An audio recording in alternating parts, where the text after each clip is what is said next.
Good afternoon, fans, and welcome to the competition gymnasium on the campus of Enid High School for the Enid New Year's Classic.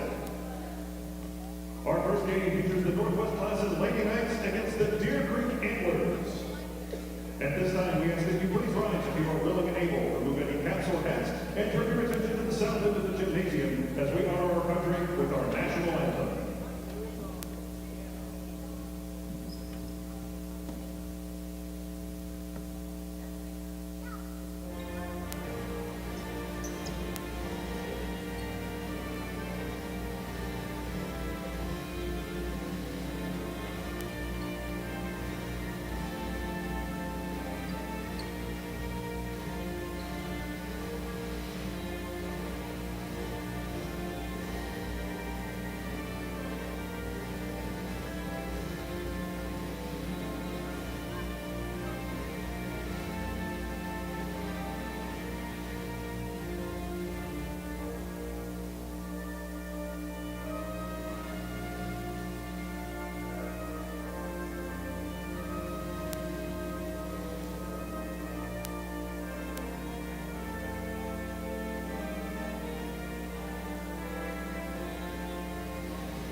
And it's now time to meet our starting lineups. First for our visiting team for this game, please welcome the Deer Creek Antlers.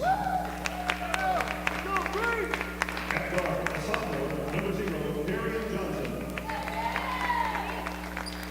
At guard, sophomore, number 2, Jasmine Kennedy. At guard, sophomore, number 11, Lady Gonzalez.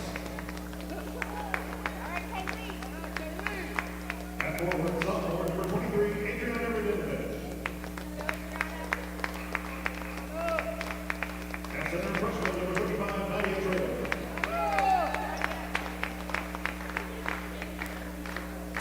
Assistant coaches coordinating are Gary Underberry, Green Lester, and Brett Pitts. District is led by head coach Paul Hyman.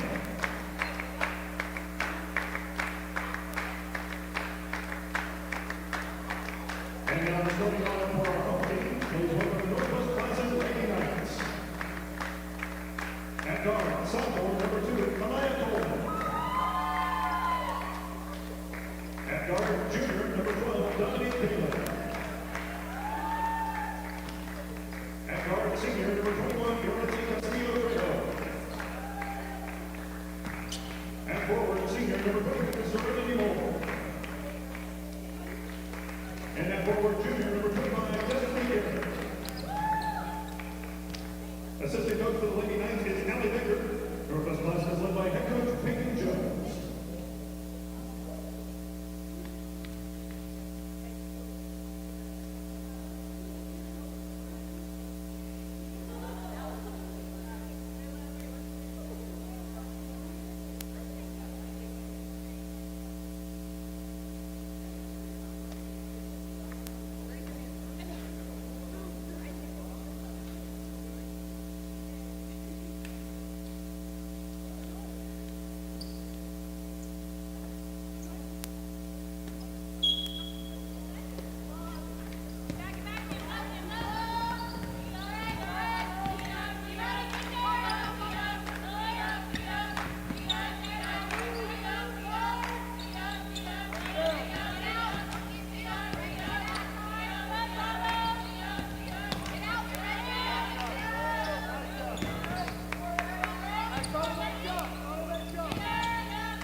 Substitution for Northwest Classic. Checking in number 10, Martin Anderson.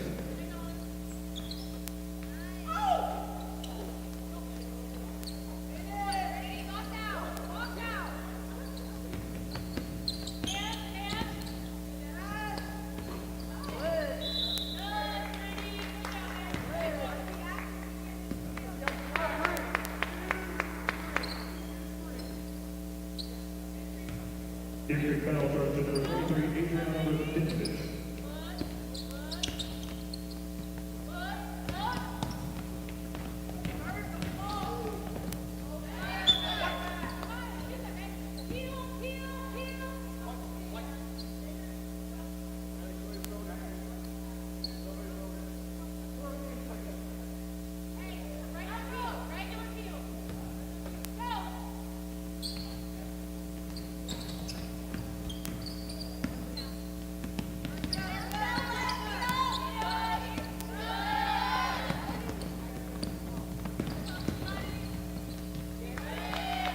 Basket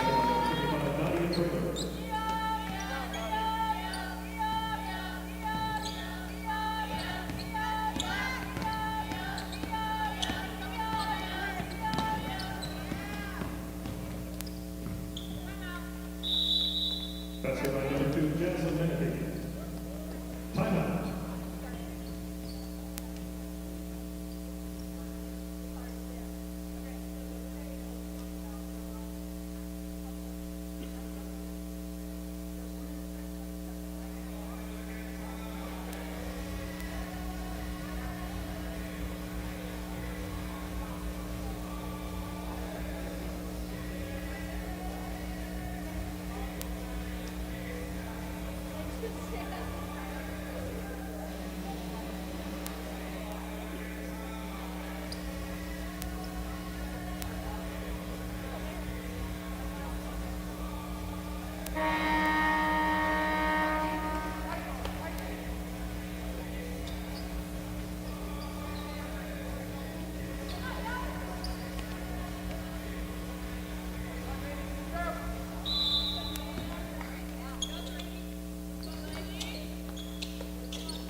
Technical foul, Northwest Plaza, number 25, Destiny Garrett.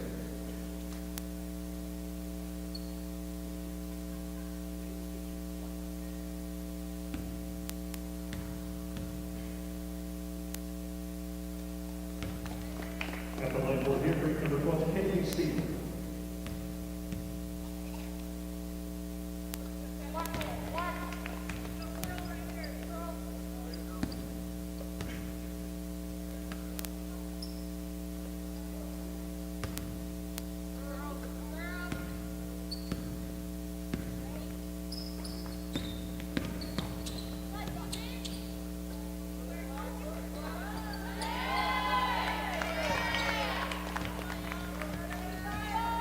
Basket by number 2, Jensen Menifee.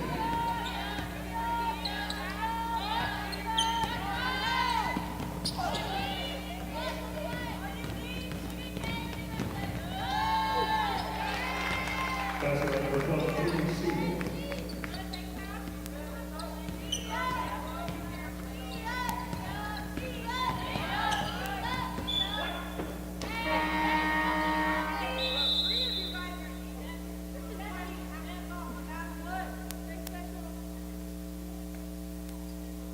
Substitution for Northwest Plaza, checking in number 5, Renee Garrett.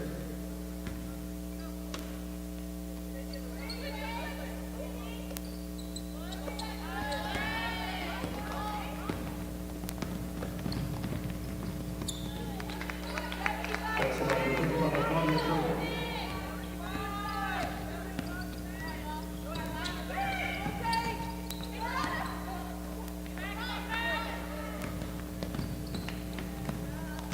That's the number 12, Haley Stevens.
the line for votes.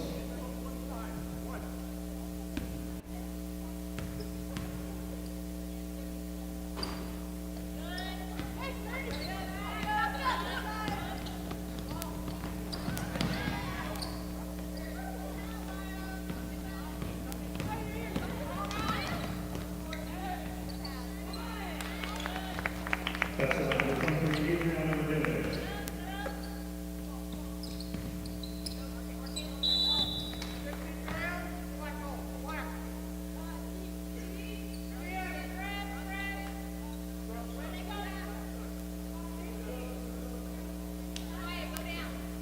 Substitutions for Deer Creek. Entering the game, number 11, Lady Gonzalez. Number 22, Kinley Woodard. And number 24, Kaylee Brown.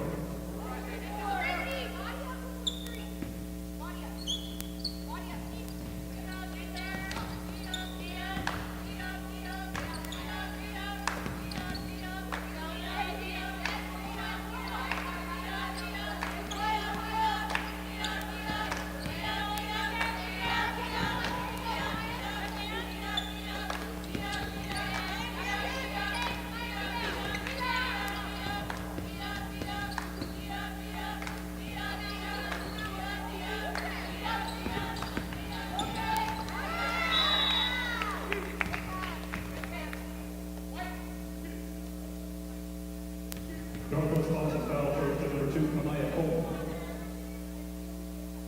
To the line for Deer Creek, number 23, Adriana Enid.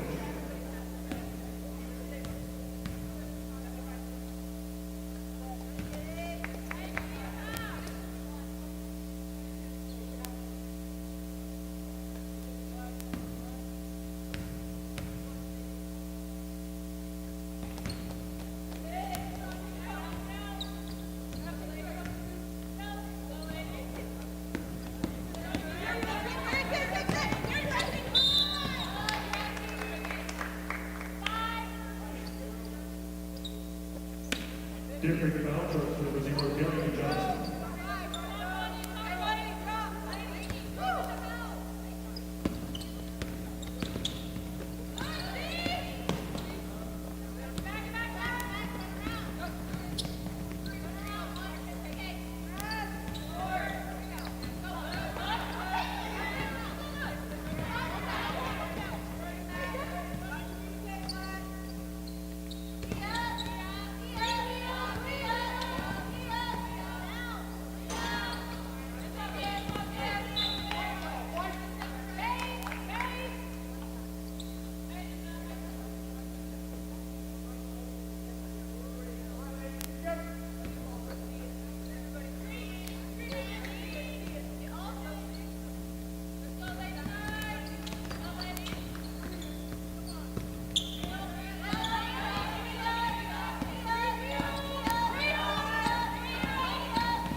Northwest Boston foul charge to number 3, Jessica Parkfield.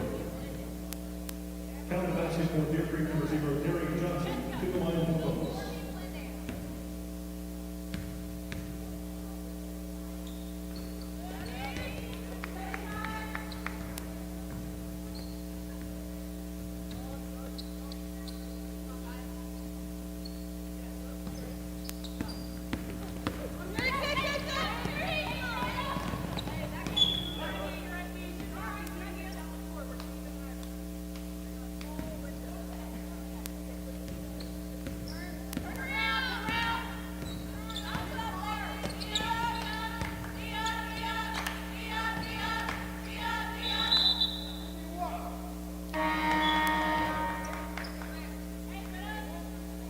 Substitutions for Deer Creek. Checking in number 10, Amelia McGee. And number 33, Layla Welby.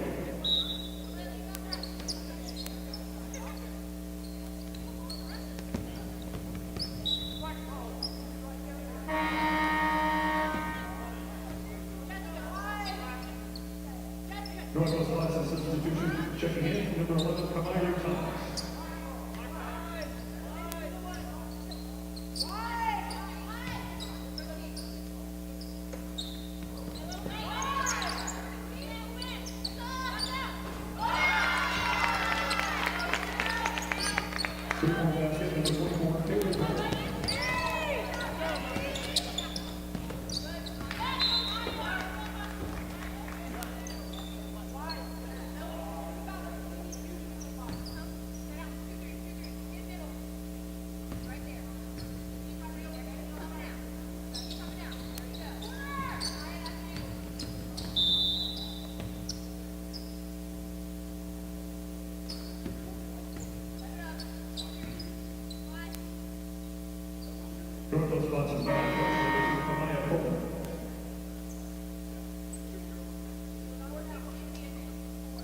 Substitution for the Lady Knights. Checking in number 1, Vanessa Lopez-Gonzalez.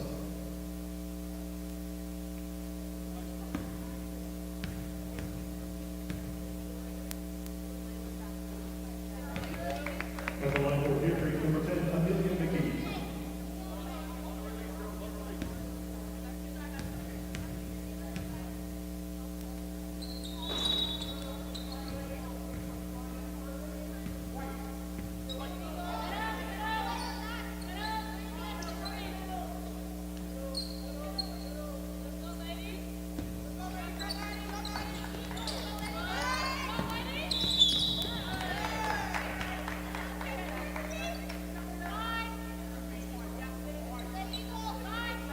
Different foul charge number 22, Kinley Wood.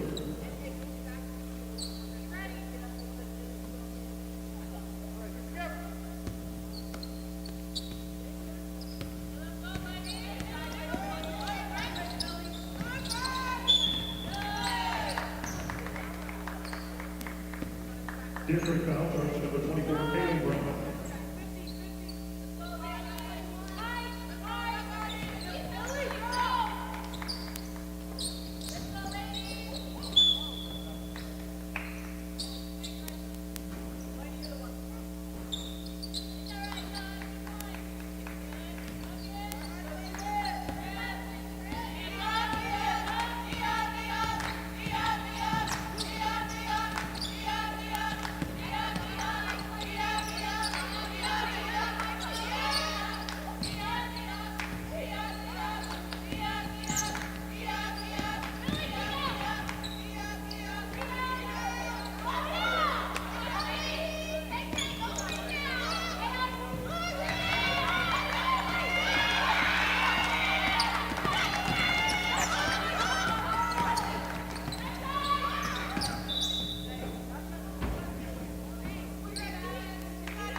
That's the end of the first quarter.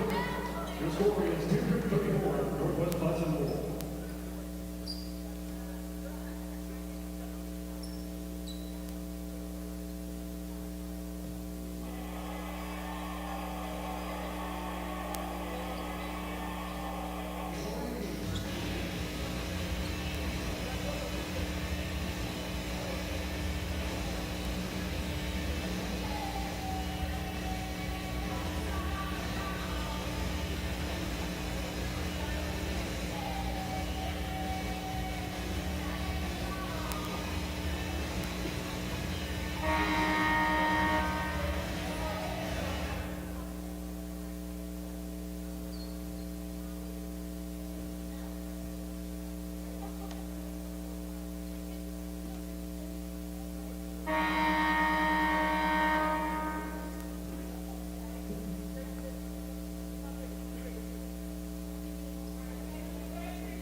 Entering the game for Deer Creek after the break, number 2, Jansen Menemy.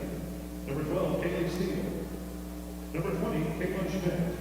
And number 35, Nadia Trader.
Deer Creek foul charge number 2, Jansen Menemy.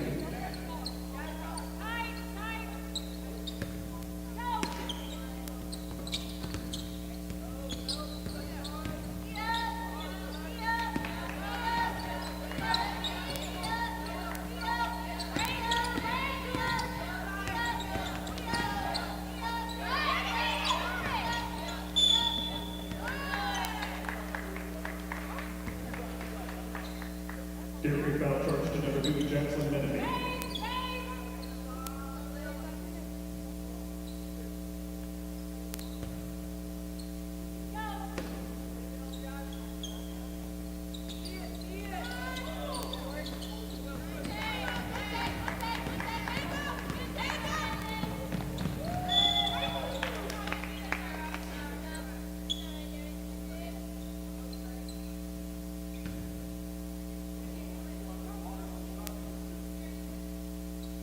Toronto's classes foul charge number 21, Yoretzi Castillo Trejo.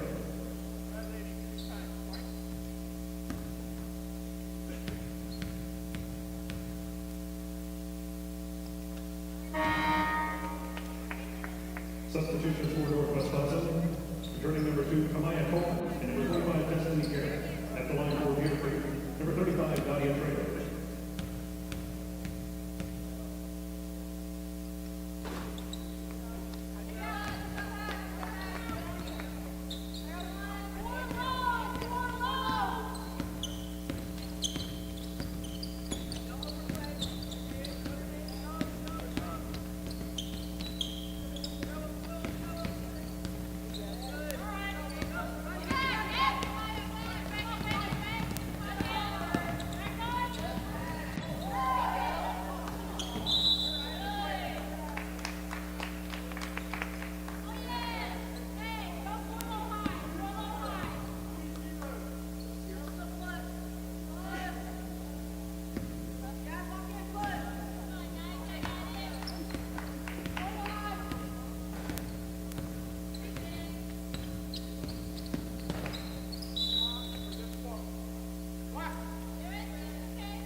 Toronto's classes foul charge number 21, Yoretzi Castillo Trejo.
And number 22, Kinley Wood.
To the line for Deer Creek, number 35, Nadia Trader.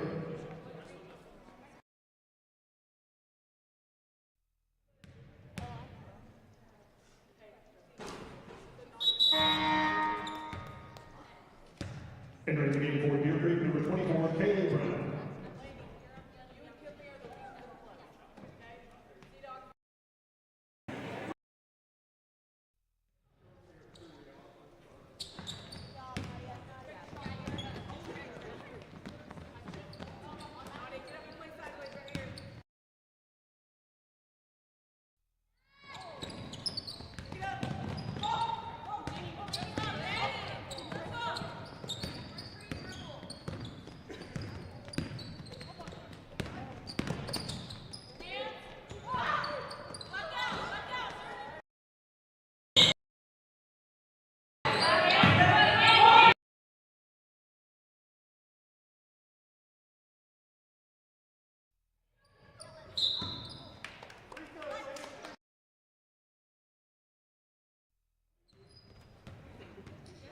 Northwest Class and Foul Charge number 22, Serenity Moore.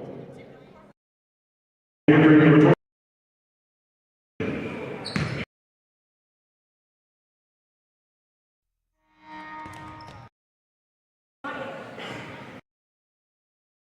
Northwest Class checking in. Number 10, Marquela Anderson.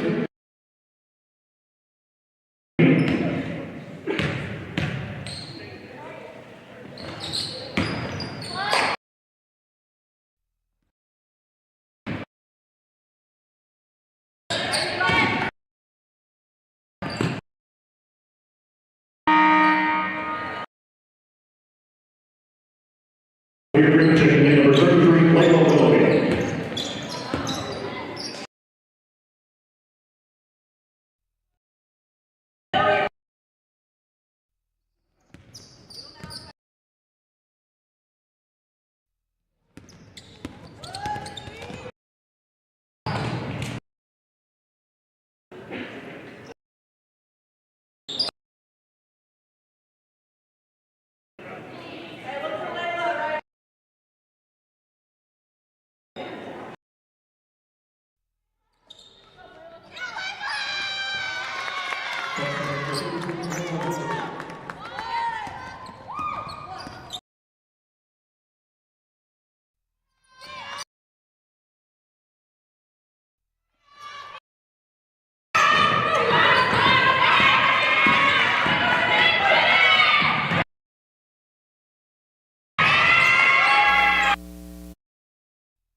At the line for Deer Creek, number 22, Kinley Wood.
Northwest Plaza.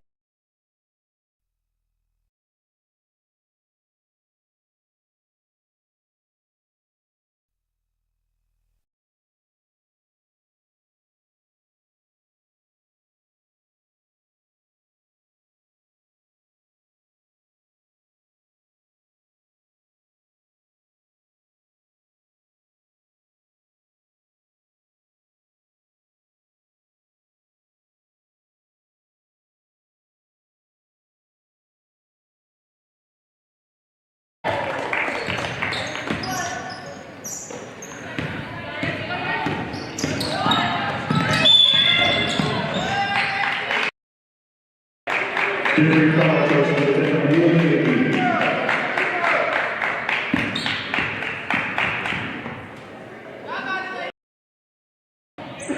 At the line for Northwest Plaza.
Different.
Northwest Classic, number 12, Dominic Dale.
Substitution for Deer Creek, checking in number 10, Amelia McGee, number 11, Lainey Gonzalez, number 22, Kinley Woodard, and number 24, Kaylee.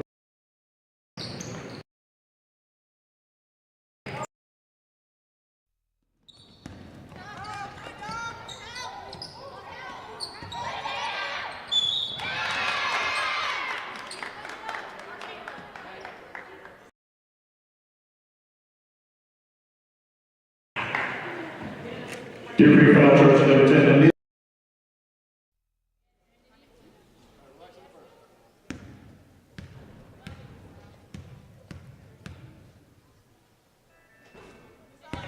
At the line for the Northwest Classic, number 22, Serenity Moore.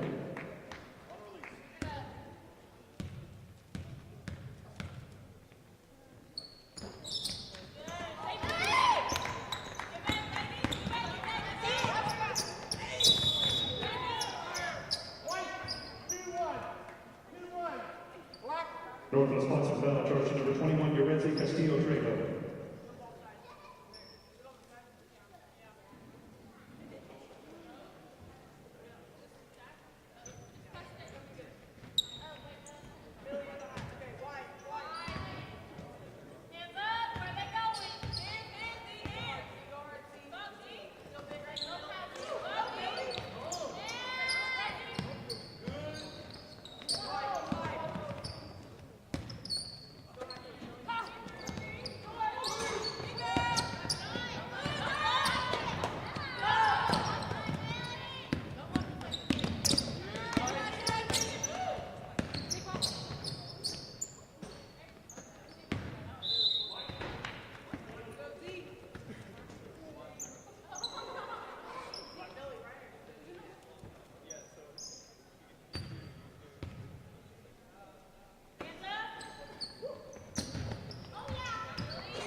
3-point basket number 22, Enid.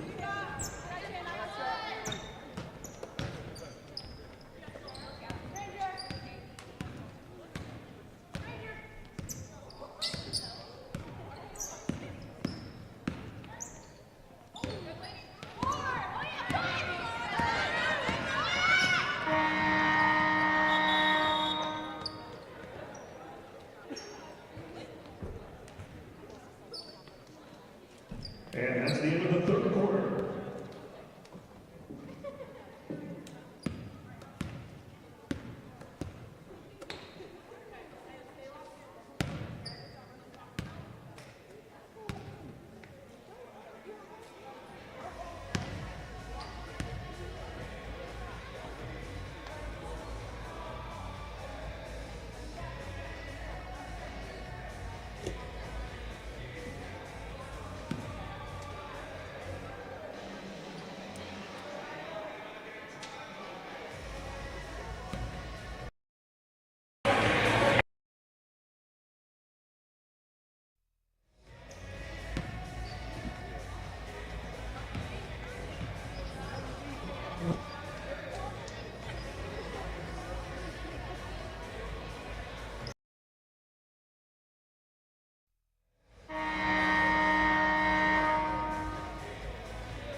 Different foul.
Different foul charge number 24, Caleb.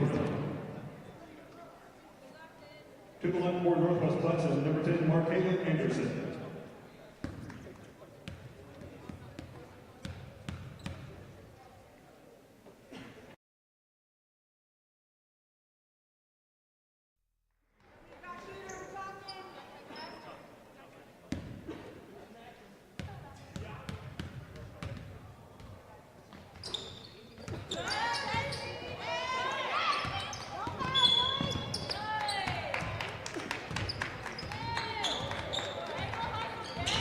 Different foul charge number 10, Enid.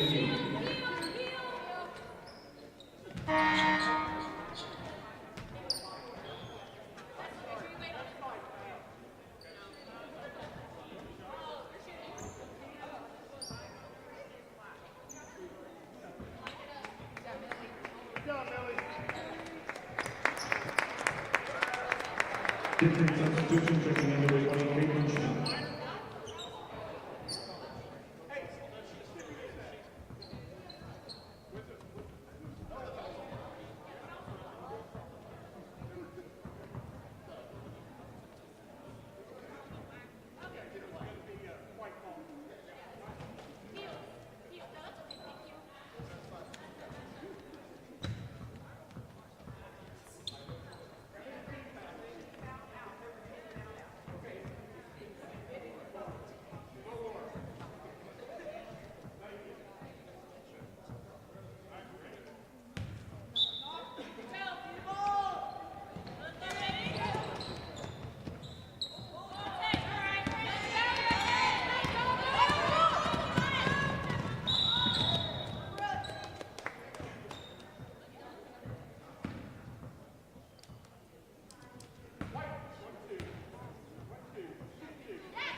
Northwest classes foul charge number 12, Dominique Day.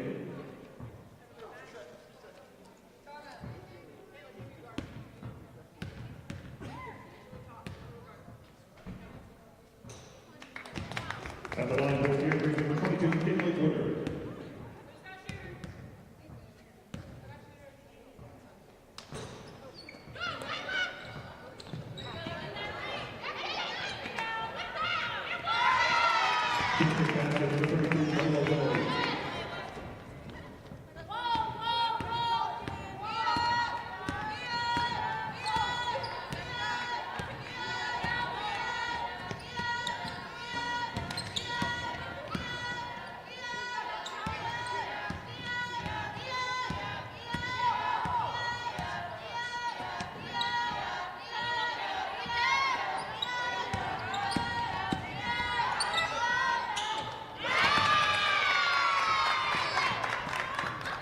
Northwest class of basket number 12, Dominique Day.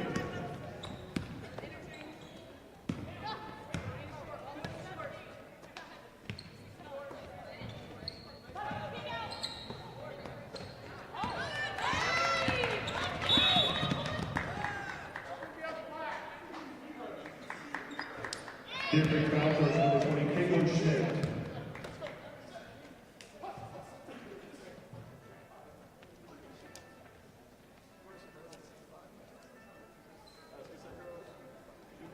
To the line for Northwest classes for 22, Serenity Moore.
Good afternoon, fans. Welcome to Game 2 of the Enid New Year's Classic, featuring the Star Spencer Bobcats and the Northwest Classic Knights. At this time, we ask you to please rise. If you are wearing Enid or with any captain hats, turn your attention to the south end of the gymnasium as we honor our country with the playing of our national anthem.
Starting lineup, junior, number 5, Jalen Lopez.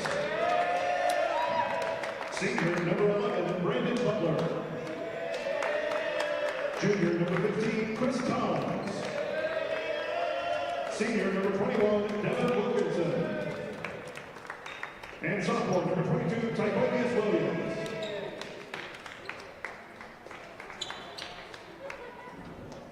And now the starting lineup for our home team. Please welcome the Star Spencer Bobcats.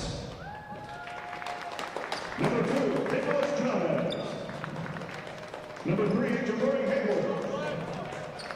Number 5, Candace Brown. Number 11, Trevion Barber. And number 25, Dee Shirley.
22, Tiberius Williams.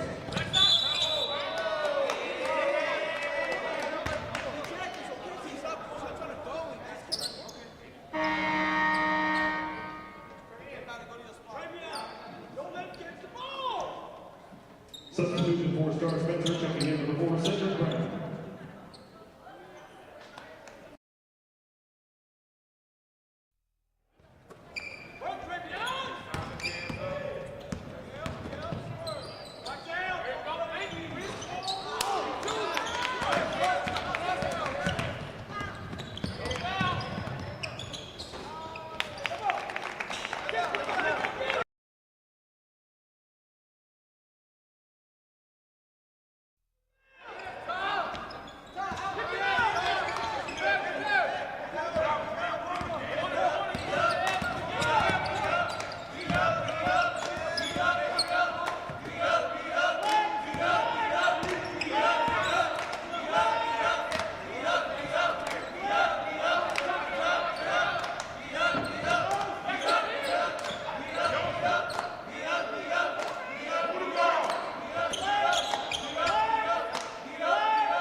Starts with the foul charge, number 2, Nicholas Child.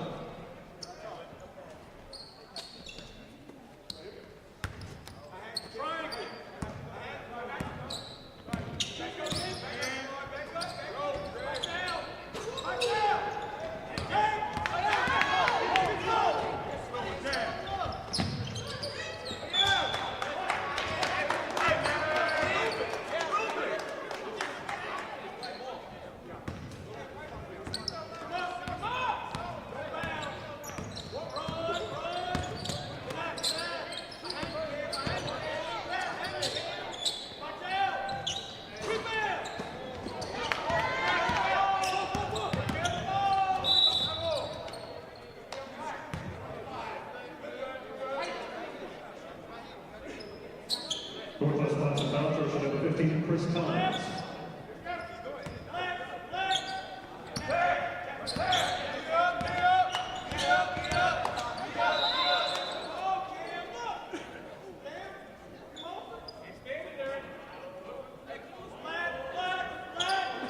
Northwest class of foul charge, number 5, Jamie Williams.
class in basket, number 21, Devon Walker.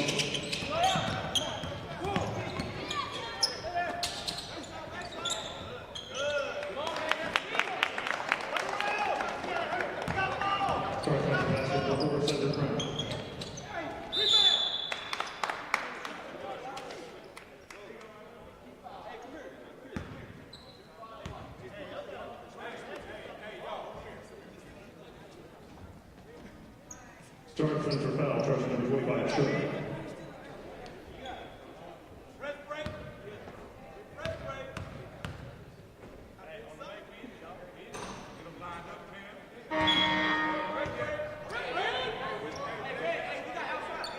Substitution for Star Spencer, number 33, at the line for Northwest Lansing, number 22, Williams.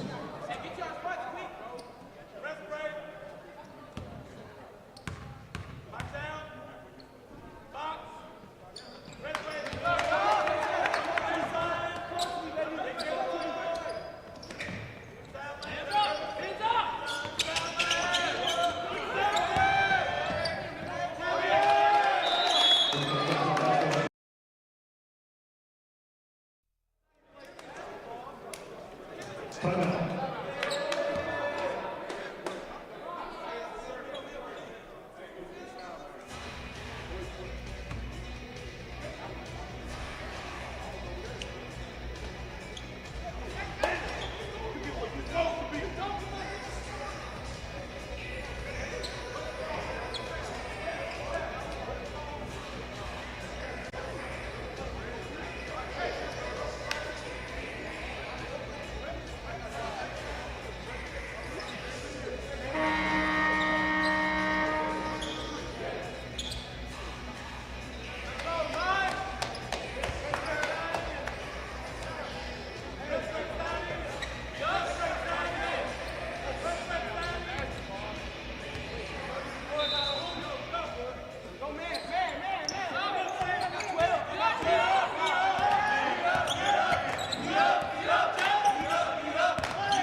Substitution for Star Spencer, taking down number 26, Thomas.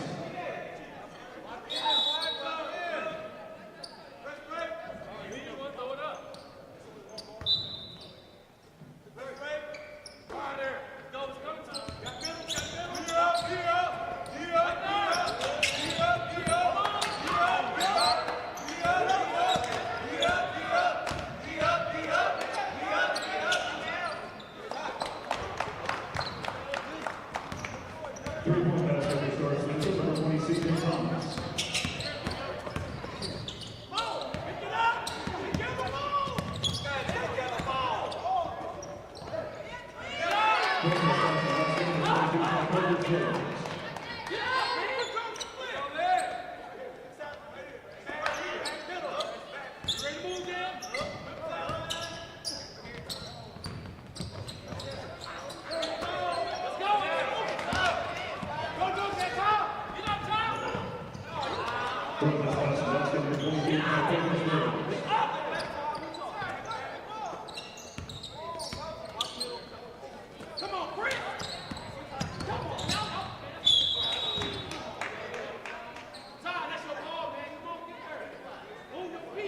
Northwest Class foul charge number 22, Williams.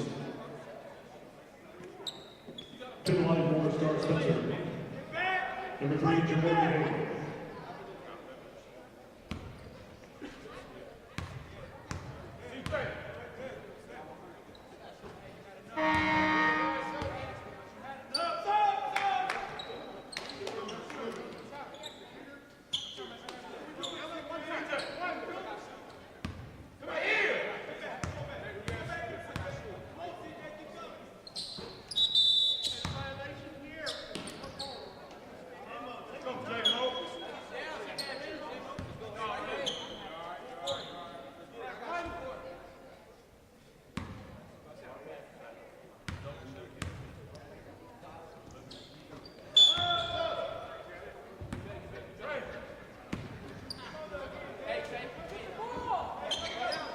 Checking in for Star Spencer, number 11, Trevor Ball.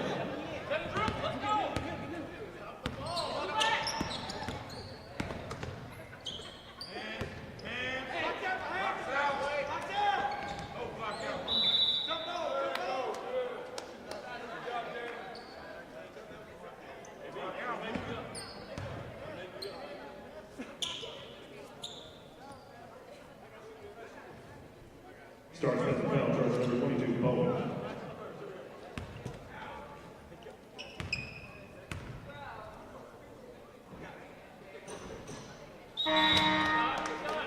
Substitution for Star Spencer, checking in number 2, Nicholas Chavez. At the line for Northwest Wisconsin is number 5, Jalen Lopez.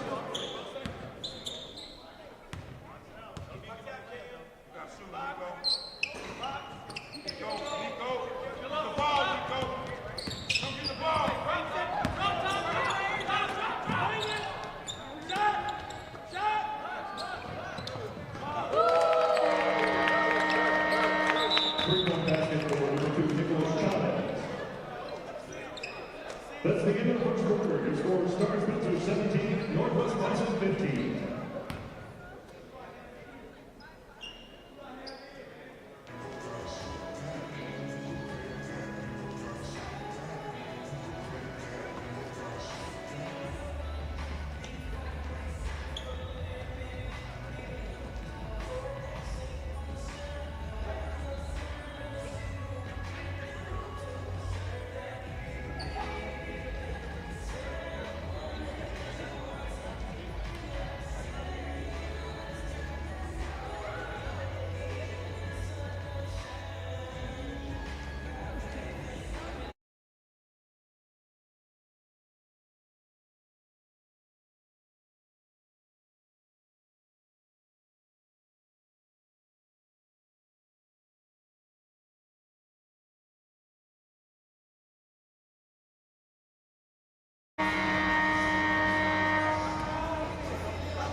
Star Spencer will have the ball to open the second quarter.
Substitutions checking in for Northwest Wisconsin number 15, Chris Collins. In for Star Spencer number 25, Sherman.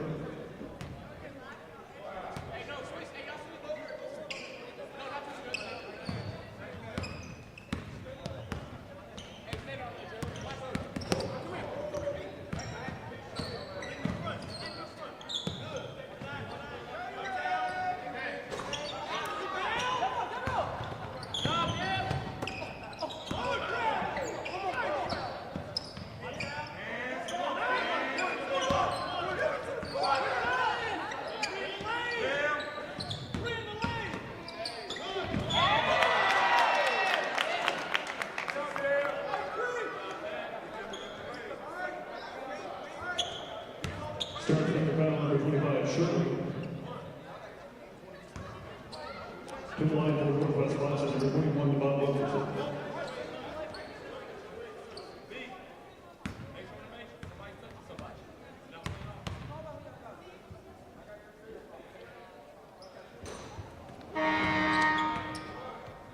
Substitution for star Spencer, checking in, number 22, Bob.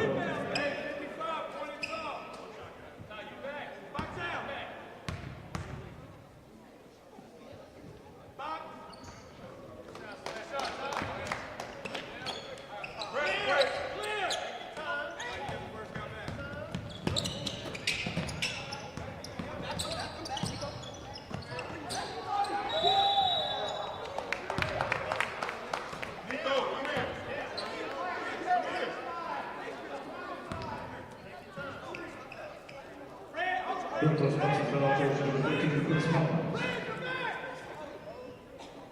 At the line for star Spencer, number 5, Cam Brown.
Northwest classes, foul charge number 15, Chris Collins.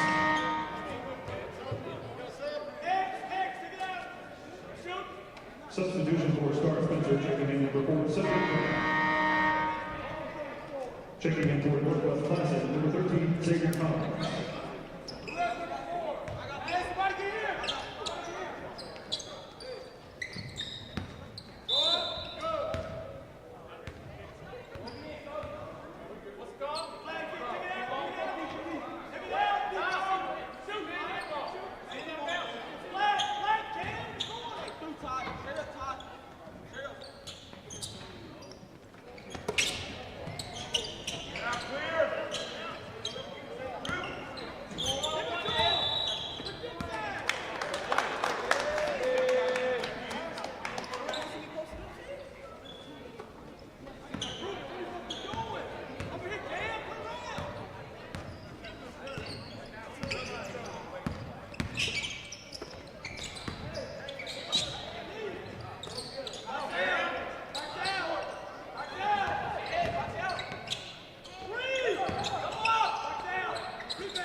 Northwest classes, foul charge number 22, Tycovius Williams.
Star Spencer substitution, checking in number 3, Jamori Hayward.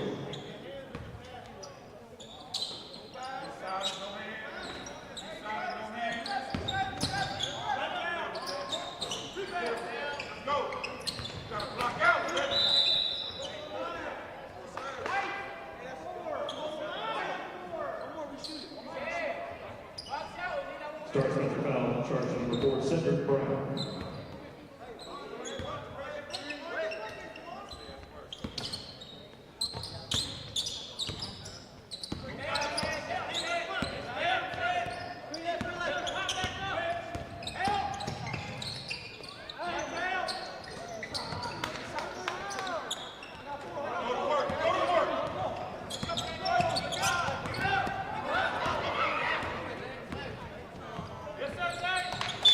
Northwest Class basket, number 13, Xavier Collins.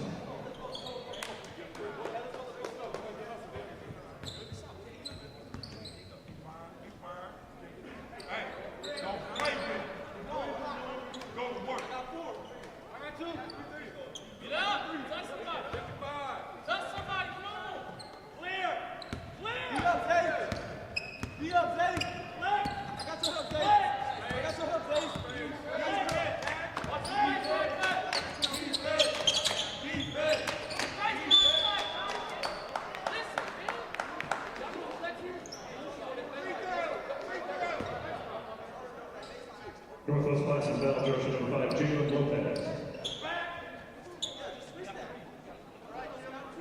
To the line for Star Spencer, number 3, Jamori Hayward. After the first one, switch with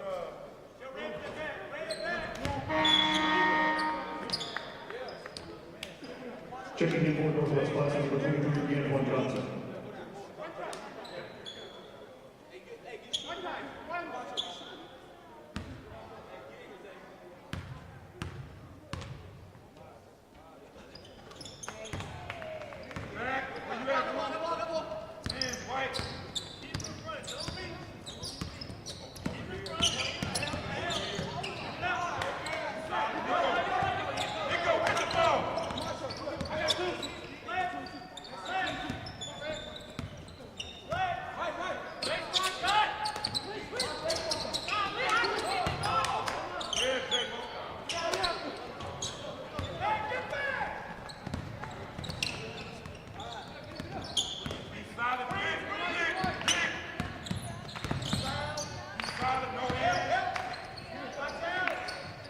Northwest Class basket, number 2, Tyrese Williams. I got 3. Hey, right here, get 4. I got 4. I got your gap.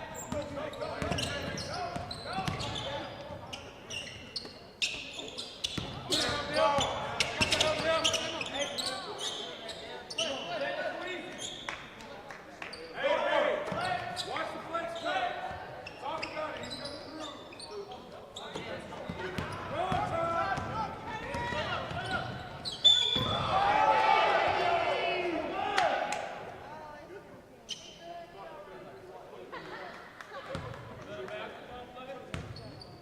Star Spencer foul, charge number 33, Morgan.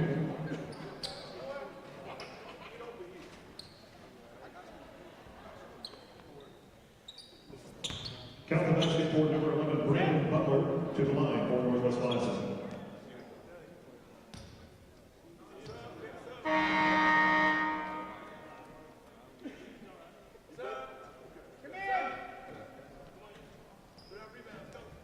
Substitution for Star Spencer, checking in number 20, CJ Thomas.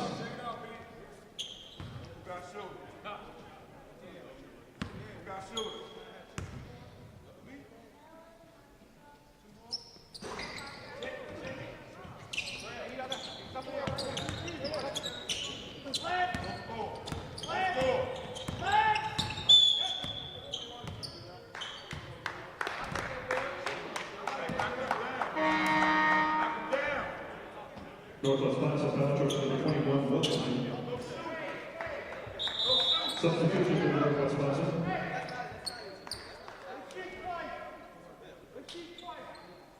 Checking in number 25, Montrell Parks.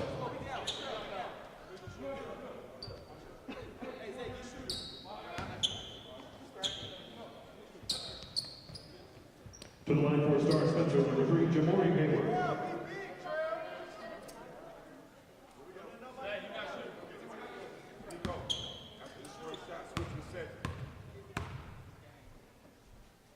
Hurry up. This is it. Right here. Left. Don't get it.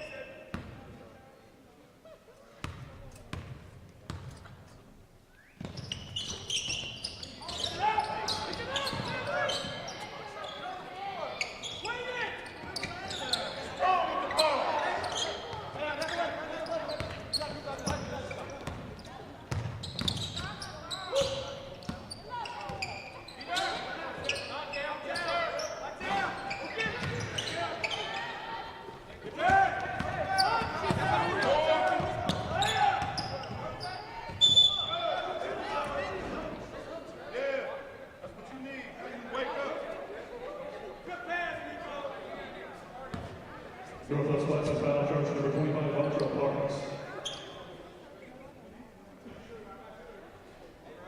At the line for Star Spencer, number 20, CJ Thomas.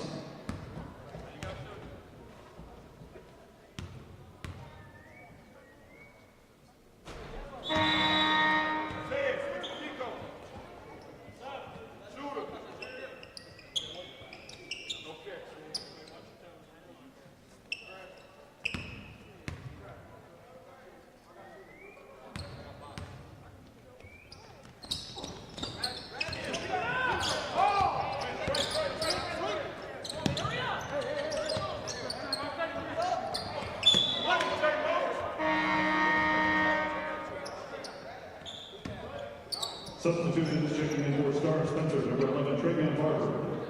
In for Northwest Classic, number 10, Brandon Kirkendall. Hands up, White. Be solid. Watch out.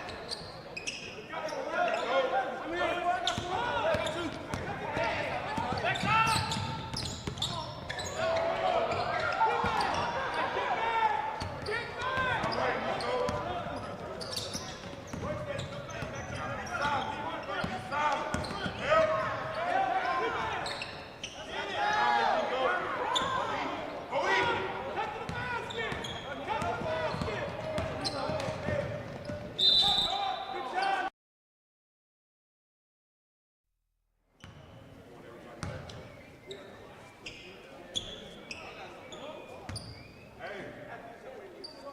Northwest Classic Battle Charge number 23, Antoine Johnson.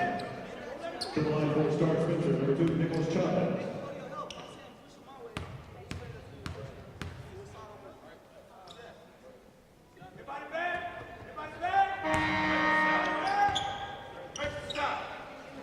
Substitution for Northwest Classic, checking in number 25, Ultra Parks.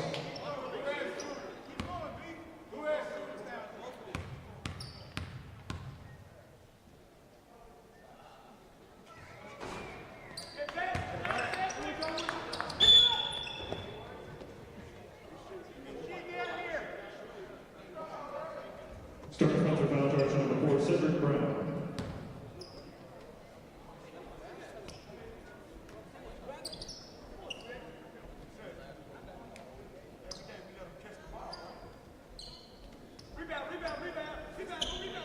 To the line for Northwest Classic, number 9, Brandon Butler.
Northwest classes foul charge number 22, Tyquavius Williams.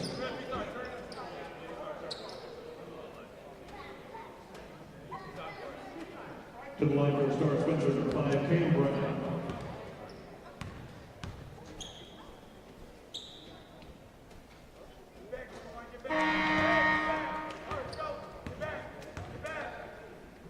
Substitution for the Bobcats, jumping in number 20, C.J. Thomas.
Northwest classes foul charge number 22, Tyquavius Williams. To the line for Star Spencer, number 5, Cam Brown.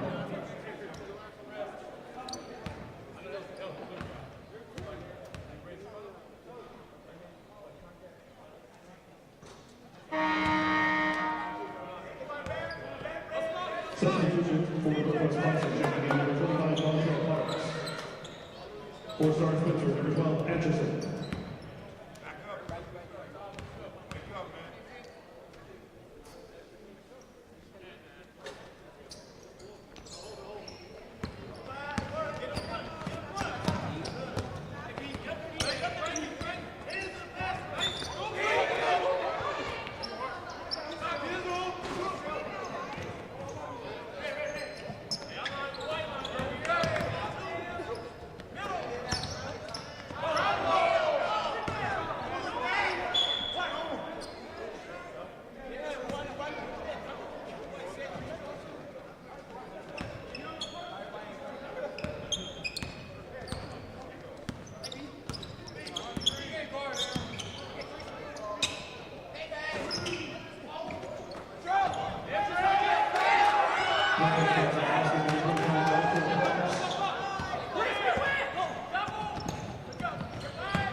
Star Spencer basket number 5, Cam Brown.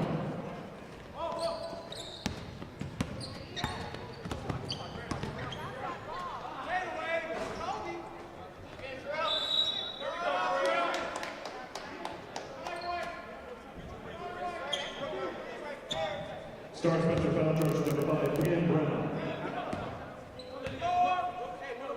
To the line for Northwest classes, number 25, Montreal Arts.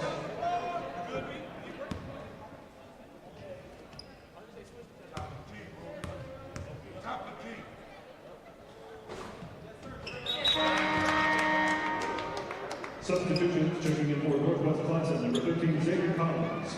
In for Star Spencer, number 2, Nicholas Chavez.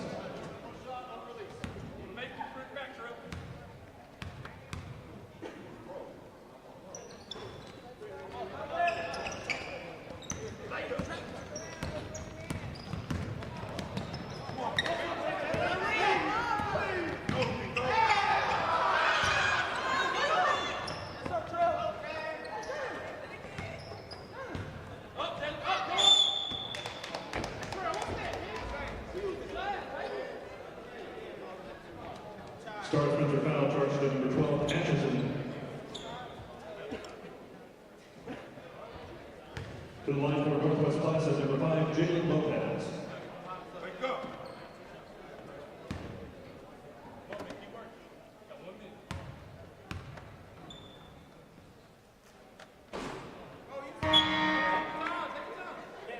Star Spencer substitution checking in number 34, Riley Twitty.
Northwest classes foul charge to number 5, Jalen Lopez.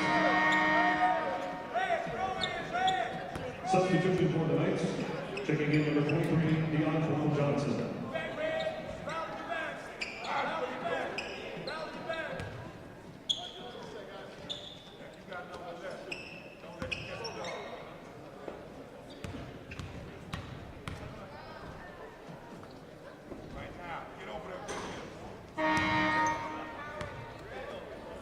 Substitution for Star Spencer, checking in number 32, Thomas. At the line, number 2, Nicholas Chavez.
And that's the end of the third quarter of play.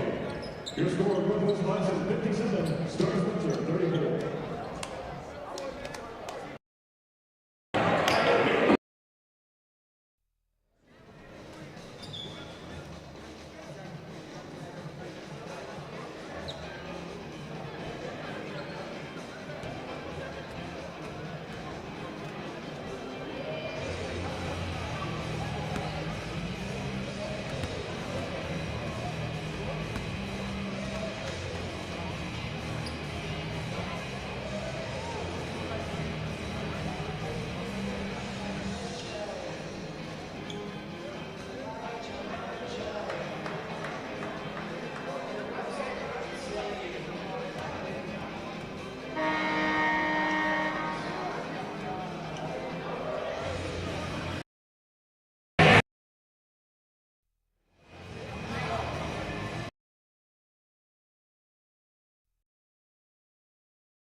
Star Spencer.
Star Spencer foul charge number 32, Thomas.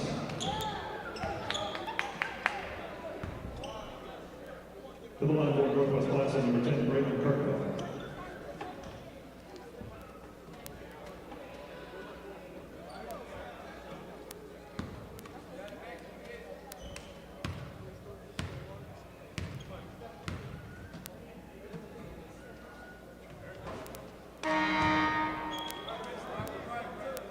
Star Spencer substitution, checking in number 25, Shirley.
Previous foul was on Northwest Classic number 25, Boncho Parks.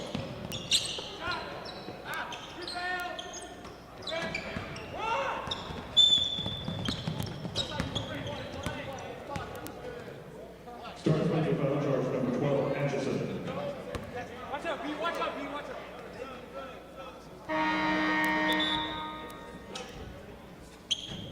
Checking in for Star Spencer number 4, Cedric Brown.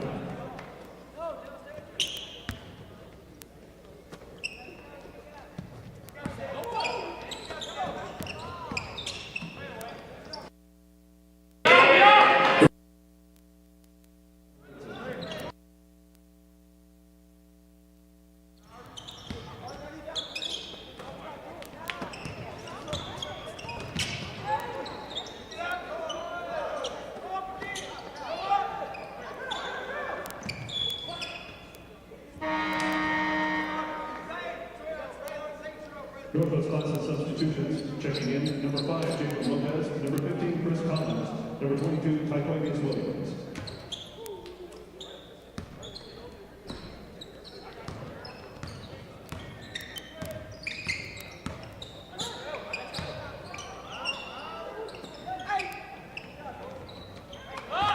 Northwest Classic basket, number 5, Jacob Lopez.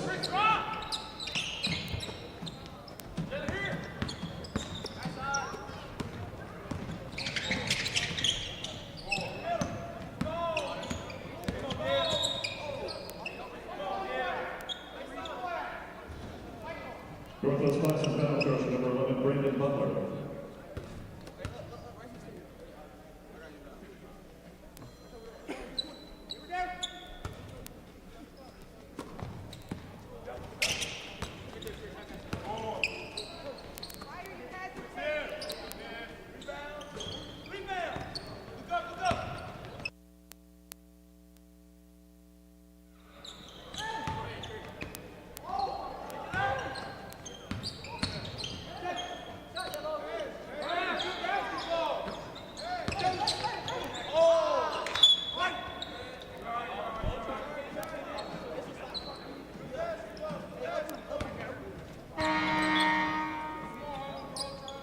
Substitution for Scott Smith, checking in number 3, Jamori Hayworth, and number 22, Owen.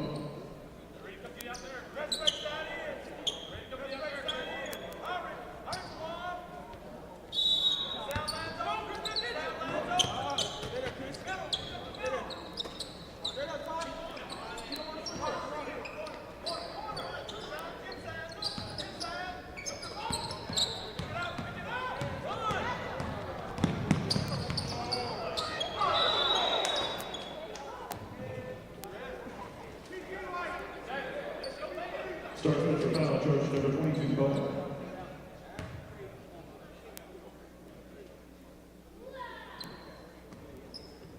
To the line for Northwest Classic, number 11, Brandon Butler.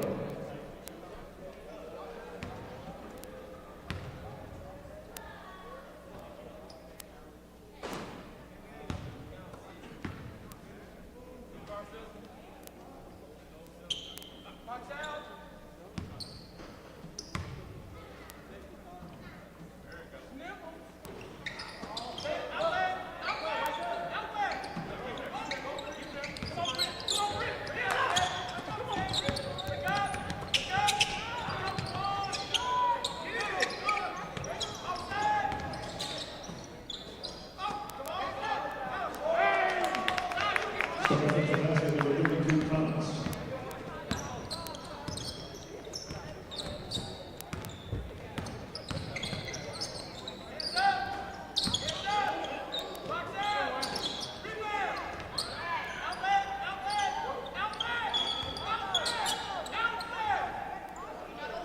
Northwest Classic foul charge, number 11, Brandon Butler.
To the line for start Spencer, number 11, Travion Barber.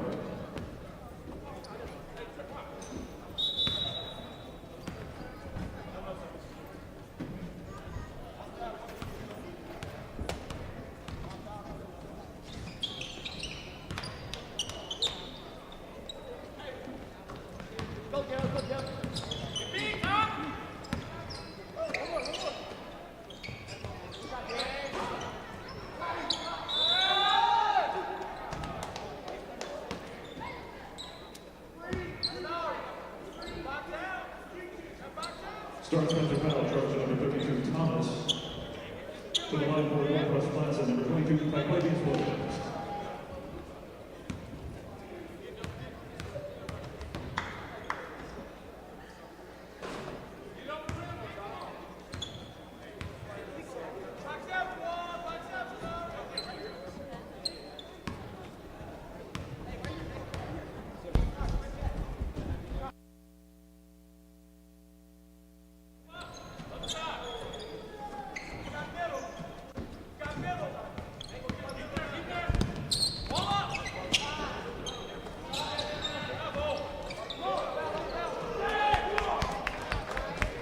Start Spencer basket number 25, Shirley.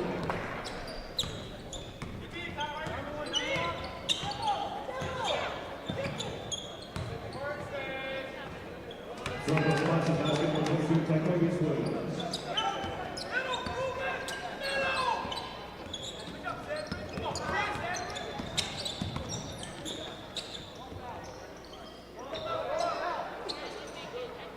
Start Spencer basket number 4, Cedric Brown.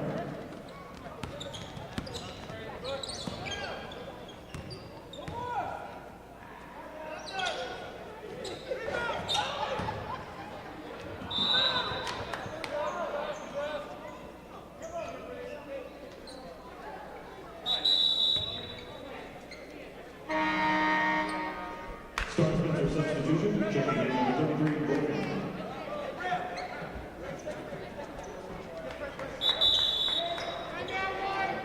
Timeout, Start Spencer.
Start Spencer foul charge number 11, Travion Barber.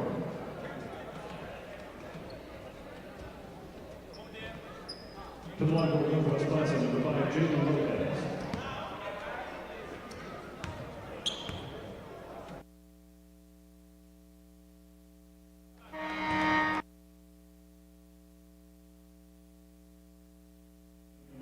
Canberra.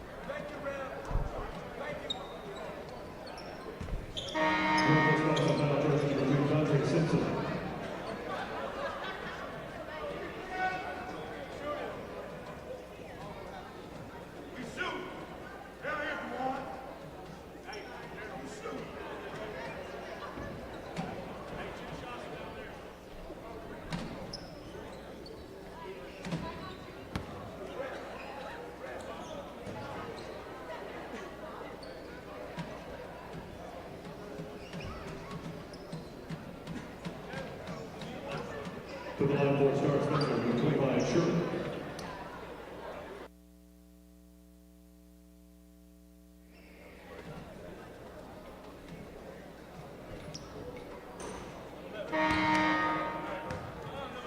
Substitution for Star Spencer, checking in number 11, Travion Barber.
Captain Basketball Northwest classes number 11, Brandon Butler.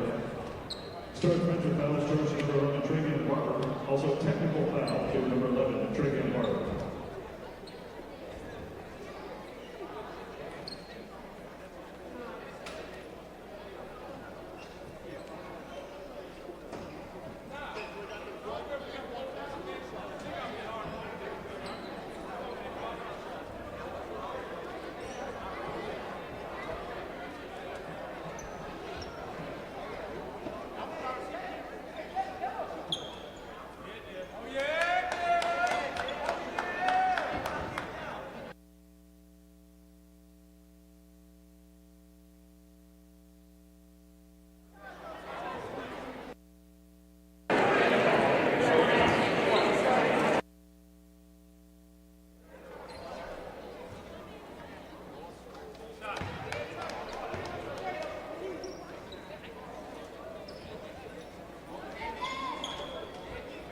Shooting free throws for the technical foul number 21, Devin Wilkinson.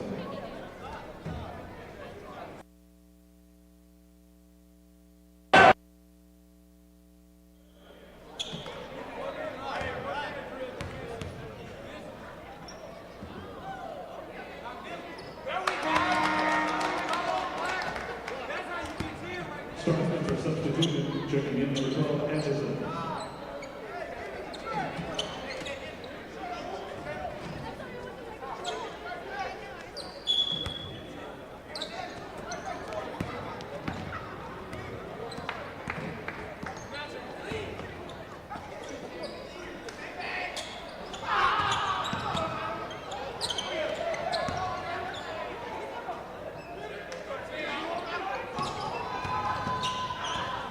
Bring it back!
The snow is melting and the sun is shining. Welcome back to EPS TV. I'm your host, Liam Frank, alongside Jander Martinez.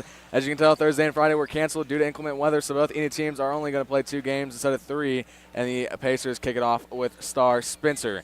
Jander, Enid is looking back to get back in the win column after their worst showing of the season yet versus Edmond North, losing 23-61. Tell us some more about that loss. Well, Liam, Enid struggled size-wise. They just couldn't get a rebound. Edmond North had 2 6-foot players. Yeah. So tallest player of the Pacers being 5'8". Yeah. So you can imagine how hard it was for them to get a rebound. But Pacer guard Mariana Solomon had 10 points, but she shot 3 for 8 from the field. Both teams traded baskets in the second quarter, putting Edmond North up 32-15 at the break. Solomon was the leading scorer for the Pacers, collecting 8 points in the first half.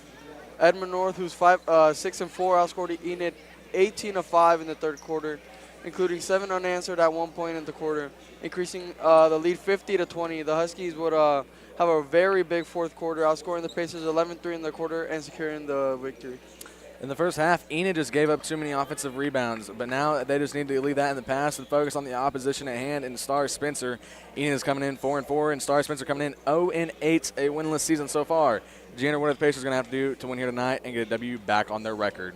Well, Liam, they just need to be able to get rebounds. Like you said, it was a big problem Tuesday night, and ultimately one of the downfalls of that game. If they can do that, then Enid can return to a winning record for the first time since November. Well, ladies and gentlemen, the action starts here shortly on EPS TV, about 1:45 to go. So we'll see you then. I'm Liam Parker alongside Jander Martinez, and you're watching Pacer Basketball only on EPS TV.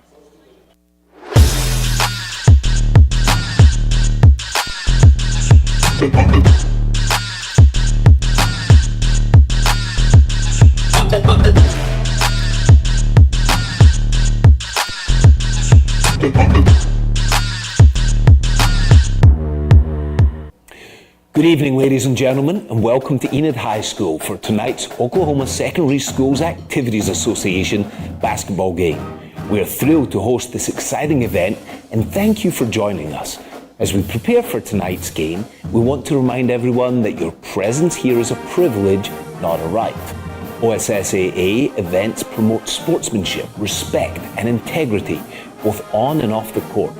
It is our responsibility as spectators to honor these values and represent our school and community in the best possible way. Please remember that our athletes, coaches, and officials are here to give their best effort. We ask that you show respect for their hard work and dedication by demonstrating positive and encouraging behavior throughout the game. Unsportsmanlike conduct, including taunting, booing, or disrespectful comments, will not be tolerated and may result in removal from the event. Let's work together to create an environment that celebrates the spirit of competition and reflects the character of our community. Thank you for your cooperation, and let's enjoy tonight's games. Here's to great games for the Pacers and Plainsmen. Thank you, Mr. Liddell. I'd like to follow up on a few items and echo several areas that Mr. Liddell has already addressed. First of all, let's keep in mind why we're here tonight, and that's to support our student athletes. The athletes, the players, the POM, the cheer, the trainers, the EPS vision. That's why we're all here tonight, is to support our kids. So let's do the absolute best job that we can to support them with the atmosphere. And hopefully you can see that we do take a lot of pride in our sports and our activities here at Enid Public Schools, Enid High School, and we want this to be the best opportunity for our kids. Just as Mr. Liddell spoke of earlier, we are a proud member of the OSSAA and the governing body and their policies. We support all of the policies that they embrace, whether it be eligibility, sportsmanship, respect, proper language, and much, much more. We support the OSSAA and what they stand for. Therefore, I encourage you all to let the players play, let the coaches coach, let the officials officiate the game. Sit back, get something for the concession stand, enjoy the ball game. Thank you all for coming out here tonight. Safe travels as you go home after the game, and as always, go Big Blue.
It's now time to meet our starting lineups. First for our visitors, please welcome the Star Spencer Lady Bobcats.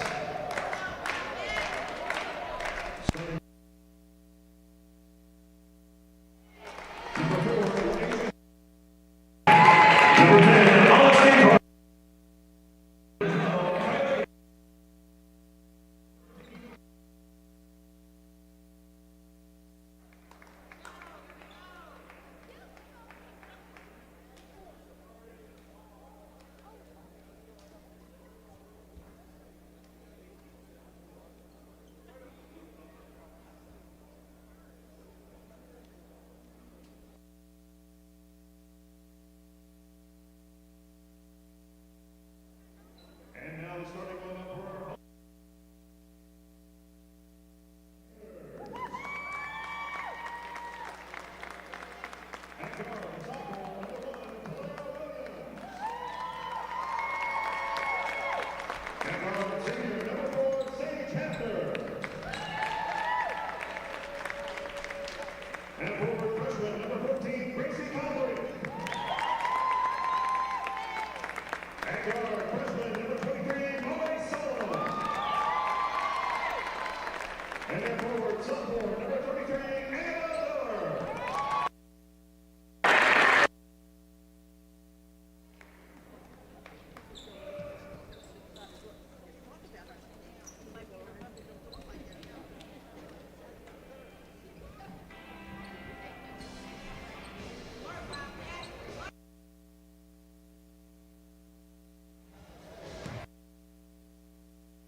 Ladies and gentlemen, welcome back. Courtside, Jeremy Martinez alongside Liam Franklin getting ready for tonight's matchup between your Enid Pacers and the Star Spencer Lady Bobcats. So Star Spencer, as we said, coming in 0-8, and the Pacers coming in 4-3 after 4-4 after a tough district loss to the Edmond North Lady Huskies this last Tuesday.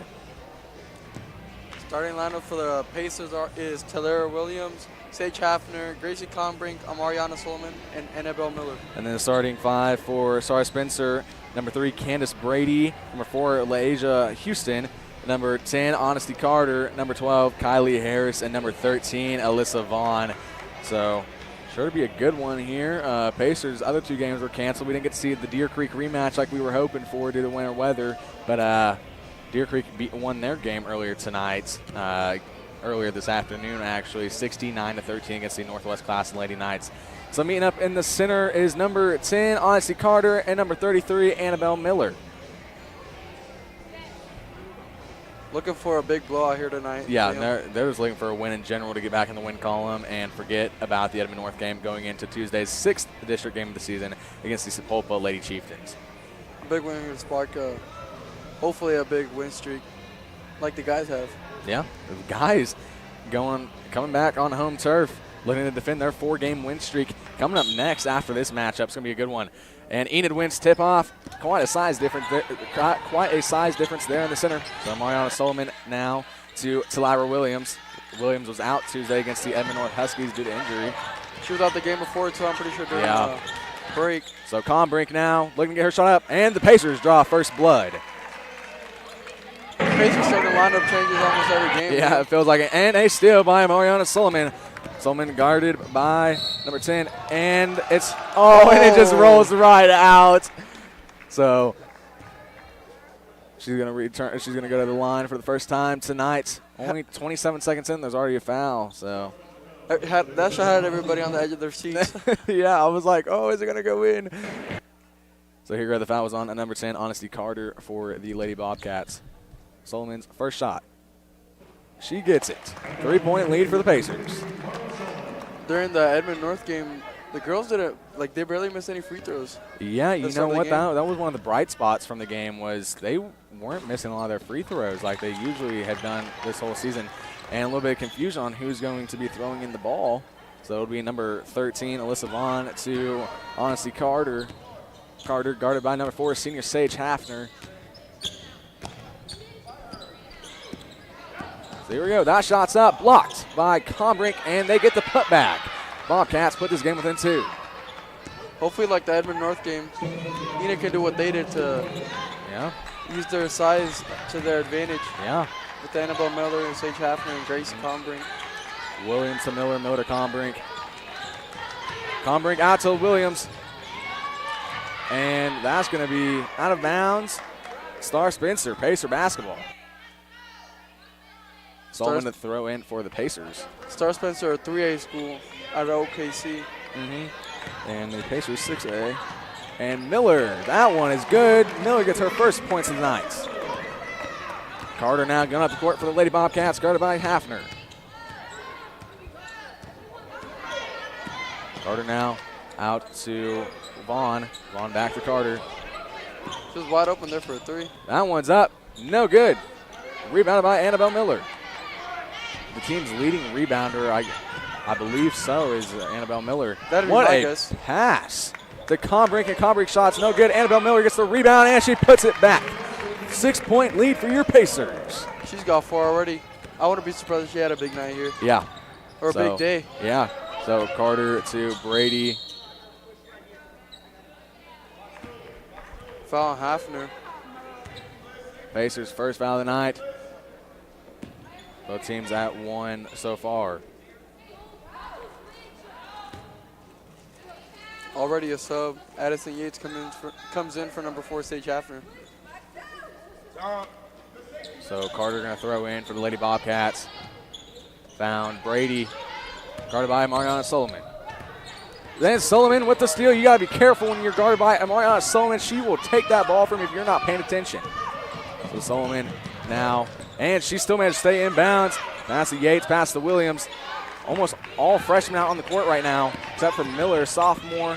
And that's it. And so Star Spencer comes up with the ball after a steal. Carter now for Lady Bobcats to Vaughn. Vaughn guarded by Miller. Quite a size difference there. And that one's going to go out of bounds. Turnover on Star Spencer. Pacer basketball. Annabelle Miller playing good defense for the turnover. Taylor Williams about to pass it into Mariana Solomon. Yeah, it's been quite a game for turnovers so far. Pacers have caused quite a few turnovers. Only had about 1 themselves, so. Yeah. Way better than against Edmond North. There was a bunch of turnovers by the Pacers. It was like every other play there was a turnover. Miller under triple coverage, almost lost it. Combrink comes away with it.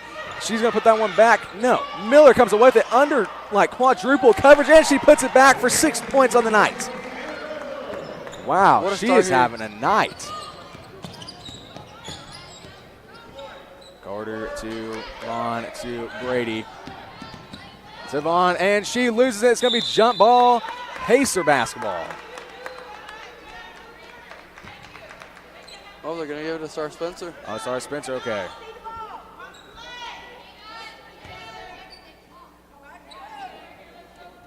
Good defense so far by the Pacers, allowing only 2 points. That shot's up. No good. As I speak. And she puts it back.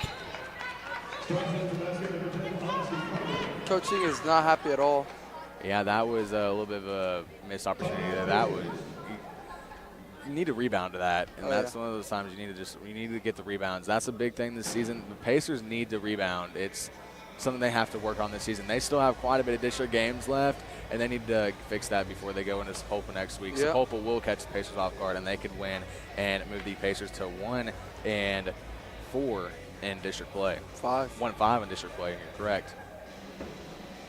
So here we go. I believe it was a Star Spencer timeout. Pacer timeout, my apologies. The scoreboard hasn't updated at all yet, so. You know what, for a Saturday afternoon, pretty decent showing by the Enid crowd. Yeah. Can't be too upset with it.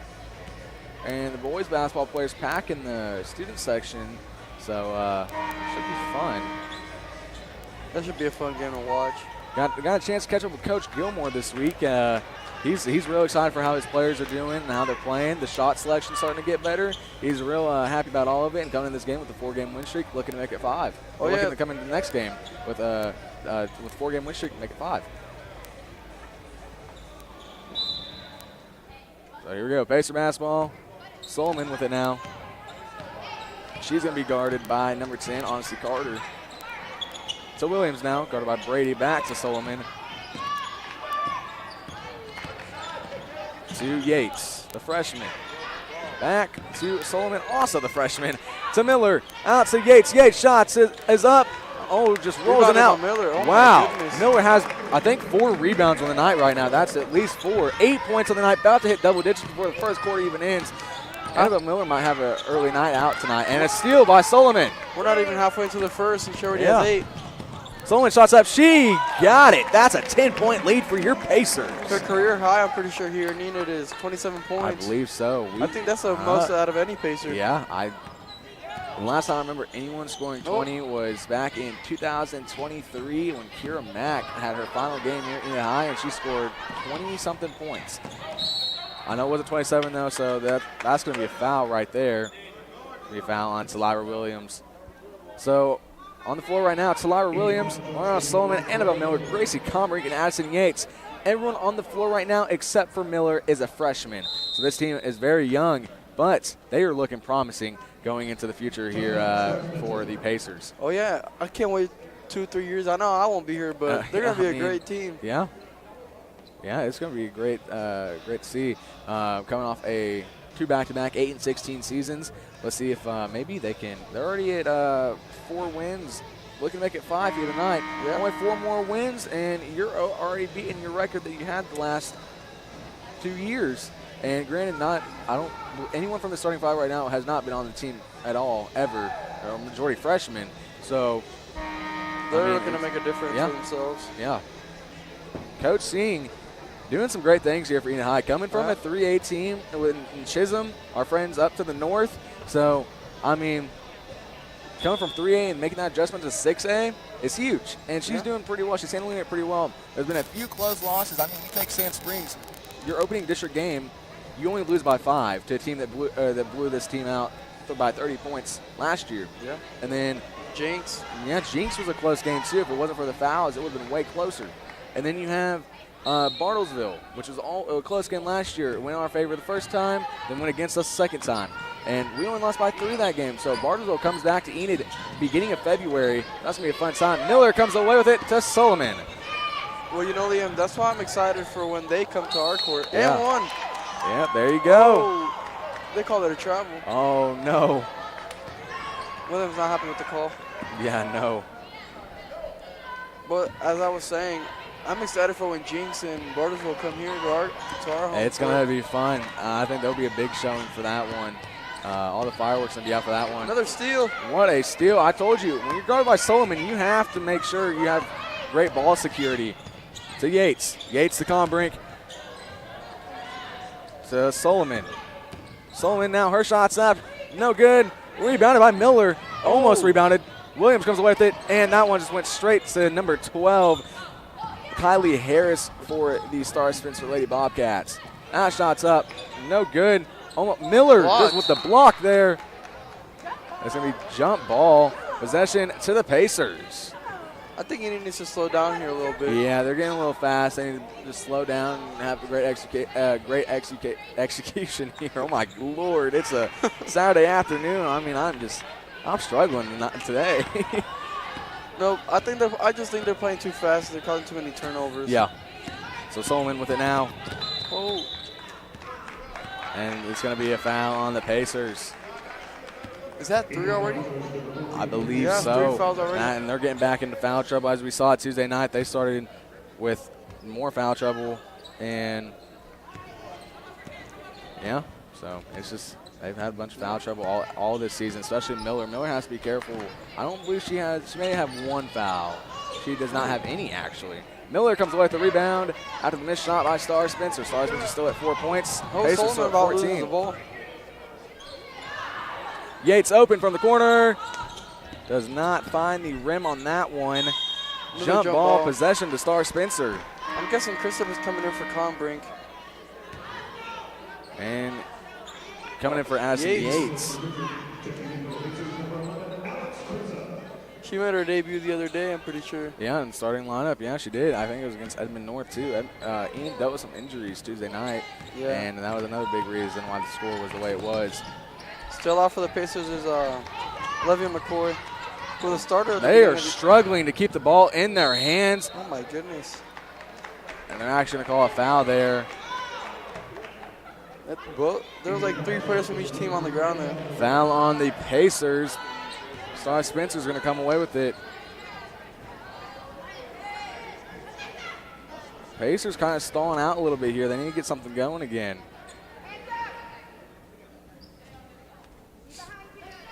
Passing it in. There we go. Star Spencer with it now. Carter to number 4, Leja Houston. That open look there for a second. Another steal by Mariana foul. Oh. And that's going to be on Star Spencer. Star Spencer player number 4, Leja Houston, just grabbed a hold of. Solomon has 3 steals already. Yeah, huge night for her. Miller with rebounds, Solomon with steals, I wouldn't be and points so surprised. far, Miller as well. So Williams will throw this one in for the Pacers. I wouldn't be surprised if either Solomon or Miller comes out with a double-double here tonight. That'd be huge. So Miller with it now. Miller to Chrisup. Almost lost it, and she does. Star Spencer. And it's going to be a foul on number 11, Alex Chrisup. They need to slow the foul trouble here. We're already at 5 fouls on the nights compared to Star Spencer's 2. So and Star Spencer's in the bonus now. So Enid came off with the hot start and kind of slowed down here a little bit. They've kind of stalled here.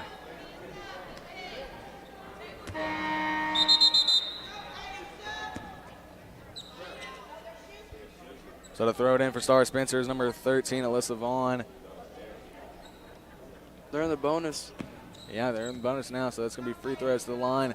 No more fouls from here. You have to limit the fouls, especially at least through the first period, because fouls reset at the end of each period. So Combrink has 2 already. not good. She'll probably be on her way out here pretty soon if she doesn't slow the foul trouble. So Houston to the line. She does not get the first one.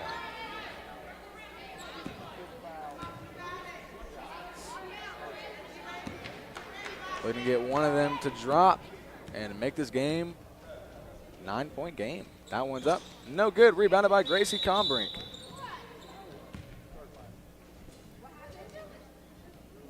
Subs Little coming confusion in. here. I think subs coming in for Star Spencer maybe. Yeah. Number 14, Karia Nelson. Substitution for Star Spencer. Checking in number 14, Sierra Nelson. Sierra, my apologies.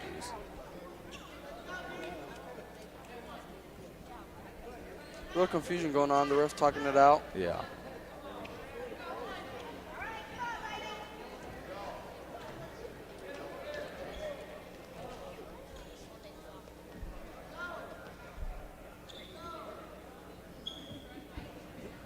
So here we go, throwing it in for the Pacers is number 14, Gracie Combrink.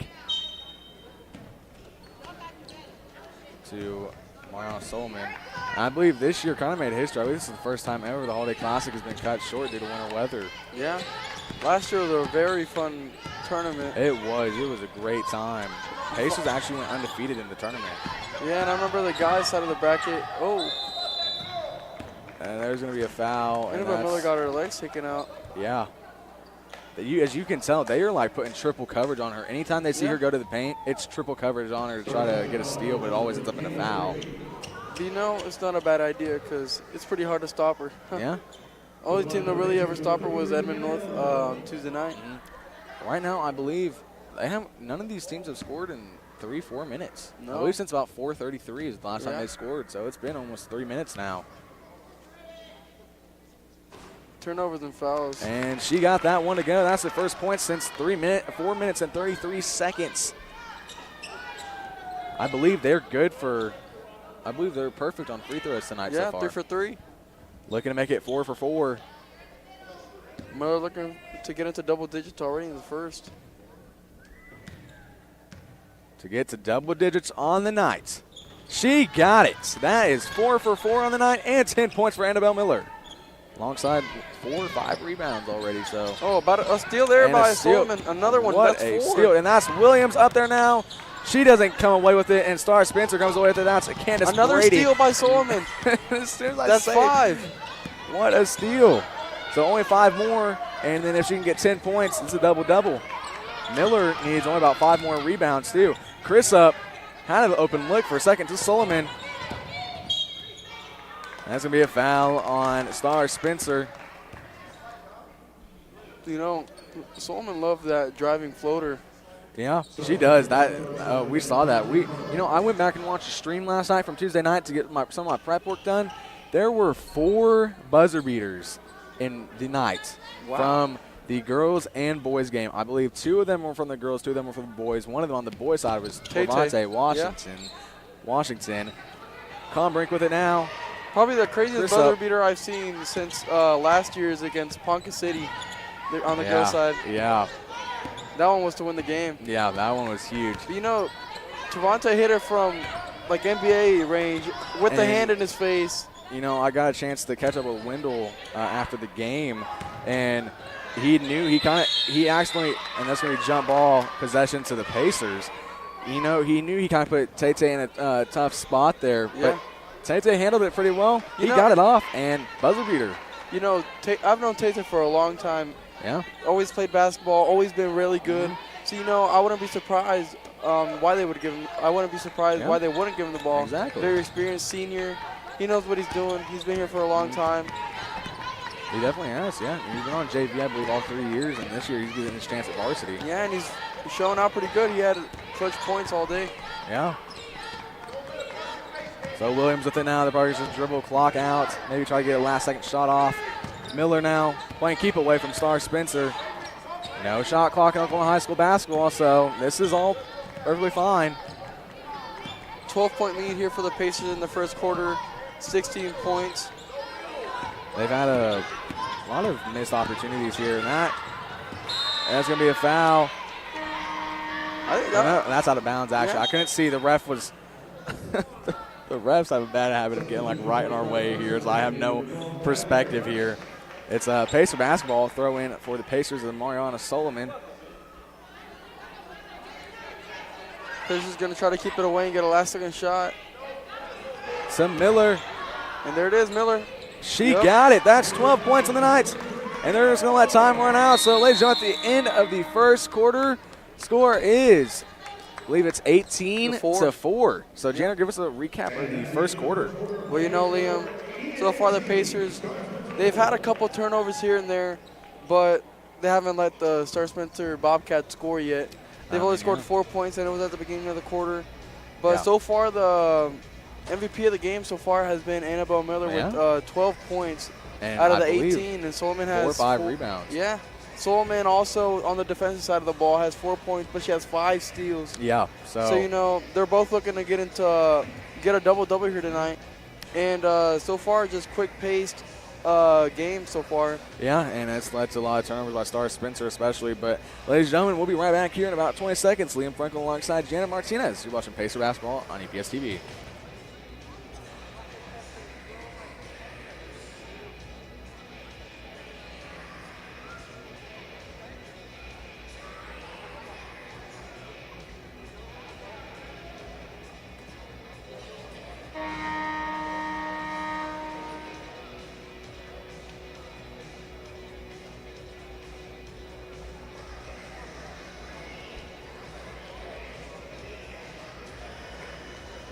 And ladies and gentlemen, we're back here courtside for the second quarter of this afternoon's matchup between the Pacers and the Lady Bobcats. Next time you'll see your Pacers in action is this Tuesday against the Sapulpa Lady Chieftains for district game number 6.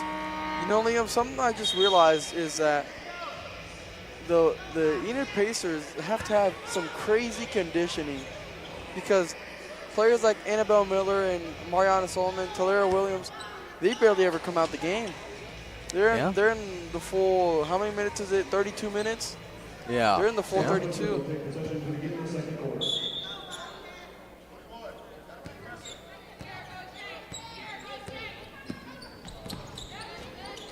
So here we go. Star Spencer loses the ball. Solomon, one person to beat. Oh, rough and out. And one. What a play by Mariana Solomon, the freshman. So going to the line, 4 points on the night, looking to make it 5. We make it 6. They just haven't updated the scoreboard. Yeah, she has 6, looking for 7. Yep, there you go. I wouldn't be surprised if She hits 20 points tonight for her career high. Wait, Her hers and is Miller. 19, right? I believe so. She had 19 Either against 19 or 21. 7 points on the night for Solomon now, 3 away from 10. And only, did she get the steal from Star Spencer? I believe she did. I'm pretty sure it was Williams. It might have been Williams, yeah. So Solomon still at 5 steals, Miller at 5 rebounds. Travel on number 3, Candace Brady.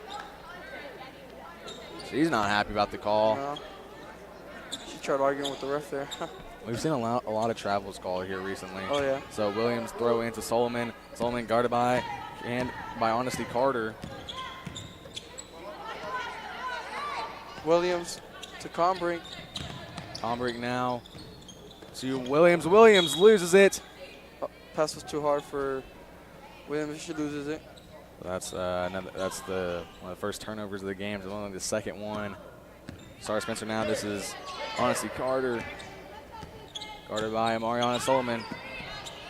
That was a good Looking for the screen there. screen, yeah. A steal over there by Chrisup, who gets it stolen away.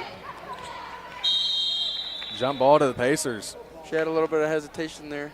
Gave Lady Bobcats a chance to take it right back, Yeah. but it's still Pacer ball, so. So Williams throwing into Solomon like we usually see. Solomon, like usual, bringing it up for the Pacers. Solomon to Williams. Williams to Miller. I wonder if we're going to see a Miller three-point attempt here pretty soon. She keeps staying on the outside a little bit. Williams shots up. No good. Rebound by Combrink. Combrink just puts it up. Doesn't get it. And Rebound by Chrisup. they're going to call a foul on the Lady Bobcats. That's going to be their first. Oh no, that was a foul on Chrisup. Oh. I was kind of confused there as well. Yeah. She gave him like a little stiff arm there. But Yates comes in. Oh, comes in for Combrink.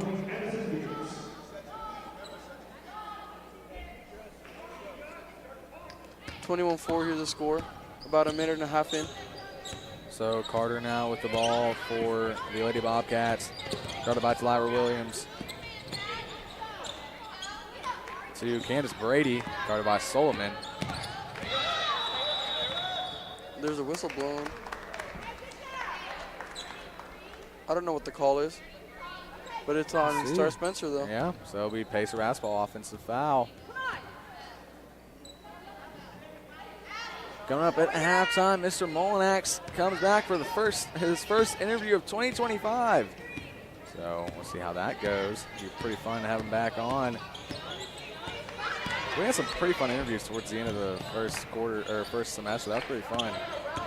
We had Mr. Crockett and I think we had Mr. Molinax too. Maybe Angelina. Mr. Liddell. Angelina, yeah. Pacers have slowed down a lot from the first couple minutes of the game. They went up, I'm pretty sure, with like 12-2, and then they've scored every one, like here and there, but they scored 12 in like the first 4 minutes. Yeah. And they've only scored like, what, 9 points in the Since last then, 8? Yeah, 9 or 10 since then, yeah. So here we go, Carter, guarded by Solomon. But although they're not scoring, their defense isn't letting Star Spencer score the travel. Yep, travel on Carter. That's another travel.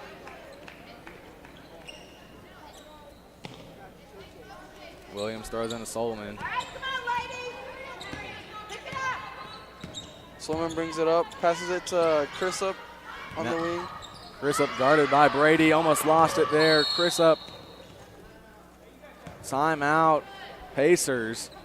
Coach Singh not happy. Not at all. She looks very upset. So that's they're gonna use their second timeout out of 5. So far, pretty disappointing quarter so far. Yeah, you would think that they would have got off to a better start from the first quarter, and it just seems like the Edmond North loss is still lingering here, and it's still in the back of their minds, and they haven't been able to get something to go here. I think they just need to regroup and come out with a better start, because so far they are up, but it wasn't as dominant as we'd expect. Yeah, and this is a winless team, so I mean, Pacers are kind of struggling a little bit, and that also is kind of almost the same thing applies to the Plainsmen when they come up. They can't come out here way too happy about the Edmond North win. I mean, it was a big win, don't get me wrong, and it's awesome to celebrate, but just because Southeast is 1-5 doesn't mean they can't beat you.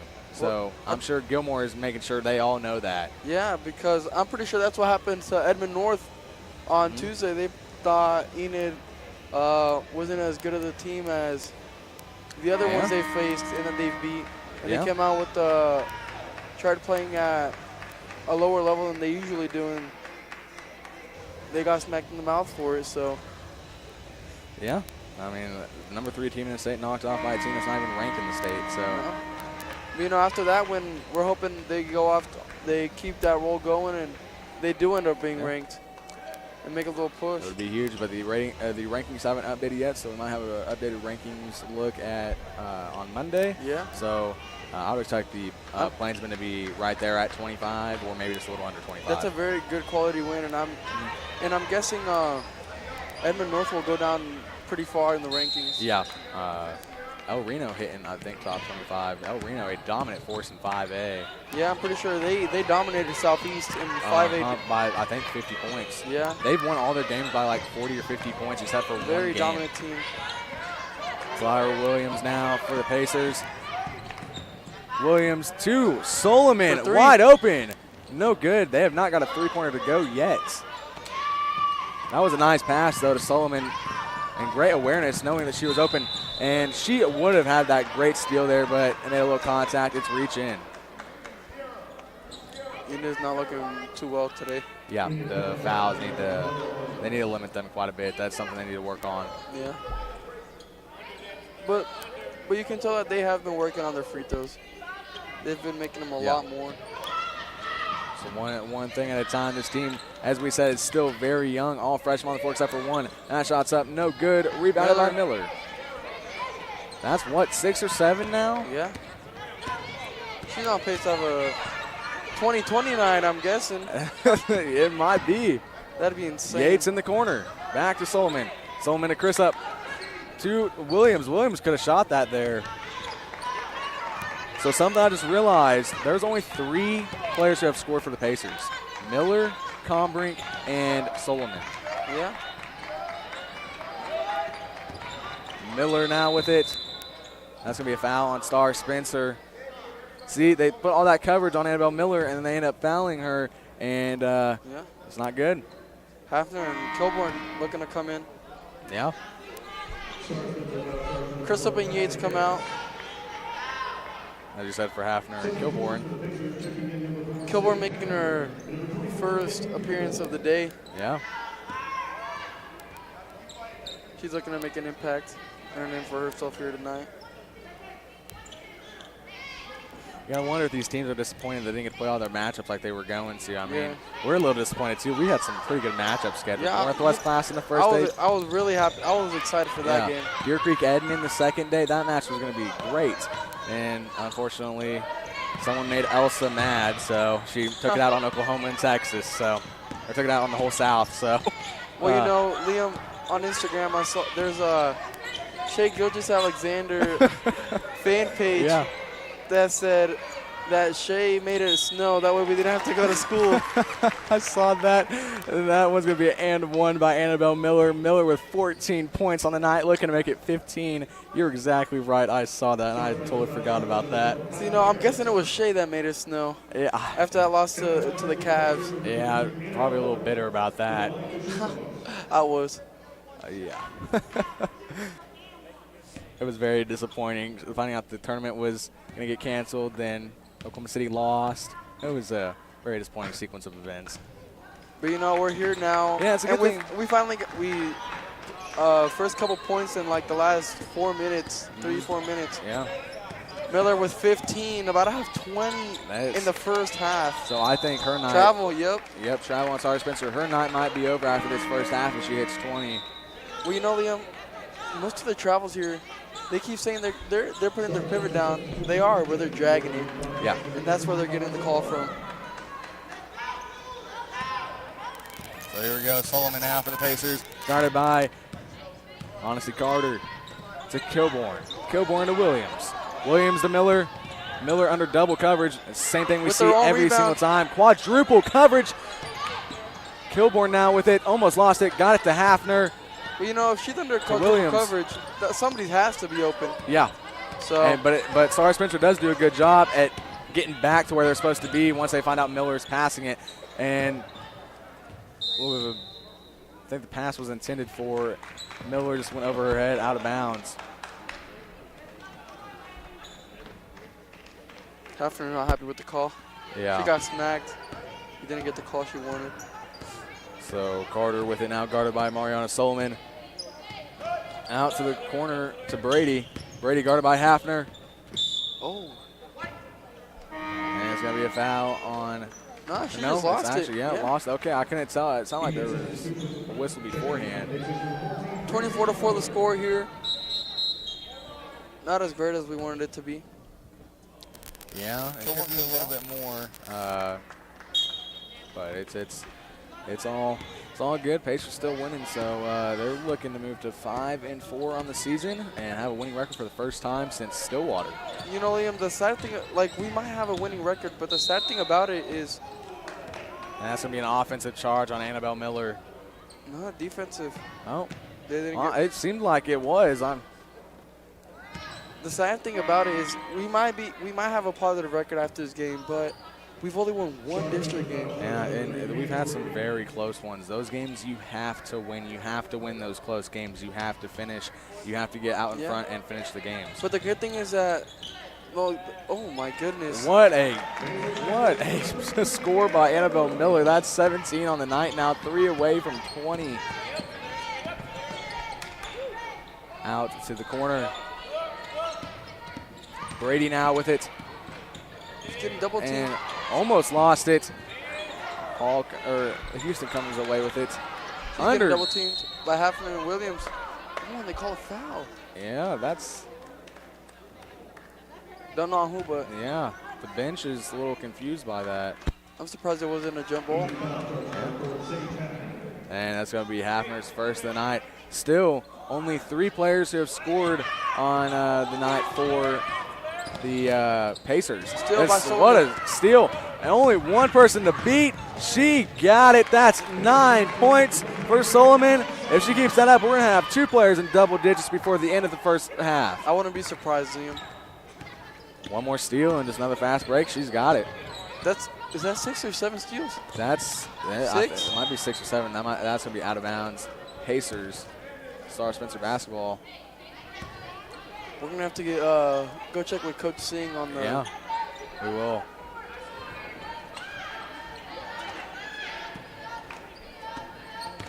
So here we go. That shot's up, just throws up a prayer, and she got it. That's the Bobcats' first points since the beginning of the first quarter. Yeah.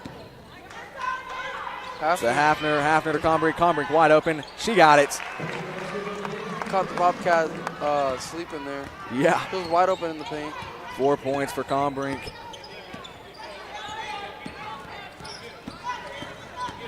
So here we go. Candace Brady now for the Bobcats, guarded by Mariana Solomon. Solomon playing great defense, almost caused a steal there. And Combrink comes away with the steal. 95 seconds to go in the first half. Solomon comes away with it to Williams. And Miller, 19 points on the night, looking for 20. That was huge. That was a great pass there by Williams. She caught it midair and passed it. Yeah.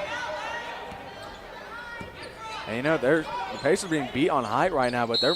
That's 8 seconds, I'm pretty sure. Yeah. Oh, call timeout. So that's going to be a timeout.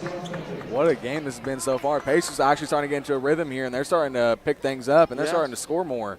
Still, I think we're going to see a lot more players starting to score because we only have 3 right now. It's been 3 the whole entire game. Yeah. Solomon with 9, Annabelle Miller with 19, and then Combrink with 4. So a lot of the other players are Singh's going to be probably telling them to start picking up their half.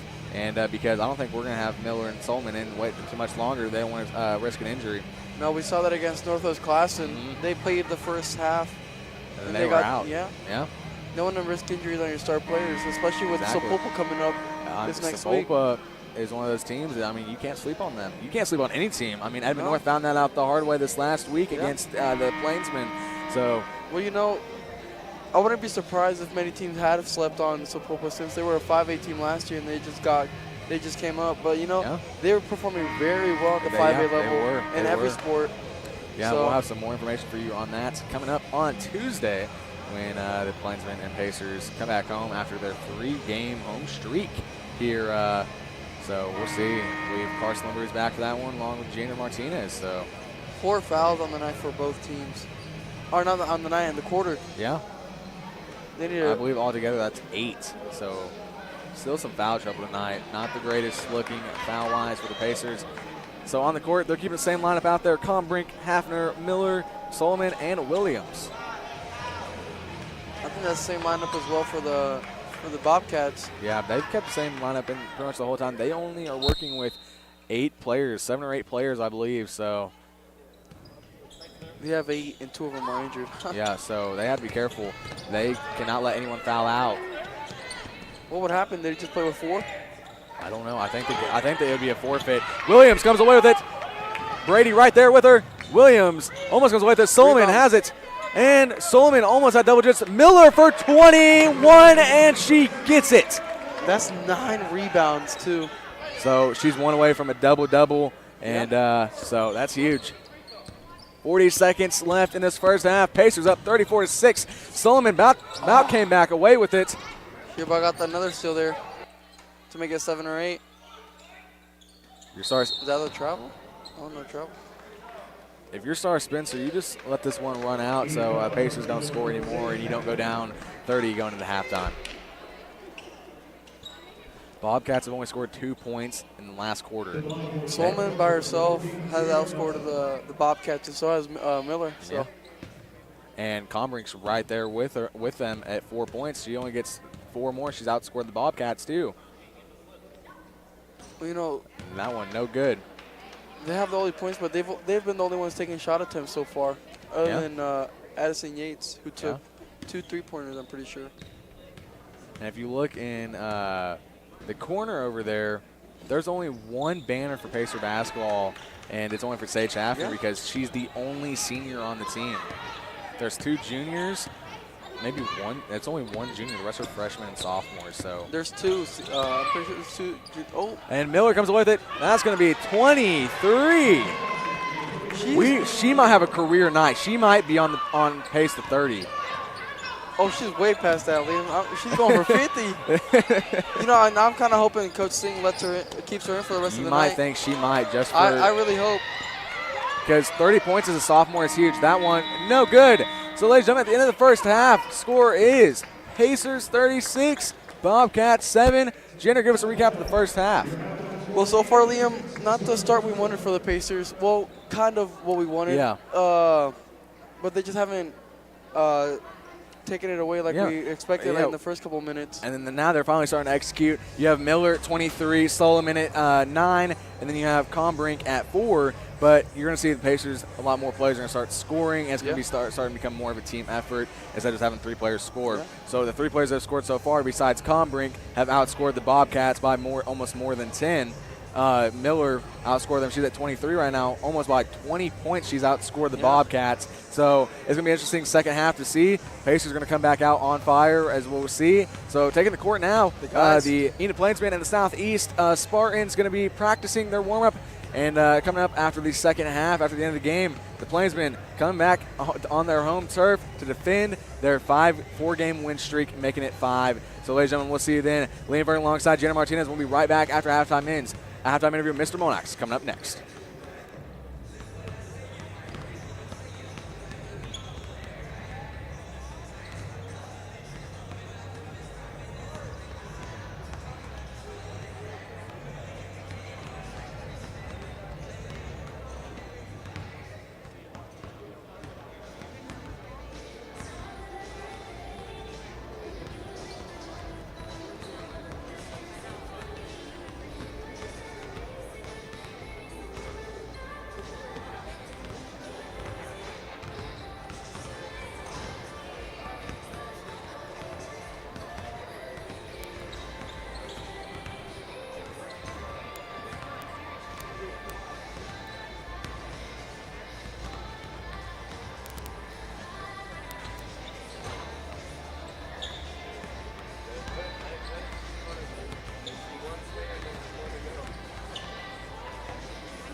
Ladies and gentlemen, welcome back courtside for Pacer basketball halftime interview. Mr. Monak's back for the first interview, or his first interview. This is my first his interview first this interview of year. 2025. Yeah, So, yeah. welcome back, Mr. Monax. Thank And what you. a game it's been so far. I tell you, ever since that last loss, this is the type of game that's good for the young ladies.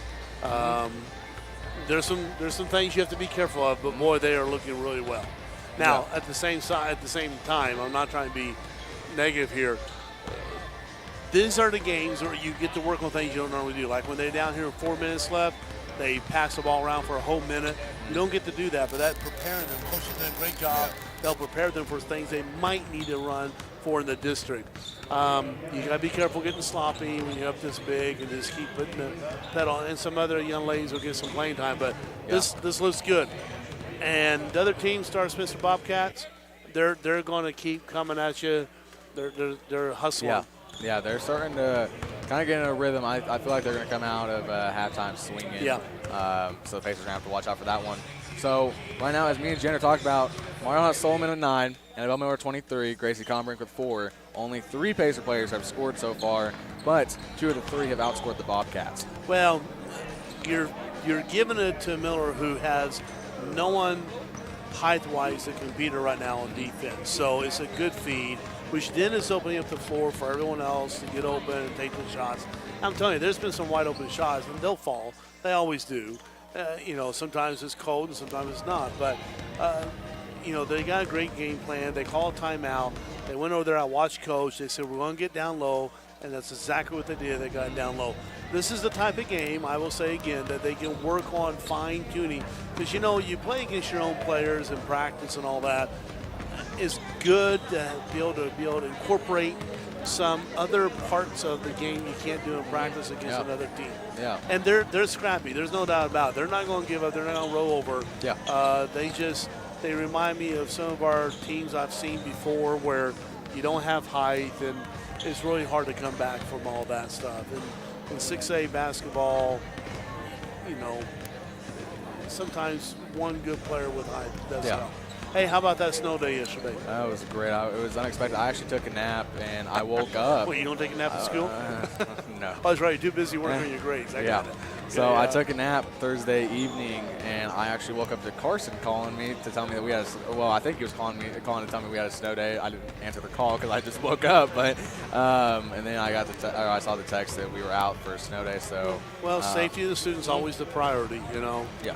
And with all the snow, my wife and I were down at UConn today. Shout out to my granddaughter who turned 2. We went to a birthday party this morning, and they had more snow than we did. Oh, yeah. And but it was already gone with the sun melting. And they're saying, I'm not trying to be a weatherman, but 60 degrees on Friday? Okay, whatever. Yeah, anyway, 60 back to degrees basketball. and then Arctic air coming back, or Siberian air coming back in.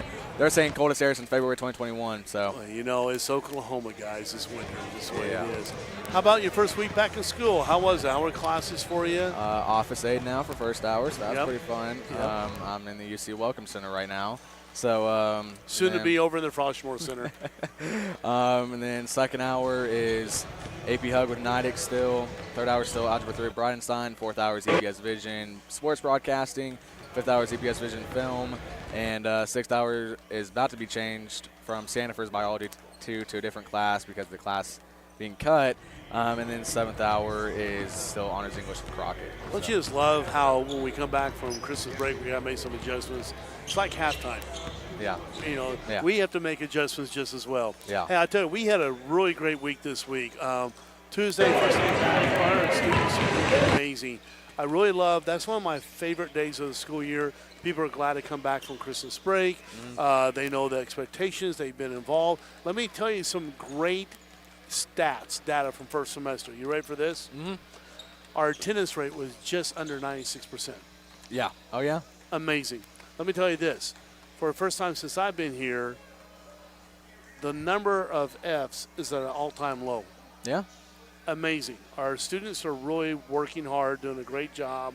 Teachers are doing well. It's really great. The atmosphere, the attitude.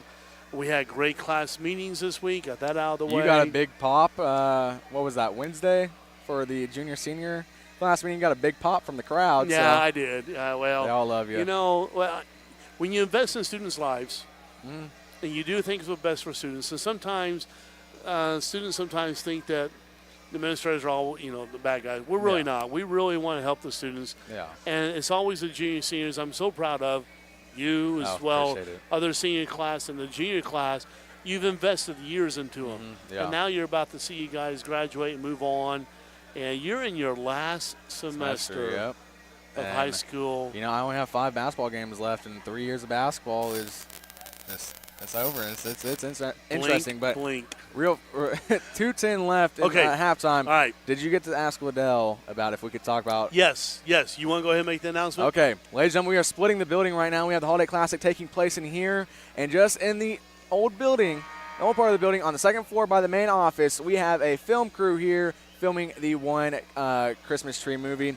And they actually they had their I believe it was site manager. He actually got a chance to talk to a few of us. Yes. And talk to us about film, talk to us about broadcasting too. So. And don't be surprised if the camera crew comes in here during the Plainsman's warm-up crew just to get a shot of a little bit of basketball. Yeah, we're pretty excited, very honored that they wanted to use the high school as part of the scene for the movie called The One. Because when's the next time high school's going to be in a movie? Well, maybe this is the first of many. Oh, maybe they'll do a documentary of you one day when you're doing this as a living. Maybe they'll come back. Hey, and do let me be an extra in this. Let me be an extra. My reward for being in EPS TV, be an extra in a movie. Just be in the scene. That'd be okay. I don't care if I'd be walking by in the background. Knowing me. It's funny. Sometimes students are doing their videos and they do dance. I will purposely walk in the background and do like the Egyptian move or something. Just I appreciate you saying that, reminding me. Here pretty soon, keep an eye out. We'll kind of make announcements. I'll keep mentioning it more and more. But in collaboration, EPS TV and Mental Health Club, we're going to be doing the teacher walk-up video. Oh, yeah. That's going to be awesome. The filming for that's going to be starting here pretty soon, and we should have it done. I want to say by March. I don't want to put an exact deadline yet. I would say by mid-March at least. It's great. So it's fun. Hey, real quick, one more thing before we go. I got to brag on my math department. Can I? Oh, yeah. Math department has been doing Comingo, which is a Khan Academy. We've been in a pilot program. We have been informed that Enid High School is going to be featured on a webinar. They're going to cap it at 5,000 people and be part of the webinar, and we'll be filming during that webinar in February, March, whatever, our math teachers. Shout out to the math department. Shout out to the students who have really helped us do a great job. Yeah. Appreciate it. I know I got to go. I'm not going to call third quarter because you guys missed out on 2 games. Here's my second half prediction. Ready? Clean up, keep going well, put the pedal to the metal, and get other girls some experience. See, they're bringing Solomon, Williams, Combrink, and I think Miller's coming back too. Yep. She might just end up with 30 points tonight. As always, great job. Appreciate it. And we always say this, we close out. What is it? Go Big Blue. All right.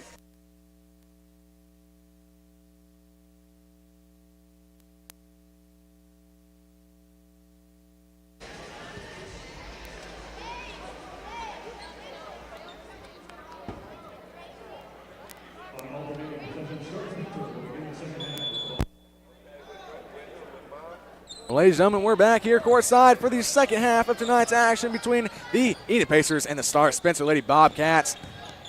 What tonight's been so far, 36-7 is the score now. So Solomon comes away with it. Almost lost it, actually. Solomon guarded by Brady. As always, we appreciate Mr. Monax coming on for a halftime interview. Miller, that's 25 on the night, Jander. Wow, 25 for Miller. What a night. I think she's already hit her career high. So 27. 27's career high. About there. So what a night. We're trying to see if any of the other Pacers can And Solomon's going to look for double digits, and she does. That's 11 points for Amari Anna Solomon. What's the career high for the Pacers in total in a game? This season, I believe it's 75. No, that's not correct. I don't think it's 75. I think it's 65. So Solomon, 13 points on the night. So 42-7, they're looking to maybe break that record that they had against Northwest Classen. Least allowed points was 9 points against Northwest Classen as well. So maybe only 7 points. They'd have to hold the Lady Bobcats. And that's going to be 8-second violation. The defense, Liam. The defense. The defense is clutching up today. Williams has a couple steals. Pretty sure she has like 4. Solomon has 8. Yeah. Then the rebounds. It's just all-around defense, yeah. Oh, and ladies and gentlemen, I just want to say a quick thank you to all my halftime interviews so far this season. I did the math at the beginning of the season. I had like 22 halftime interviews I had to do, and I was very stressed out, but people like Mr. Molinax, Mr. Liddell, Mr. Crockett have made my life easy.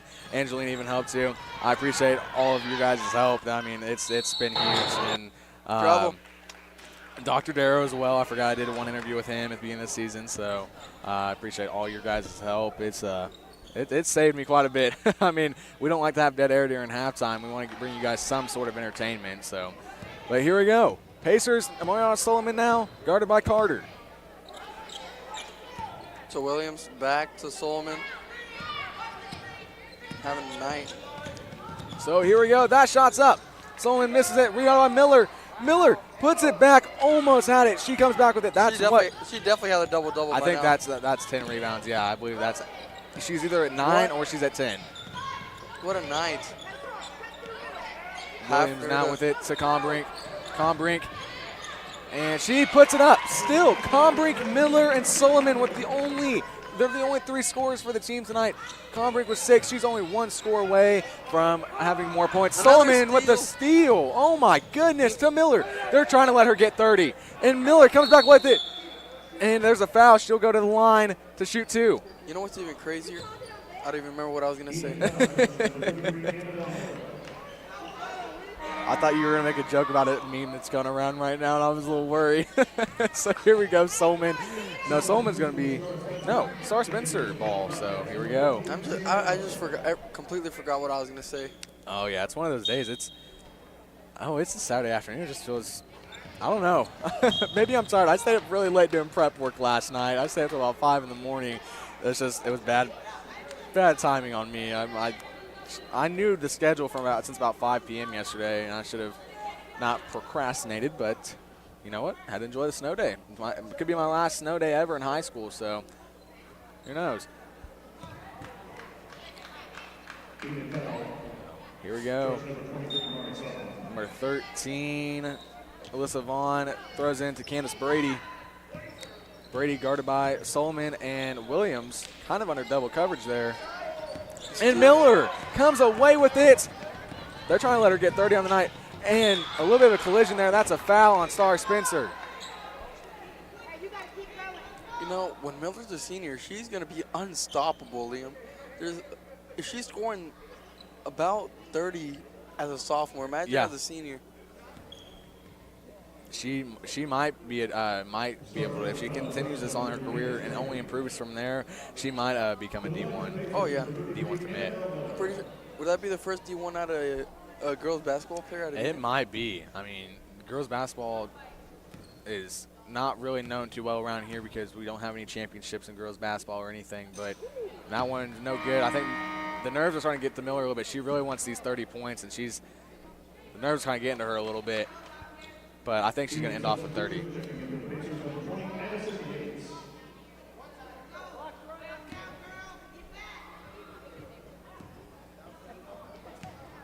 So here we go. Shot number 2, up, and it's no good. And that's going to be Star Spencer basketball. If I were coaching after this quarter, I'd start putting the subs for the Pacers. I don't want to risk any injuries. Especially going in against the Polpa next week.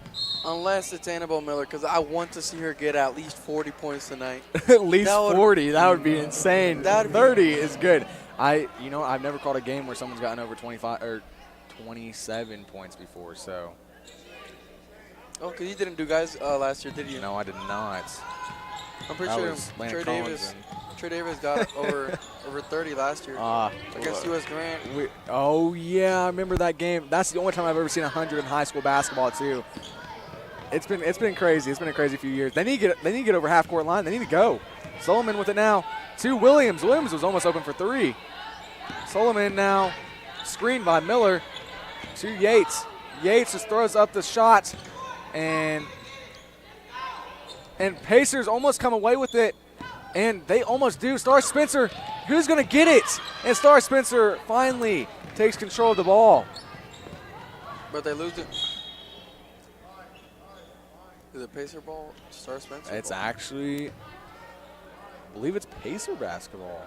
Nope, Star Spencer. Star Spencer gets it. That one's up, and that's going to be a foul. Foul on Combrink. That's like 3.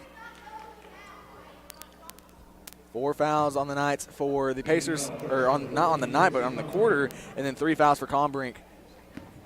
I don't think Combrink's going to be in too much longer. And their subs. Chris up getting ready to check in. That shot's good.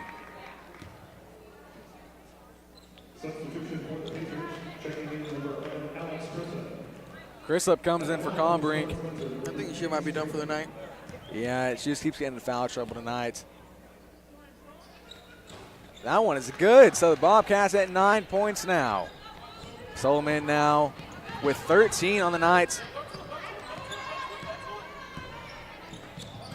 And these Pacer players just ducked. That ball was heading straight for them.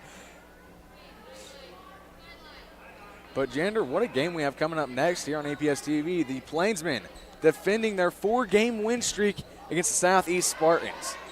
You know, Liam. And if my In those, oh, what a pass. In that 4-game win streak, the Plainsmen have taken great teams. you got Bartlesville, you got Edmond North, yeah, sort of Stillwater again, proving the point that there might be talks that Stillwater's a new rival.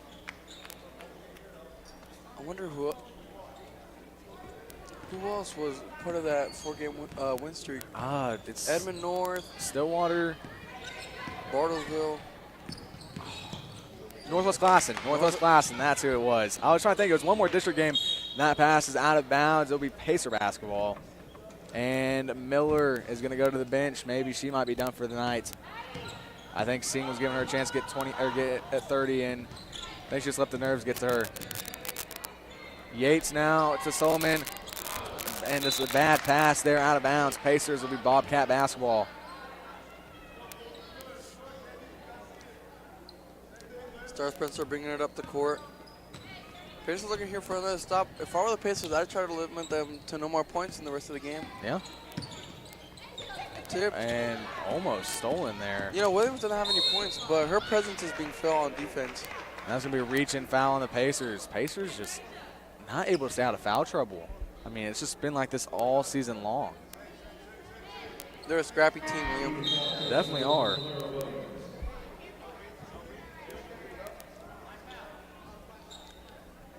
Still only 3 players for the Pacers that scored all night. I think we're going to see that change here pretty soon. Miller's out. I don't think Solomon's going to be too far behind, just because Coach Singh does not want to risk getting any of her starters injured.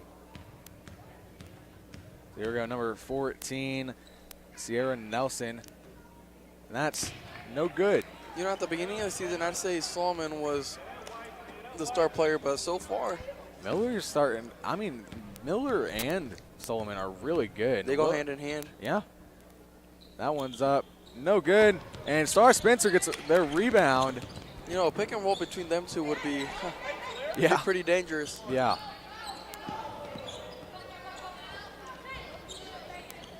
Here we go, Solomon now. Guarding Brady. No foul. And that one's just thrown up in the air. Pacers can't come away with it.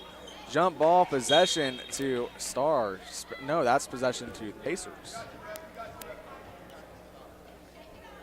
Number 3 for Star Spencer, not very happy at all. Just throw the ball at the ref. So here we go. Actually, I'm surprised she wasn't teed up for that. Yeah. In the NBA, probably would have been. Yeah. That shot's up. Almost had a buzzer beater. That was almost huge. So, ladies and gentlemen, at the end of the third quarter, score is Pacers 44, Bobcats 9. Janner, give us a recap of the third quarter. Well, no, pretty much a lot of the same. The Pacers just keep running away with the lead. Mariana Solomon, Gracie Combrink, and Annabelle Miller still the only 3 scorers. Annabelle Miller has 25 points. Pretty insane. But pretty much that's it. The lockdown defense, they're not letting Star Spencer get to the rim. When they do, I think most of their points have been in on the free throw line. So Pacers just need to limit the fouls, especially coming up in the future against more district play. Yeah. So you got Pulpa next week. Then you get a week off, or well, you have away games, but you get a week off at home. Then the Monday after, you have a non-district game against Star Spencer, which will be a rematch of this game, which Star Spencer might come out swinging on that one. You never know. And then you come back home afterwards against Jinx that Friday, which that was a game you could have won, but you gave up due to fouls. So they're going to be out to win that one, and it's on their home turf. Yep. Then you have Bartlesville at home, which is a game you lost by 3 points. Which, in my opinion, could have been a win. And then Bartlesville's coming to your home turf. So, I mean, I definitely think the Pacers are going to improve from here. Bartlesville. Miller's coming back in for the Pacers, so they're going to give her another shot at 30. Well, Liam, the Plainsmen and the Pacers have basically been the opposite. The Pacers have won. Ladies and gentlemen, sorry, Jenner he's still a little under the weather from the other day and just had a little bit of a coughing fit, so. My bad. Yeah. But the Pacers have won a lot of games at home, and the guys have they've lost quite a few, actually. It's been like back and forth, and it seems like when Pacers do good, Plainsmen are kind of exactly. That's what I was trying to get to. Yeah. When the Plainsmen do good, Pacers aren't doing the best, like we saw Tuesday night. Steal by Williams. Oh my! She was not letting that go. That's possession to Enid. That was They're having a wrestling match over there. The mats aren't out. Yeah, mats aren't out, but neither was gonna let the ball go. 44-9 score. Williams bringing it down the court. Game so far. To Solomon, to Kirsup, to Miller, back to Kirsup, to Williams, almost tipped out of bounds. To Miller out. Back to Williams. Liam, the Pacers, a lot of ball movement. Yeah. Back to Kirsup, who almost loses it. To Solomon. Yeah, Solomon now. To Miller. Miller, you're going to see her start trying to go for 30. I kind of want to see her chuck up a three. Under pressure. I kind of want to see Miller chuck up a three. It's been looking like she might go for one all night. She's been staying on the outside more than she has been inside the paint. It's been more Combrink on the inside of the paint. Miller's been outside. I don't think I've ever seen her shoot a three. I think it was one. I think she shot a few of them during the first game of the season, but besides that, I don't know.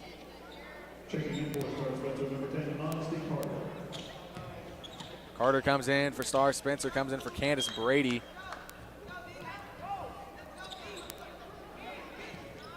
So Miller now, that is 27. She's 3 away from 30. Now is the time she chucks up a three. Yeah. Could you imagine a three to, that one's up. That almost went in, just a little bit more air on that, and she would have had that. And Solomon comes away with it under a bunch of pressure. She just got it. Oh, my goodness. Under triple coverage. Combrink now. She does not get that one. Solomon almost came up away with it. And it's going to be jump ball possession to Star Spencer.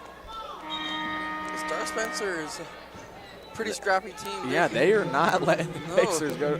They're not letting the Pacers take anything. So Solomon's going to come out. Miller's done for the night, sadly. Yeah, I think so. I think all the starters are. Combrink's out. Miller's only out. They're the only three that have scored so far. Combrink, Miller, and Solomon. Now's the time that the Pacers try to expand their. Oh. Kilborn playing great defense. Williams is the only starter still in. And that's going to be a foul on number 20, Addison Yates.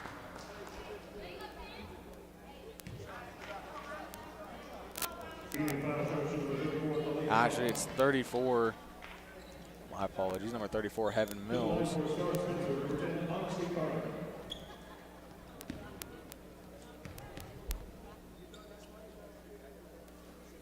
First one's no good. I wonder who's going to be the first person to score other than Combring, Miller, and Solomon? I don't know yet. If I were to guess, I think it's going to be Tolero. I think so, yeah. That might That be shot's up. Almost had it. That was about to be the Pacers' first points that aren't from Combrink, Miller, or Solomon. But the freshman and sophomore These all freshmen? freshman and sophomore duo of Miller and Timeout. Solomon is huge. And these timeouts feel really bland. I used to be really excited for the timeouts, but bandstands are empty. Yeah. You guys had red carpet canceled this weekend, and man, but it's gonna be great to see you guys back on Tuesday. It's always great having the band here. So, at the end of the not at the end of the fourth quarter, almost at the end of the fourth quarter, we're about 4:55 away from that. Score is 46-9. We'll be right back here on EPS TV.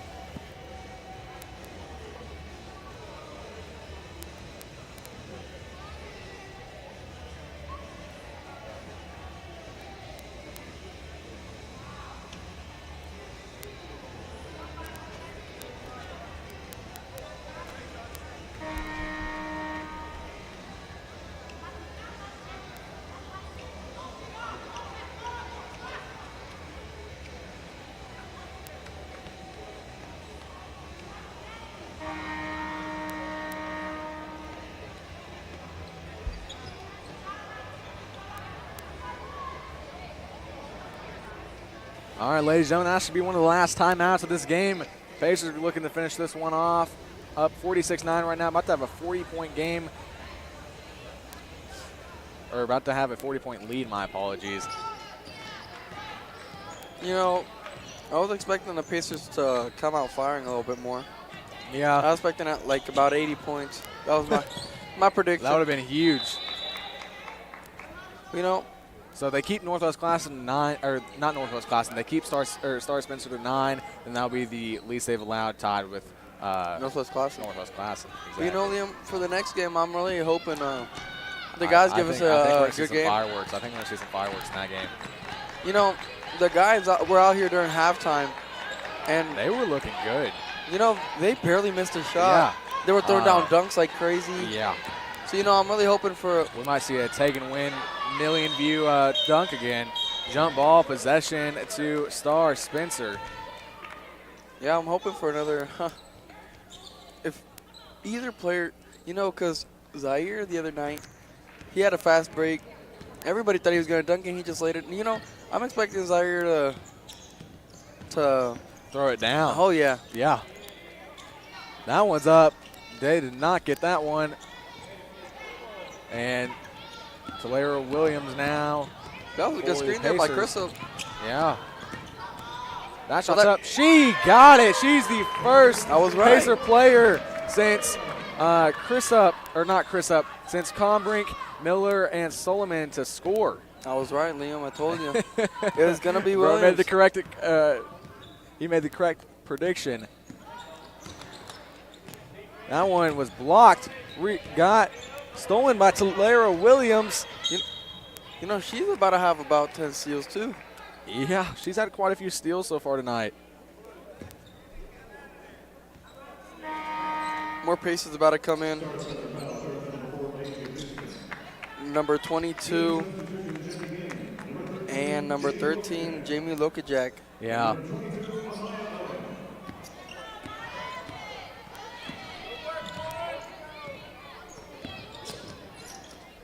Yeah, it's open for three. Lokajak also open for three. None of them took Lokajak it. almost had it there. Rebounded by Star Spencer.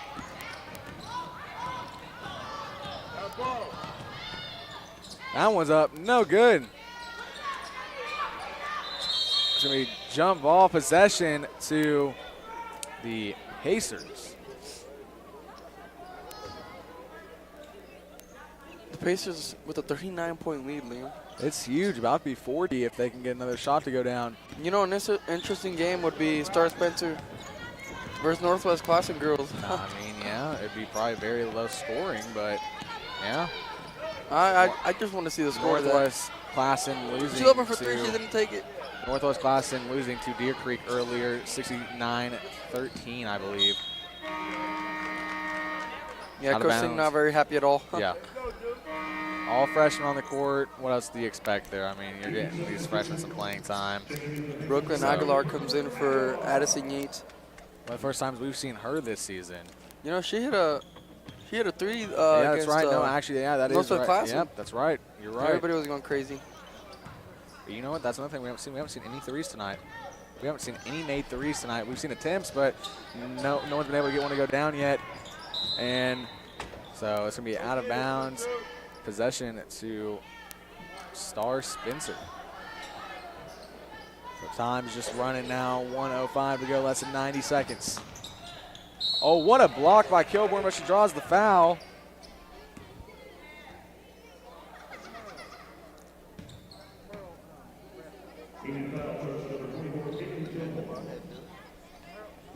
So here we go. Going to the line for the Pacers.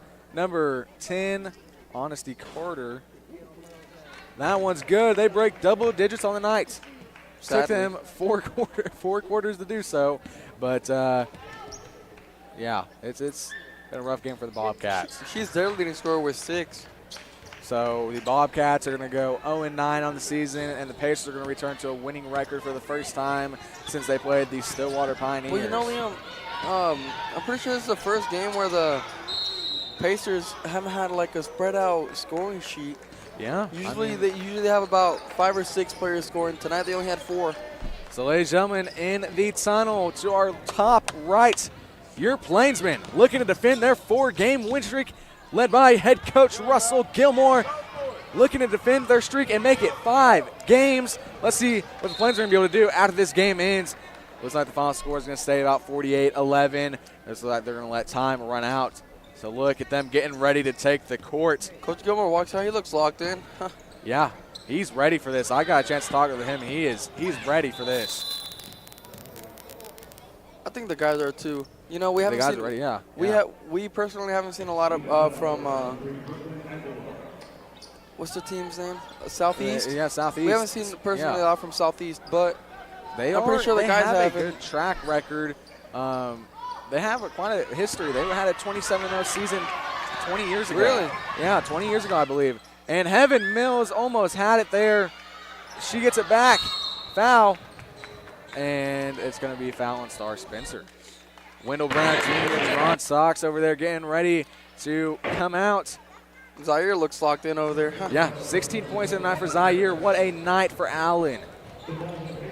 On the left side, Southeast getting ready to take their spot on the court, looking to snap the Plainsmen's win streak, led by head coach Walter Brewer. Brewer's been there for over 20 years. Wow. So I couldn't find the exact year and the exact record he has, but he's been there for over 20 years. And Mills drains both of them, so that's going to be a 50-point night for your Pacers. And ladies and gentlemen, that's going to do it to end this matchup. The Pacers are going to knock off the Star Spencer Bobcats 50-11. Janitor, give us a recap of this game before we go into the Plainsman matchup. Well, you know, Liam, the girls came out with a hot start, and then they kind of plateaued over a little bit. Then coming into like late first half, Miller went crazy, has a bunch of points, and they take a massive lead. Then during the second half, they just continued that. During the fourth quarter, they obviously had to take out the whole starting lineup. They don't want to risk any injuries. Yeah, exactly. But, you know, very dominant win. Hoping to take that momentum into the Sapulpa District game. Yeah. And hopefully the guys can do the same here. So, ladies and gentlemen, coming up next, the 5-4 Enid Plainsmen taking the court, looking to defend their 5-game win streak on their home turf. Ladies and gentlemen, we'll see you then. Liam Berry alongside Janet Martinez. Coming up next, Plainsmen and Southeast.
Good evening, ladies and gentlemen, and welcome to Enid High School for tonight's Oklahoma Secondary Schools Activities Association basketball game. We're thrilled to host this exciting event, and thank you for joining us. As we prepare for tonight's game, we want to remind everyone that your presence here is a privilege, not a right. OSSAA events promote sportsmanship, respect, and integrity, both on and off the court. It is our responsibility as spectators to honour these values and represent our school and community in the best possible way.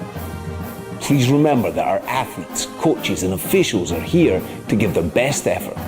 We ask that you show respect for their hard work and dedication by demonstrating positive and encouraging behaviour throughout the game. Unsportsmanlike conduct including taunting, booing or disrespectful comments will not be tolerated and may result in removal from the event. Let's work together to create an environment that celebrates the spirit of competition and reflects the character of our community. Thank you for your cooperation, and let's enjoy tonight's games. Here's to great games for the Pacers and Plainsmen. Thank you, Mr. Liddell. I'd like to follow up on a few items and echo several areas that Mr. Liddell has already addressed. First of all, let's keep in mind why we're here tonight, and that's to support our student athletes. The athletes, the players, the POM, the cheer, the trainers, the EPS vision. That's why we're all here tonight, is to support our kids. So let's do the absolute best job that we can to support them with the atmosphere. And hopefully you can see that we do take a lot of pride in our sports and our activities here at Enid Public Schools, Enid High School, and we want this to be the best opportunity for our kids. Just as Mr. Liddell spoke of earlier, we are a proud member of the OSSAA and the governing body and their policies. We support all of the policies that they embrace, whether it be eligibility, sportsmanship, respect, proper language, and much, much more. We support the OSSAA and what they stand for. Therefore, I encourage you all to let the players play, let the coaches coach, let the officials officiate the game. Sit back, get something for the concession stand, enjoy the ball game. Thank you all for coming out here tonight. Safe travels as you go home after the game, and as always, go Big Blue.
it's time to meet our starting lineups.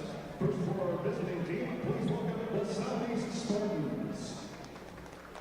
The starting lineup for the Spartans. Number 1, Jackson Brown.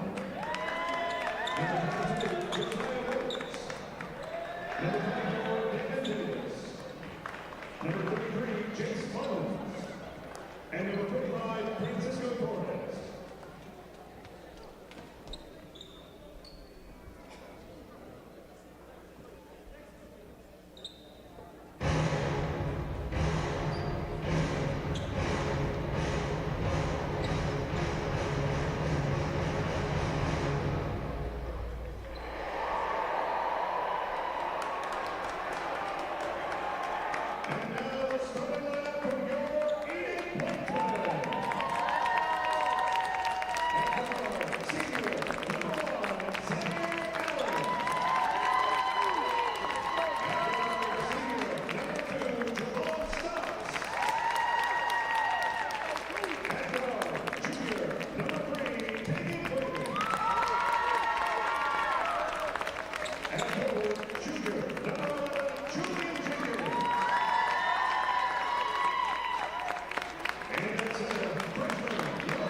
Ladies and gentlemen, welcome courtside for tonight's matchup between your Enid Plainsmen and the Southeast Spartans. What a matchup this is sure to be. The Plainsmen coming back to their home turf, defending their 4-game win streak after wins against Northwest Classen, Stillwater, Edmond North, and Bartlesville. So what big wins those were, knocking off the 3rd team in the state, but they can't let that win distract them from tonight's action against the Southeast Spartans. So at the center court is 34, Daquan Jenkins, and Isaiah Thompson. Yeah.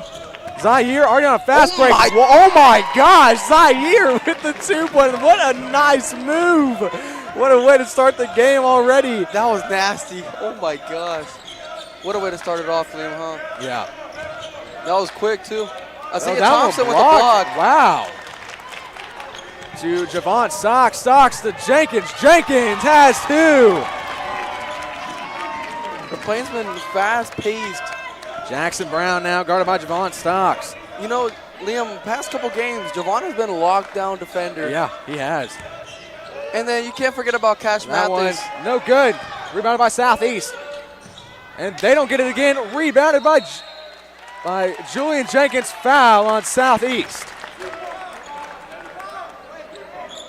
You know, the Plainsman, Liam, started off hot the past couple games. Yeah, they definitely have. Julian Southeast. Jenkins to throw this one in for the Plainsmen to win. Back to Stocks to Zaire Allen to Isaiah Thompson.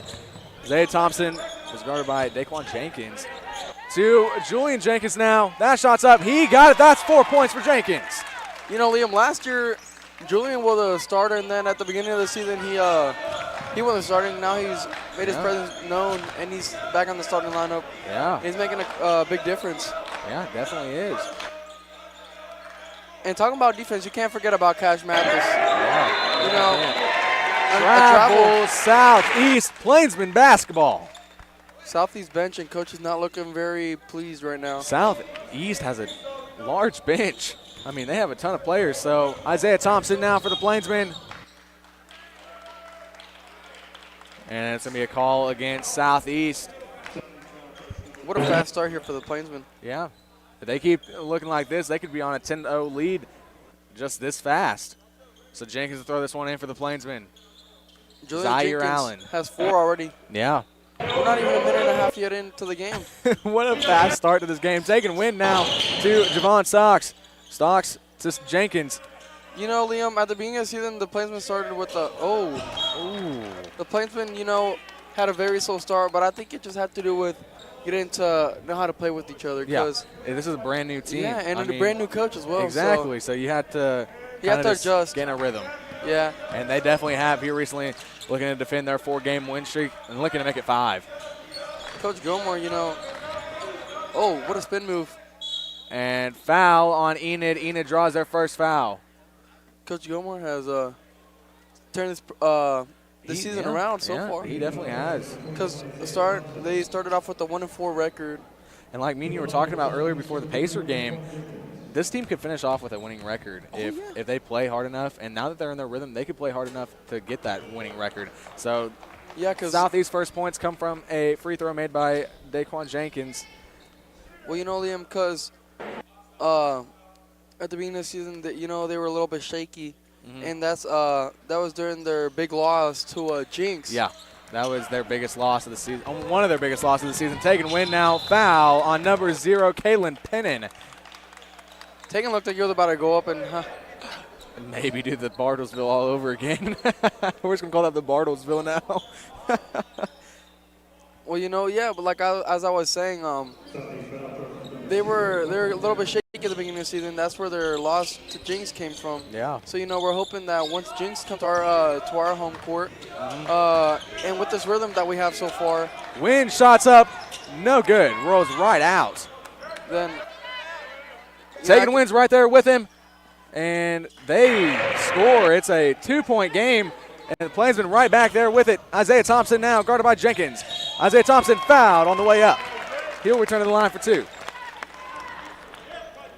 Plainsmen are playing very fast-paced, but you have to watch out you don't let Southeast come back here and let the aggression backfire. Yeah. So Isaiah Thompson now to shoot 2 for the Plainsmen, looking to extend this lead by 4. Southeast kind of on a little bit of a fast break here. First shot's up. He got it.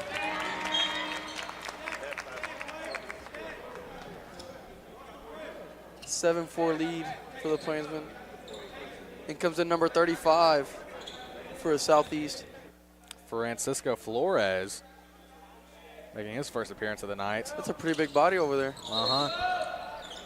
I'm kind of surprised Coach Gilmore didn't put in Cash Mathis. We might see him tonight. Well, though. he stopped a 6'11" center. Yeah. Edmond North. Yeah. Edmond North, one of the best teams in the state. And 6'11", what can he do?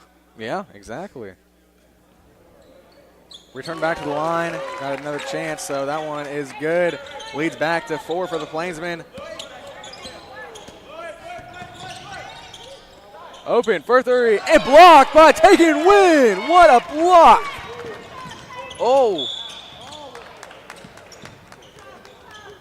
And just kind of, there was a real fast movement there. There's going to be a foul on the Spartans. 5 fouls already. And not the Bixby Spartans, so don't worry.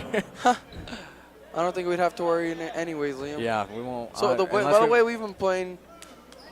The only way we meet Bixby is if we go to regionals and it lines up to us playing Bixby. But I don't know.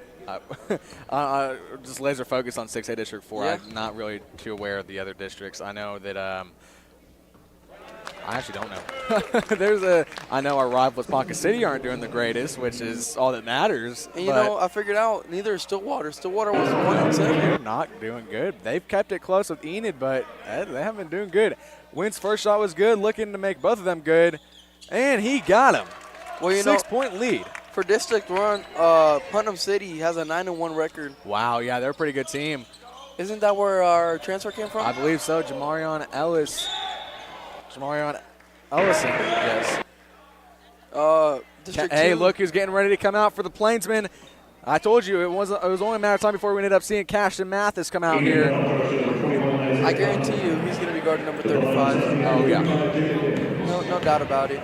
District 2, Norman with the 6-2 record. The first one is no good for Flores.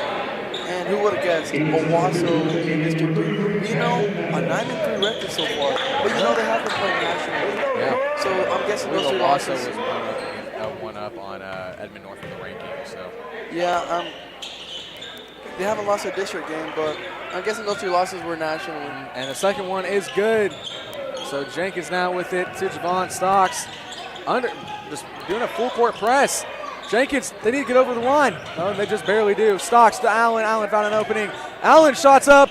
No good. Almost had that. That would have been a beautiful shot. Rebound by Jenkins. Travel on Jenkins. The Plainsmen need to find a way to get around that press. Yeah. A little bit of miscommunication there by the Plainsmen. But, you know, they're not backing down. They're giving them a press of their own, so. That shot's up. No good. Rebounded by Southeast. And they're going to call a foul. You know, Coach is pretty surprised because Yeah, he had his hands up. Yeah. I don't know. Yeah, Coach, he did not have about that one. That's 2 fouls already. Quick fouls. That's 3 in total in the quarter. Both teams might be in the bonus coming up here pretty soon if they keep like this. So the first one's no good. They've had a hard time shooting free throws tonight. Enid, kind of like the girls so far. Yeah. They started off very hot. 6-0 run to start it off the first minute, and then kind of haven't seen any more. And the second one goes. Win now to Jenkins. Jenkins to Allen. Allen to Javon Stocks. Almost stolen to Cashton Mathis. And Flores with the block on Cashton Mathis. You know, Cashton's going to be happy about that one. He's going to be looking to get back at Francisco Flores for that. You can't forget, Cash is a freshman. Yeah, he's almost a starter as a freshman. He starts occasionally, doesn't start. But, yeah, he's a good player. That one, no good. You know, Liam, I tried playing Cash in a 1v1. That did not go very well for me. He's bigger than he looks. Yeah. I'll tell Second you that. one is no good. Rebounded by Southeast. He's pretty unhappy with himself. Yeah. And just stolen by Julian Jenkins. What a shot. Oh, what and a he move. got him. Wow. That is 6 points for Jenkins. And they're going right back on it. And almost a foul. And that's going to be a call on Southeast. Going to be out of bounds. Plainsman ball. So here we go. Jenkins now to throw in for the Plainsman to Zaire Allen. Jenkins fought the reverse lead to that one. He got. Yeah. He was about to get tackled. Yeah. So taking win now for the Plainsman. Kind of hesitated a little bit. Oh, what a Almost lost pass. it, but that was a beautiful pass. Javon Stocks, he got it. That's his first of the pass. night. Yeah, that kind of looks like me in NCAA. Oh, the perfect pass. The one time we played NCAA. I think I won by like 3 scores on that. So that shot's open for 3. Bullseye. He got it. First 3-pointer of the game for either team. That's So. the first 3-pointer we've seen all day long. Oh, yeah. Girls At did least, not at, least have- from, at least from Enid. Yeah, at least Enid for games. Enid, yeah. Jenkins now. You know, how it looks, you wouldn't expect Enid to have such a small lead. Yeah. Mathis's shot does not go. Just fast breaks by both teams. I mean, they're just going all Steal by Mathis. All momentum. Mathis back with it. Mathis to Javon Stocks to taking win to Julian Jenkins. He kind of stole that from his own Stocks to Allen. Allen to taking win. Taking win. Shots up. No good. Rebounded by Southeast. Justin Scott now to that shot's up. No good. Rebounded by Julian Jenkins. You know, the good thing is To taking win. Taking win is not afraid to shoot the ball, No, he's not. which is Julian good. Jenkins now to Zaire.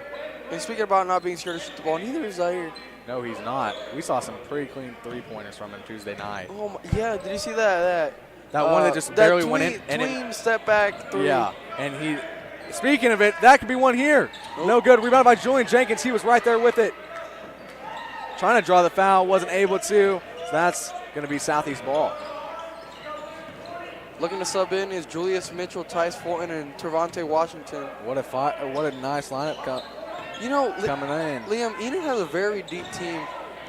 With So Julian Jenkins comes away with it now. there's a charge, I'm guessing. Yep. And so the offensive foul goes against the Plainsmen. It'll be Southeast ball. Oh, and Wendell Brown Jr. also subs in. See him coming in for the first time tonight. Everybody.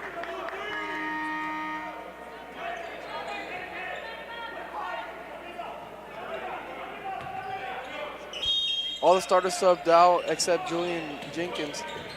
Jenkins doing great, and he about lost it. Wendell, and that's going to be Southeast basketball. Last touch by Brown Jr. You know, Liam, that kind of looked like Quinn Ewers last night throwing interceptions late in the game against Ohio State. Yeah, that was great. I'm so glad Texas lost. You know, that's Almost lost it. I'm kind of hoping Notre Dame wins that. Yeah, you know what? Give it to Notre Dame. Foul on Plainsman. You know, because a lot of people have been talking crap about Notre Dame just because they say they don't play in a real conference. Yeah. But, you know, so, I mean, give them their credits, you know. And NIU lost beside the point. Well, you know, they've done pretty well. They're in the college national championship. I know, yeah. They're obviously doing something right. Exactly. So here we go. Francisco Flores returns to the line for Southeast. He gets the first one to go. They were going on a little run of their own. It's going to be so great being back here on Tuesday with the band here and the cheer here. You don't realize how much it impacts the game until they're not here. I mean, especially during those timeouts. Yeah, it's so quiet. I'm usually used to having to lean closer because I can't hear what anyone's saying because the band's playing so loud. Torvante watching under so much coverage to Wendell now.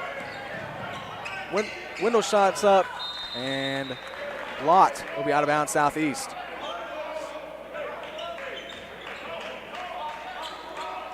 Coach Gilmore giving the Plainsman the play to run. Yeah, so there Plainsman kind of stalling out here a little bit on any good plays. Julius Mitchell now to Wendell Brown Jr. to Julian Jenkins. Jenkins shots up. Bullseye for three. You know, that's Julian's specialty. We saw that last year. He can shoot the ball. Oh, and they almost come away with it. Wow. Almost thought that was backcourt for a second. And Enid not happy about that one. Nobody in the crowd was happy with that call. No. Zaire is about to come back in. As he He dives. just slid on the floor.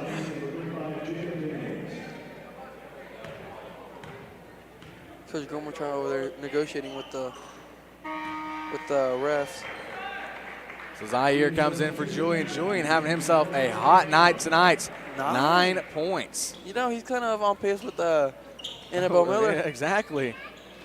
Be huge for him to have a 27-point night. It would be huge. Gilmore over there giving him a high five for his efforts tonight. Coach Gilmore is kind of upset over there, huh? Yeah. He don't look like he's in the mood. Yeah, that call definitely upset them. So Julius Mitchell with it now for the Plainsman to Tice Fulton, sorry. Fulton shots up. No good. Rebounded by Wendell. Good hustle there by Wendell Brown Jr. Under coverage. Tate open in the corner. Zaire now maybe thought about it. Zaire shots up. He got it. And he got hit on the way down. He got hit right in the face. I think that he's holding his ear. Ladies and gentlemen, we'll be right back here on EPS TV.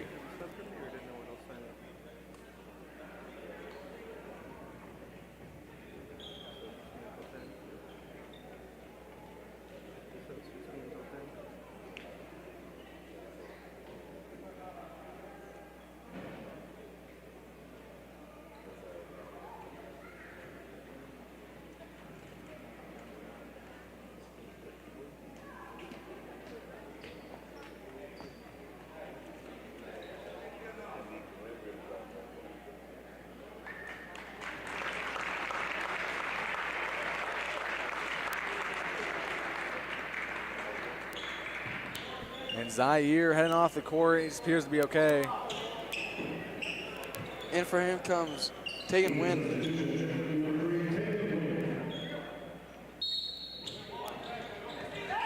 So here we go. Southeast just heaves that one. I don't know why they did that. That's out of bounds Enid is on not like- Enid. Wow. I don't know who that is, but that kid should go play QB for Texas. Gilmore and the Enid fans not happy about that. That one Ball tipped, doesn't stolen by Brown Jr. to Tice Fulton. Fulton shot in, just is barely out. Wendell tried to go for the putback and couldn't get it.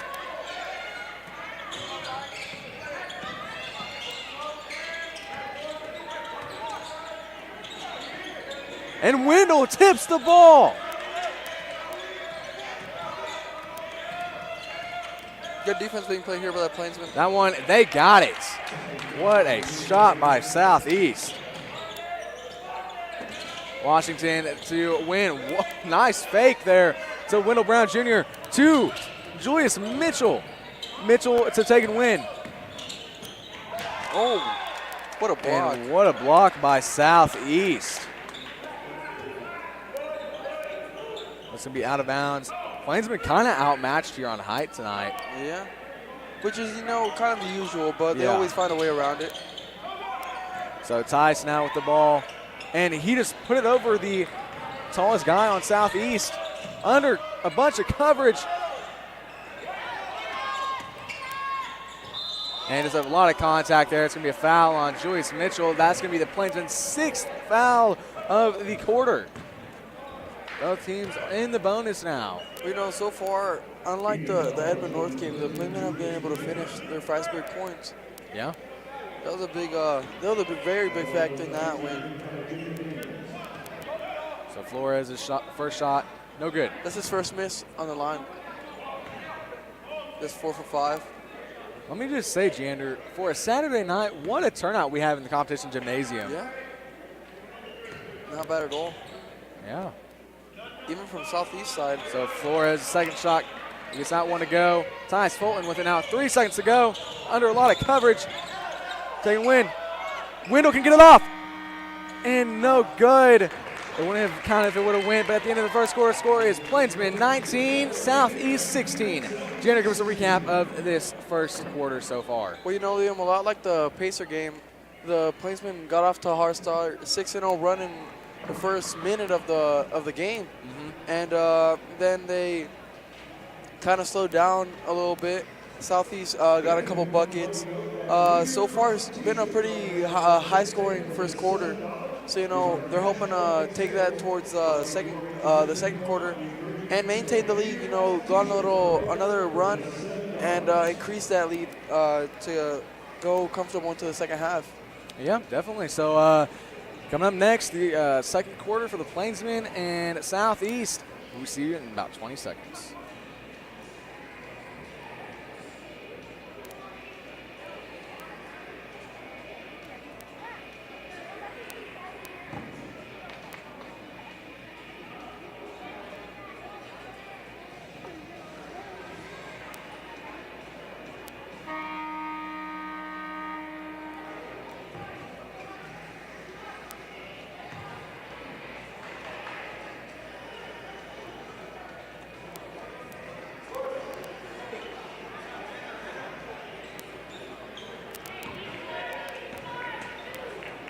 So here we go. Second quarter about to begin for the Plainsmen. Their starting lineup, their winning streak maybe starting to run away from them a little bit if they can't start getting something to go here. Well, Southeast record 1-5, but they don't look too bad. They're a pretty big sized team. If you're not ready for it, they can make you pay in the paint. Kind of odd. There was just a timeout, and there's already a sub coming in for Southeast. Yeah. Under a lot of pressure, and it looked like it almost bounced off the foot, or is really close to. And surprisingly, that wasn't jump ball. It looked like it a little bit, but not gonna call it jump ball, so it's gonna be out of bounds. It'll be Southeast basketball. 3-point lead here for the Plainsmen. Oh, that's tipped by Thompson there. He had himself a night the other night against Edmond North. Yeah, I believe he had 15. That shot's up. No good. Rebound by Isaiah Thompson. Thompson to Javon Stocks. That one about came flying for us. Good thing Javon caught that. That was going to come flying for one of us. That shot's up for taking win. No good. Rebounded by Southeast. He's kind of unhappy with himself that his shot turned falling. He also had himself a night against Edmond North. Yeah. Stolen by Julian Jenkins. He's having what his a night tonight. steal by Jenkins. Jenkins shot's up. He got it. 5-point lead for the Plainsmen. That's 11 points already for Julian Jenkins. What a night for That's him his so career far. high, I'm pretty sure, this year. One of them at least. Oh, charging foul.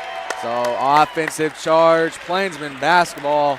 You know, that's something I guarantee you they've worked on at practice. You know, very undersized team for 6A basketball. So they're obviously going to try to get the bigger centers to commit charging fouls. Yeah. They've done that a lot this year. Yeah. So here we go. Julian Jenkins throw this one in for the Plainsmen. Jenkins in for Southeast. You know, Plainsmen are getting around this press pretty well. Isaiah Thompson to Zaire Allen. Kind of like a football. Yeah. Oh, what a move What by a Zaire. move by Allen. Open from the corner. Javon Stocks. His shots up. No good. They have not been able to get a three to fall yet. But they got one, too. They got one to fall. And but they've been pretty dry from three since then.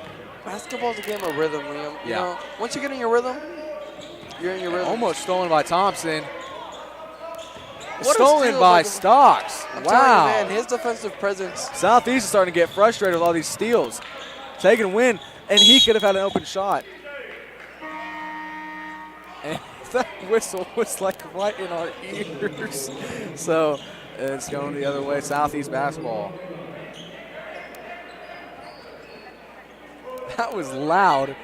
And we have our headsets on too, pretty loud too. And Lord. So here we go. Southeast moving up court now. And almost by taking a win. Yeah, almost What stolen. a pass. Stolen by Julian Jenkins. Get it to take and win. Taking might be able to do the Bartlesville. He does! And Win gets it. We're supposed to start calling that the Bartlesville from now on. I wish there was somebody into that rim. Travel. You know, this is what I was talking about, Liam. This is the run that they need. They need to take a pretty big lead here. Yeah, they do. And they're already starting to look pretty good here. Southeast getting frustrated with all their mistakes. And looks like Southeast is starting to slow down a little bit. Zaire shots up. No good. Oh. The putback by Thompson. That was clean. 4 points on that for Thompson. Yeah. That one almost stolen again. That one's up. Only touched the net. And the putback for and one. Coach Gilmore not happy about that one. No, not at all. But, you know, Taken kind of looked frustrated that he wasn't getting his shots to fall. You know, after that, I'd be pretty confident. Yeah. I'm going to keep taking more shots now. Yeah.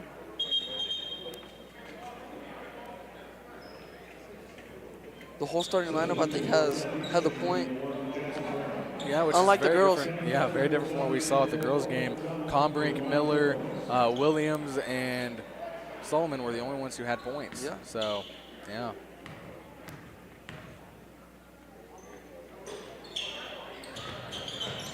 Thompson now to Javon Stocks. To Zaire, to take and win for three. No good. Rebounded by Southeast. Under a lot of pressure here. Stocks been a machine on defense tonight.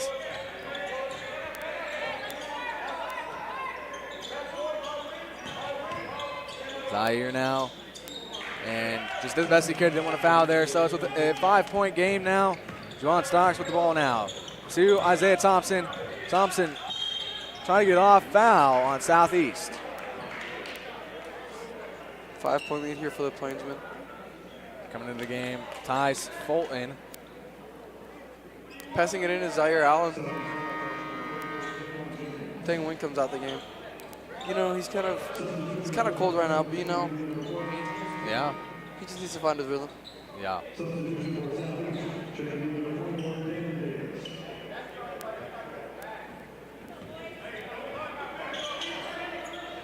Stocks with it now. Under quadruple coverage. Trying to get it to Allen, but couldn't. Got it to Fulton. Back to Javon Stocks. Stocks now to Isaiah Thompson. To Julian Jenkins. Jenkins shots up. No good. And his last touch by Southeast. That's Plainsman basketball. And no, it's going to be Southeast basketball, huh? Plainsmen still haven't been able to get a three to fall. But you know, as long as they have the lead. And the Plainsmen are going to take it away. Oh, what a pass. Wow. Isaiah Thompson there by himself. Oh! And just No, foul called. That's interesting. Enid not happy about that one. He was taken off his feet, and Southeast is going to get some points on the board. 5-point game. A lot of confusion going on around here. That was interesting. What a move. And Javon gets it, gives it right back to Southeast. 7-point lead for the Plainsmen. Wow, that was a rough hit by Southeast.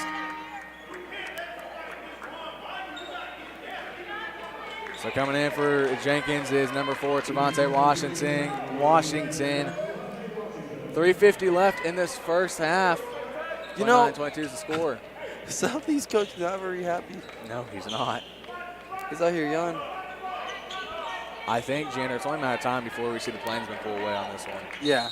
They keep getting close. Southeast looking kind of tired. Yeah. The Enid defense, I'd be tired of having a Javon Stocks all over my feet. Yeah, taking the ball all the time. Yeah. You know, it's not Guarded by Stocks. It's not just Javon. Look at all the Plainsmen. Yeah. Look at Zaire. Look at Isaiah. Look, exactly. That's exactly what I'm talking about. And Thompson gets it to Zaire Allen, and then Torvante Washington. Washington now. And then after getting a Zaire.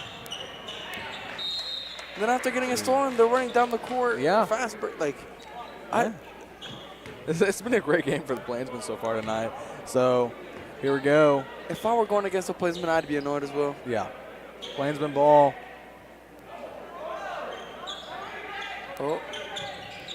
Washington got to Stocks. To Allen. Oh, what a pass by Tice Zaire. Fulton. And that one just smacked by Southeast. Another turnover by the Plainsmen. Oh! He just stuck at his foot. And let's see what the call is going to be here, because that was pretty blatant. Yeah. That was kind of obvious. From my perspective, And that was kind of. The refs are talking it over. Let's see what they're going to call here. Southeast is playing pretty rough tonight. You know, from what I saw, Liam, he kind of stuck out his foot. Yeah.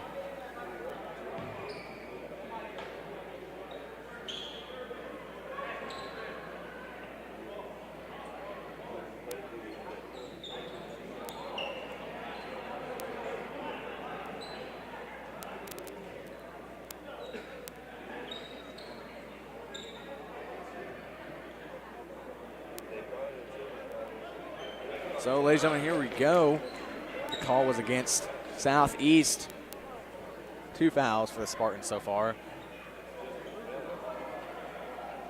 Coach Gilmore talking this one over with the officials. He's not happy. Not at all. Cash Math is about to sub in, though.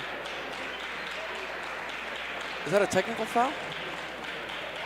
I'm saying I need to listen. Nope, just a regular foul. It's interesting. We're not happy with that call here in Enid. 7-point lead. I'm expecting the Plainsmen to pull away here. I think it's coming. It seems like anytime a team tries to get real physical with the Plainsmen, it doesn't work out for them. It doesn't. Tice Fulton now with the ball to Javon Stocks. And trying to go for a good pass. And Southeast is going to come away with it. It's going to go jump ball possession to Enid. Well, you know, a very good example of that is Northwoods Classroom. You know, it was a very good game during regulation, but once they started getting rough with the Plainsmen, it kind of like turned on a spark. Yeah, and then the Plainsmen. And after away, that, and after that game, I don't think they've lost. Nope. So Stocks now with it. Southeast playing great defense. They've really stepped it up here. Allen out the ball. They need to try not to go for any weird passes. What a pass. Washington now to Zaire Allen, and he's going to give it pretty much back to Zaire to Tice Fulton. Fulton's shot is up. No good. Both teams on a little bit of a scoring drought right now. That one almost stolen by Stocks. And that one taken almost by Tice Fulton. He dove for it. What a pre-fire. Yeah. He kind of jumped early. And it's going to be a travel. Plainsman bench called that one before the ref even could. It's kind of mental mistakes at this point by both teams. Yeah. Both teams on a big scoring drought right now. After the half, I think during the half, Coach Gilmore's going to have to talk it over with the Plainsman and try to limit the mental mistakes because so far that's what's killing them. Yeah. Oh, what a move by Trevante. To Javon Stocks. And that's a foul on Southeast. And no. The call is against Enid.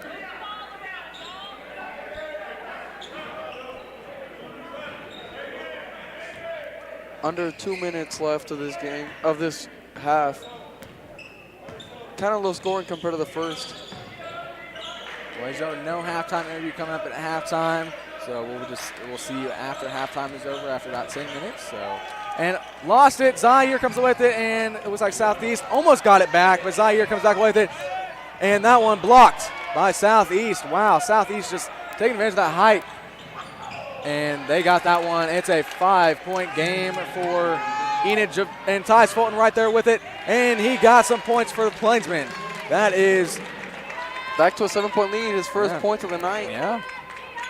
I think he's gone up for 2, and they've both gotten blocked. Yeah. What defense here by Javon Stocks. He fights to the screen. And just a steal by Zaire Allen. Tate Washington with the shot, and it's no good, just barely rolls out. Timeout, Southeast. Plainsman, you know, so far, Liam, they just can't finish their fast break points. That's kind of what it is. But Southeast is coming back on defense, and that's kind of preventing it. They are doing pretty well on defense, so it's a 30-second timeout. Ladies and gentlemen, we'll see what the Plainsmen can do to finish off the first half. Score is 31-24. You're watching Plainsmen basketball only on EPS TV.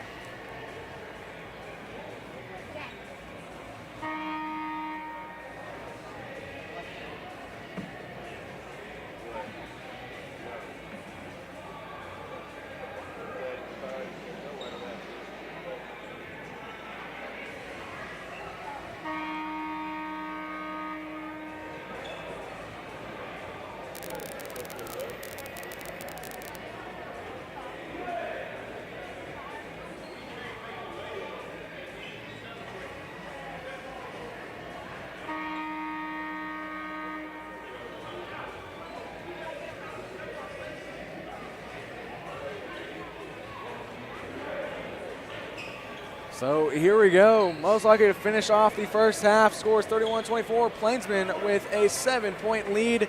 Southeast playing very good defense. Their defense game has improved quite a bit since earlier. Taylor Wimps up back in for Javon Stocks. About 40 seconds left here in the first half. Plainsmen with a 7-point lead. So here we go. No shot clock, so they can just let time run if they want to. That's what I'm guessing they're going to do. Ty's falling right there in his face. Going for the three. Got it. Puts us within 4 points. Plainsmen probably going to dribble this one out. It almost seemed like it was almost tipped. Almost. Yeah, they're running the play real quick. 12 seconds to go.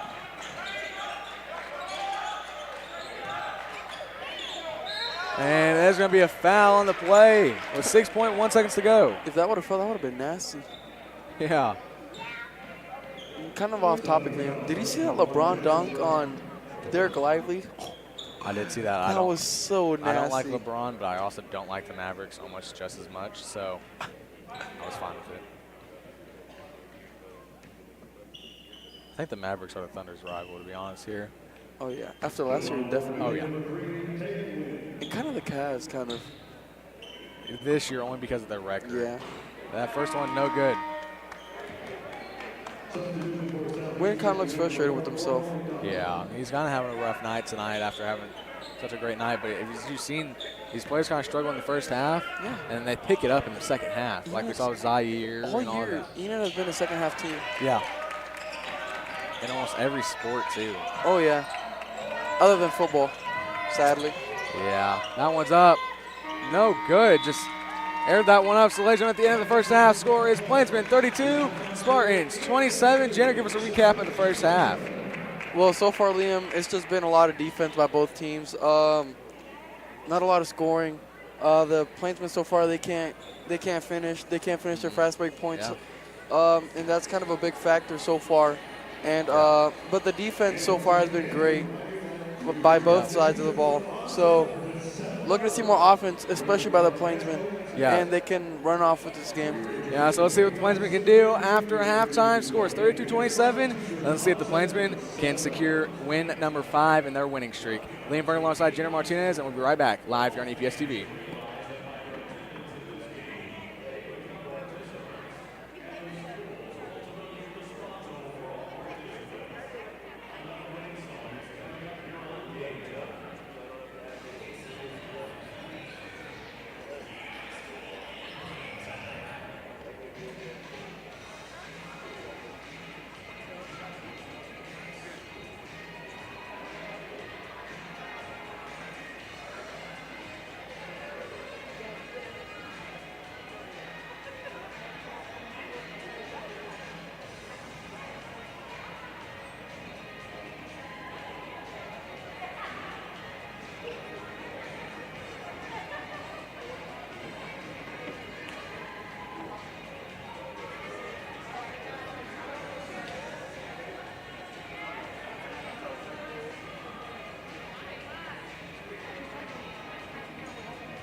Ladies and gentlemen, welcome back courtside for tonight's halftime interview for the Plainsmen. Didn't think we were having one at first, and I forgot we got Mr. Liddell tonight. So, well, what a game it's been so far. But welcome back, Mr. Liddell. Thank you, buddy. Yeah, good to be back. And, you know, we had a great game Tuesday night. And we've got a good, intense game tonight. Southeast are bringing it. Our boys are playing well, still solid. Yeah. And but it's a great game. I absolutely love when it's close. You're kind of on the edge of your seat. And, you know, it's not just a blowout. Absolutely, we'll love to win. And it's nice to win big. You know, of course, that seems great, but I tell you, I like these competitive games, and it's great, you know, as we really ramp up into deeper district play coming at us fast and furious on Tuesday. Yeah, definitely. So we had class meetings this week. Mr. Molinax kind of touched on that a little bit, but why don't you kind of touch on it a little bit more and talk about it a little bit more? You know, I think they went great, Liam. I think they're so important to kind of recalibrate and get everyone on the same page. Great way to start our semester. And, you know, we go over a lot of things. I looked at the slides with our team on Monday, Tuesday, and there was like 88 slides. And I said, oh, my gosh, that's a lot to cover with the kids. But some of it's just short and sweet and just title, so we kind of rattled through it. But I think that our groups were super focused. I think our students were excited to be back. And that sounds a little crazy, you know, because I remember as a kid being like, oh, got to go back after the holiday. But I really felt that the vibe in the room and the atmosphere was great. People were super receptive. I think our students really understand that we mean business when we're talking about our tardies and our attendance. And, you know, but the supports are in place for everyone to be successful. But the accountability is there because our students have to earn everything that they get. And that means when you cross the stage in May at Enid High and you earn your diploma, it means something. And I think that that's super important, that our community and our extended community around, you know, the state and beyond, everyone knows that you know, that E means something, and we're good to go. So love it. So yeah, it was a great time. I know, at least for the junior senior one, everyone was kind of focused in, which I mean, junior senior class is pretty good majority of the time, but sometimes they have little issues, especially with it being the second day back. Pretty focused. I mean, for an hour long of talking really at them. And, you know, that's not my style. I'm not one just to sit and preach for the hour, but I don't have a better way for us to, or we've not come across a better way for us to actually put that forward yet. If we ever come across it, we're certainly willing for the kids to, you know, share ideas. But Miss Neidick, it's funny, you said, we're talking about this. Miss Neidick came to me and said, hey, Mr. Liddell, what if we had some, you know, little competitions, little quizzes in between, like to break it up a little bit, and we could have some prizes. And I thought it was absolutely fantastic. So we're going to look at that maybe for August. That doesn't help you, Liam, but you and your seniors and the junior class were fantastic. I mean, when it's best part of 1,100 students sitting there and they were all tuned in and listening, very proud of the group. So very good. Yeah, and seniors getting ready to graduate. We got almost, let's see, today's the 11th, so 4 months. 4 months on it, buddy. Days, yeah. You're good. Oh, in the count, you got it. May 15th, you've got it locked in, Liam. Well done, I think we have 6 basketball games left, 6 home ones left. So man, that's I've crazy. been doing basketball for 3 years, and then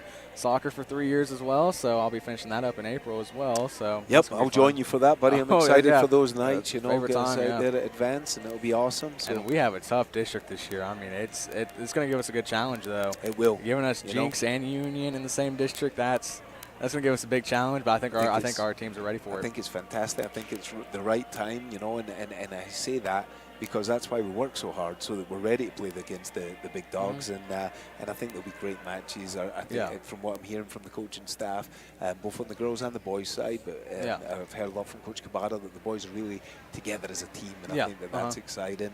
And I think that there's a lot of buy-in. I can see that in the Plainsmen. I see that in the Pacers, what's going on with Coach Singh, what's going on with Coach Gilmore for the programs and that togetherness. We get that next level, not just effort, but the next level effect. Yeah. I kind of call it in soccer the 12th man. I guess in basketball it would be more like a 6-man type idea.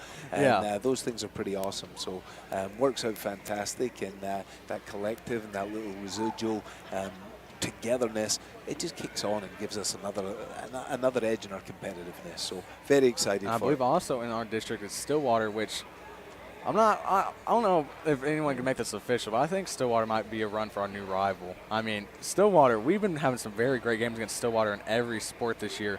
In football, that was a good game up until the second half. Yep. And in basketball, both games, each time except for the girls' game, has been within 5 points. Yep. The first one went to overtime back in November. So, I mean, Stillwater is a lot of parity with the programs, and they're great matchups, and we've always had a big rivalry with Ponca City, and that's the big one, though. Everyone loves that. But in the same breath, I think Stillwater are another super rival. It's been that way in soccer. It was kind of a 3-way deal with Enid, Stillwater, Ponca, that we were all close. All the coaching staffs were close, and then all the teams were very competitive. So I'm seeing that more and more in all of our sports. And I give a shout out to Stillwater. When we were beating them at halftime in that football game, and they're a big time program in 6A2, and on paper, it'll be a tough one for the Plainsmen, and obviously it got away from us in the end.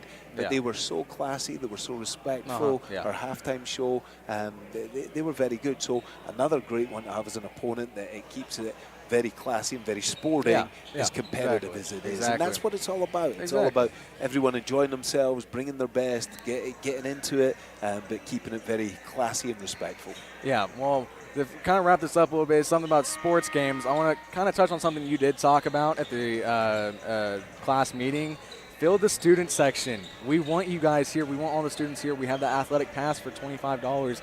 We want the students here. We want a big environment. Come support your Plainsmen and Pacers. Pacers have reached a winning record for the first time since November. The Plainsmen are on track to go to a 5-game win streak going into Tuesday's matchup against Sapulpa. These teams are performing well, and they want your support out here. I mean, we have a little student section over there tonight, but we want a bigger one. We want to pack the student section stands. 100%. For me, Liam, I think that the fall football was good. And I don't see why in the winter, cold night, it's Saturday today, but Tuesday night, the other night, there was no one in the student section. That blows my mind, because we have great facilities, we've got good teams, we've got a collective spirit at the school. The culture around the school is good, really good. So now, can we all get on board and support one another? I love that thought, and I'm all in. I love it. Any students watching, try to put it on your calendar. Tuesday night against Sapulpa. Your Plainsmen and Pacers need your support. This is a big and pivotal district game that they need to win going in towards the latter half of their season. So that'll wrap up tonight's interview with Mr. Liddell. Thanks for coming on, and we'll see you again here pretty soon. Pleasure, Liam. Always good. Well done, sir. All right, we'll see you then. Go Big Blue. Go Big Blue.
Ladies and gentlemen, welcome back courtside for tonight's matchup between your Enid Plainsmen and the Southeast Spartans.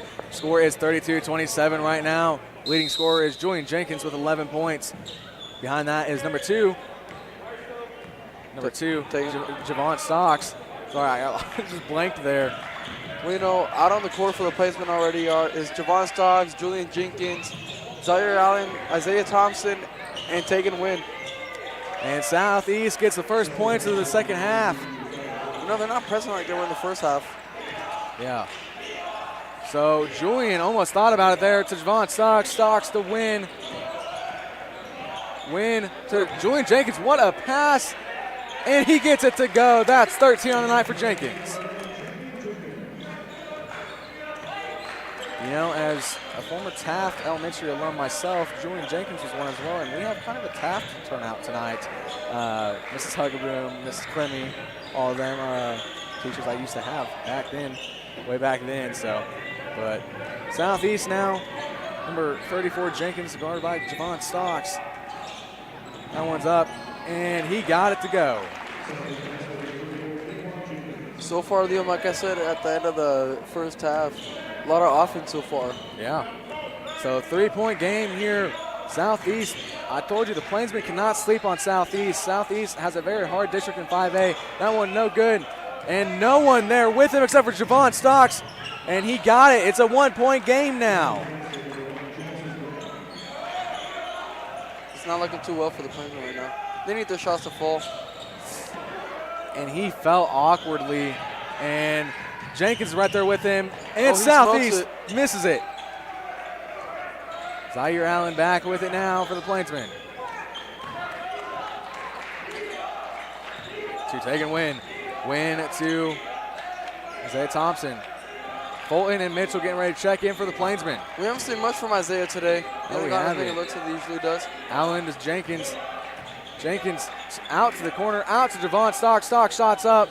No good. That was a must-needed shot there. Zaire Allen with his shot up, and it's good. Puts the game within 3 points now. Allen with 6 on the night.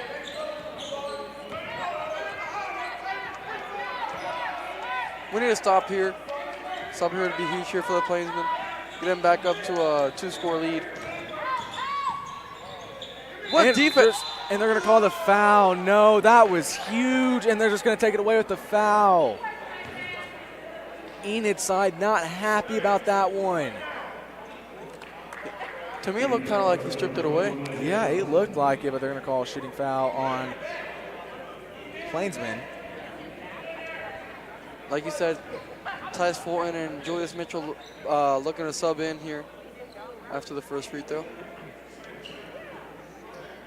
Nobody close to Julian Jenkins so far points-wise. He has 13. The next closest being Zaire and Javon Stocks with 6.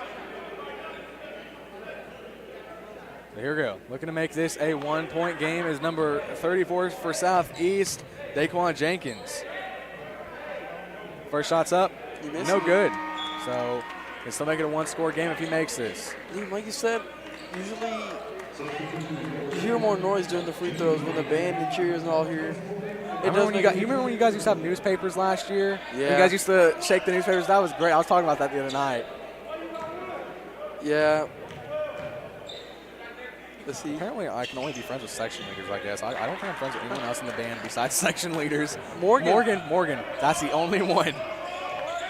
Well, there we go. Granted, I think I only really know 2 people from band. And Southeast is looking to get this one. And out of bounds. It's going to be Southeast ball. That was, I'd rather Zaire do that than let him get 2 points easily. So, yeah. The Plainsmen, I don't know what's going on tonight. I think they're coming off that high. That shot's up. No good. They're coming off the high from knocking off the number 3 team in the state. That one's up. No good. They can't get a rebound. And they're going to say Southeast basketball. See, right here, if I were Coach Gilmore, I'd put in Cash Mathis. I think he has to be considering it. He has to be considering it. Yeah, he's a presence in the paint. Pretty hard to stop guard. Big freshman. Mitchell unaware that the ball was going that way.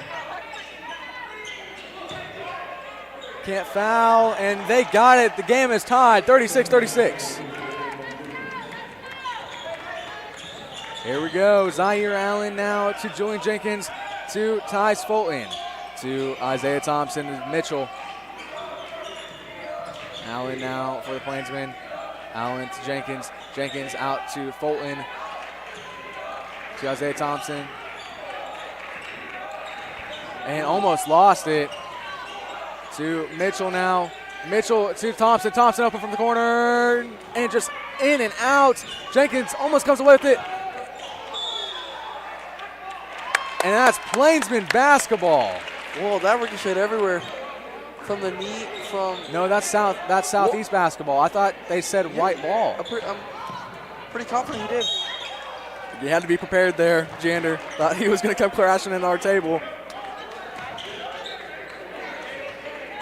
Here we go, throwing in for Southeast is number 24, Damon Davis.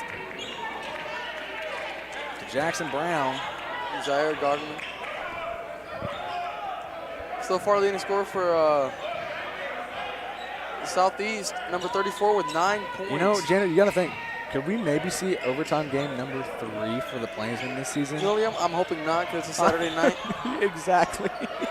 And what a steal by Tyce Fulton. Fulton coming up with it. And no charge. And they put it back. And he was looking for the charge, didn't get back up, so Thompson puts it right back. Plainsmen regained the lead. Honestly, Liam, Tyce looked like he kind of hurdled him. Cade Morris over there.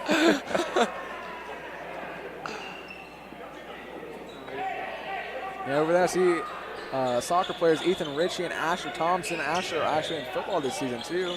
You got Kobe over there. Can't quite tell who else is over there. Asher was a kicker, but sadly the whole season he was hurt. Yeah, it was.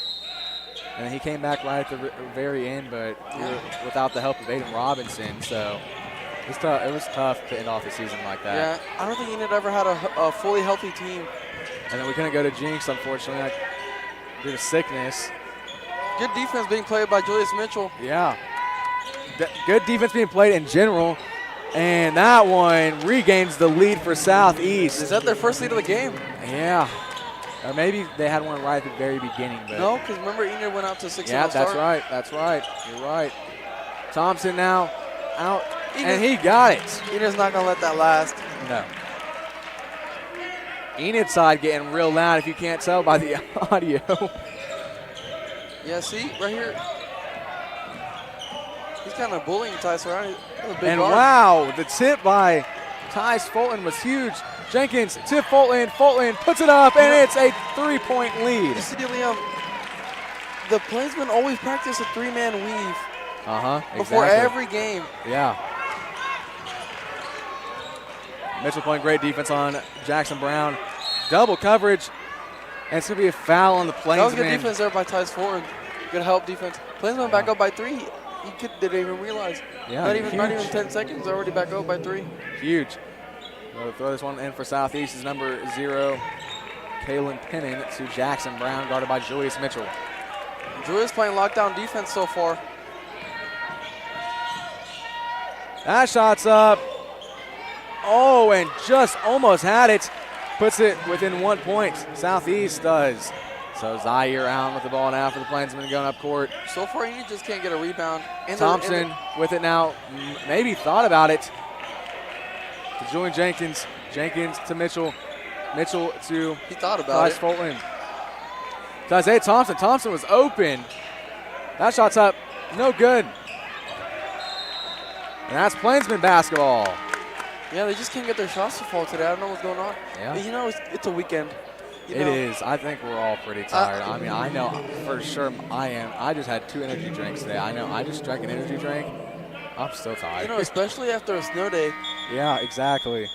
You know, nobody was expecting And you know, that. we have another 3-day weekend coming up next weekend too, for Martin Luther King Day. So we get Saturday, Sunday, and Monday off. And you know, I know for a fact that nobody was expecting this to get first 2 days to get canceled. Yeah. So, you know, I think they were expecting to have 2 games before this. It didn't get announced till 8 o'clock in the morning. So here we go, Southeast on a run, and Mitchell right there with it. Make sure he doesn't get it, at least easily, I guess. So here we go. Returns to the line. Julius got up there. Yeah. So I know, like Carson said, he was in the high jump last year, wasn't he? Yeah, What a game so far, Liam. definitely. I thought it was. I guess Scorpio was wrong. So here we go. First shot is good. Looking to take a 1-point lead is number 0, Kaylin Pinnon for the Southeast Spartans. What a game, man. Way closer than anybody. Oh, that kind And that one's no good. Rebound by Tyce Fulton to Julian Jenkins. Jenkins to Allen. Enid needs to score here bad and then get another stop. Fulton now with the ball. You know, they kind of look scared to shoot the ball today. And it's going to be a call against Southeast. Plainsman had 4 fouls in the quarter, Liam. That's not good compared to Spartan's 0. One So now. ladies and gentlemen, my research was correct. The Plainsmen and Southeast have never faced off. I don't know how correct that is, but if it is, they've never faced off before, and what a first matchup it is for these two teams. Well, you know, it's not what anybody expected, if I'm being honest. Yeah. I think everybody expected a blowout after that Edwin North game. Yeah, so here we go. Fulton puts that one up, and he got it.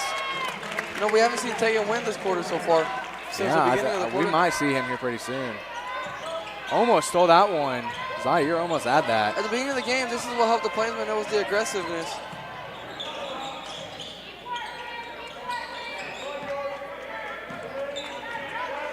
So here we go, Jackson Brown now. Guarded by Tyce Fulton. You know, Jackson Brown during warm-ups, he wasn't missing his threes. Yeah, that shot's up. Oh, you. Oh, and Jenkins came away with it, but it's going to be jump ball. Jump ball possession to Enid. Julian Jenkins having a night. That was a clean steal, though. That was clean. Jenkins now to Zaire Allen. 13 points, a couple rebounds here and there, steals. He's having himself a good night. Mitchell to Wendell Brown Jr. Didn't even realize he subbed in. To Tyce Fulton. Fulton to Allen. Allen to Brown Jr. He gets his first points of the night. 2 points on the night for Brown Jr. Oh, Coach Gilmore almost got knocked out. He about fell over on his players. Taking one in Toronto, Washington there to help. That's a 4-point lead there for the Plainsmen. The defense needs to hold up here. Foul. I didn't catch that. Oh, yeah, because the Plainsmen are in the bonus now. Or the Spartans are in the bonus now. I'm just confused on who the foul was on. I think it was on, I don't know who it was on, but it was because they were. Maybe Coach Gilmore? No, it was because pushing. I think one of them got pushed out of bounds. First one's no good. Can make it a 3-point game here if he makes this. Number 34, Daquan Jenkins at the line. Liam, I didn't do any research on Southeast, but have their games been close this year? No, a lot of them have been 40 and 50-point blowouts. Wow. They just now got their first win over Guyman, and that's their first win overall and their first win in district. That is insane. So here we go. Zaire Allen now for the Plainsmen. They have a lot of 75 points per game, but you know, Enid's kind of having an off day. Yeah. None of their shots are falling. Taking win in the game now. Brown Jr. has it. He puts it up. He got it. That's 4 on the night for Wendell Brown Jr.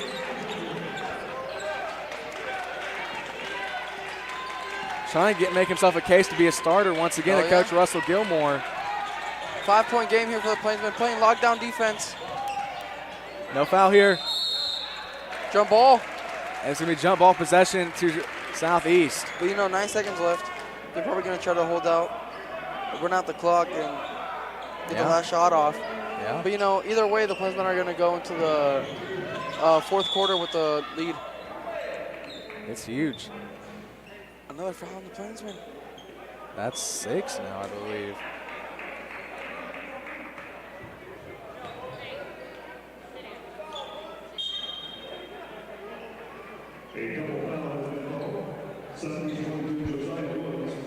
Oh, a double foul. So Mitchell and number 20. Number 22. Yeah, we don't have 22 on the roster, but double foul, so. Sadly, the Plainsmen don't get free throws because they're not in the bonus. Yeah. But, you know, we're hoping that 22 minutes is So, a free throws. Jander, we might be in for a good fourth quarter. I'm really hoping it's not another overtime. You know, I don't do you think know I how crazy can. that would be? 3 overtimes in one season? I don't think I can handle another overtime game. I could There's barely too much handle the stress. first two. I can barely handle a regulation game this close. Yeah. I think if the Plainsmen didn't pull away this quarter, I think they're going to start making a run for it at the end of this one. No free throws. I think the refs are just confused on what's going on. I think we all are now. That one's up. Oh, Zaire got up there. No. Rebound by Tyus good. Fulton. 3 seconds, 2 seconds. Can he get the buzzer beater? And it's a foul right at the end of the quarter. Are they going to call it off? Free throws, no. Free throws still count because it was before the. He blew the whistle before the end of the quarter, so yes, it's going to be a foul on Southeast. Tyus Fulton to shoot free throws before we begin the fourth quarter, before we get your recap.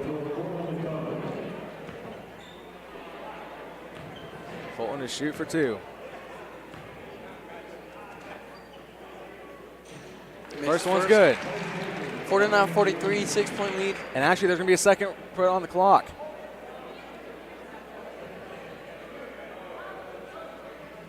I don't know if they realize that there's still a second on the clock. I don't think anybody does. Because it's going to be Southeast ball after this. I think they just might let one person go out there. Honestly, if they were smart, Tyus Fulton would miss on purpose and get a. That's fair.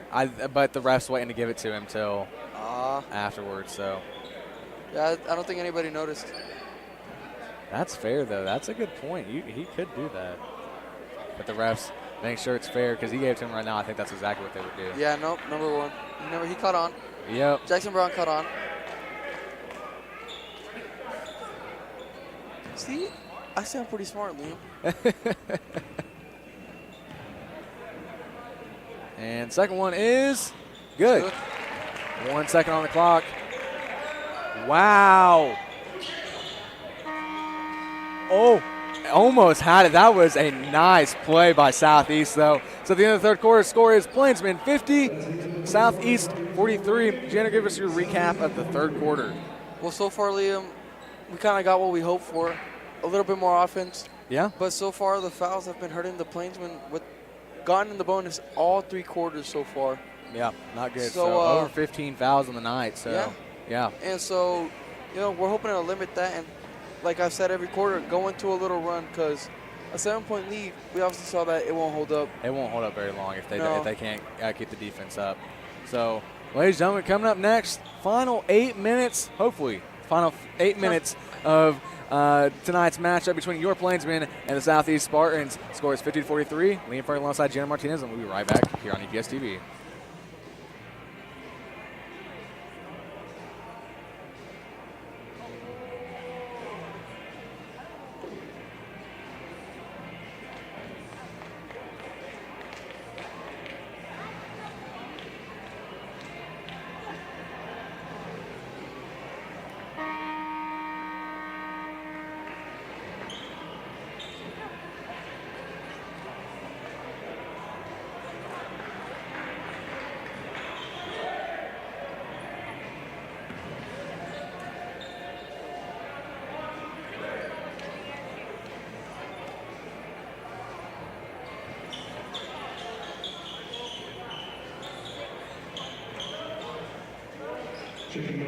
So, ladies and gentlemen, it's Plainsmen ball to start the last quarter of action. And to throw in for the Plainsmen is number 11, junior Julian Jenkins. He's having himself a night today, Liam. Yeah, 13 points on the night. That's it to Zaire Allen. Allen to Thompson. Thompson, what a pass. It was looking for Wendell Brown Jr. and kind of just got caught up there. About reached for that. Southeast has to be careful here. If they want to put this game back within a decent amount, they can't be doing passes like that.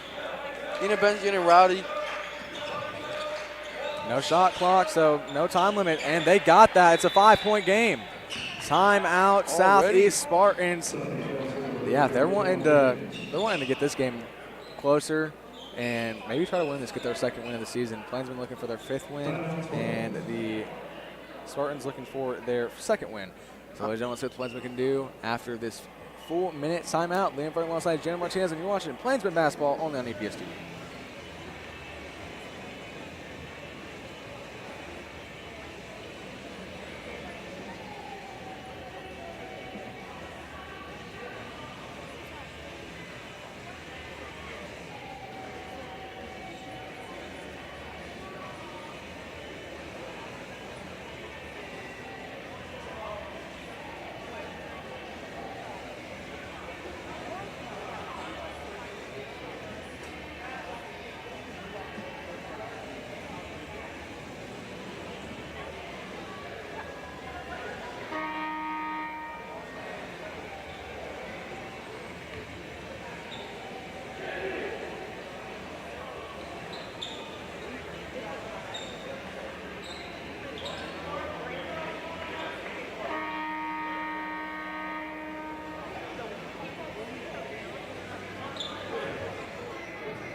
So, ladies and gentlemen, we're back.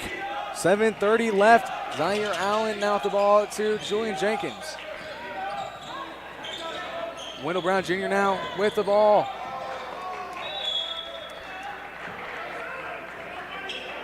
I believe they're going to call out of bounds. It was tipped last by Southeast, they'll be playing some basketball. Zaire Allen to throw this one in for the Plainsmen. To Tyus Fulton to Wendell Brown Jr. And Wendell Brown Jr. now looking for an opening. And that one no good, just under a bunch of coverage. Almost got in each other's way. the scoreboard not updated. Yeah, the time's still running, but the scoreboard's not updated. Tyus Fulton with it now. Under double coverage, and what a pass to Julian Jenkins. Isaiah Thompson with it now, almost lost it back to Jenkins. Jenkins to Thompson. Thompson to Fulton, Fulton to Allen. Allen to Jenkins. Jenkins shots up. 15 points on the night for your Plains, or for Julian Jenkins. That's 52 on the night for your Plains. And they're gonna have to call. A break because of the scoreboard.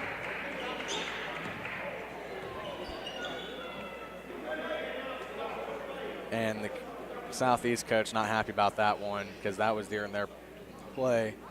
They were on a really nice run. That's Star Spencer North. Oh, I guess we're Star Spencer now.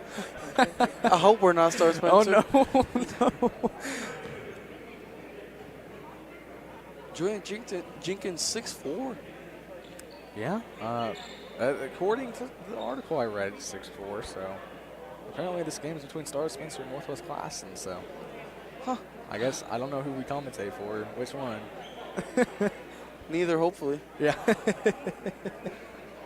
I was here for like more than half the game. That was not.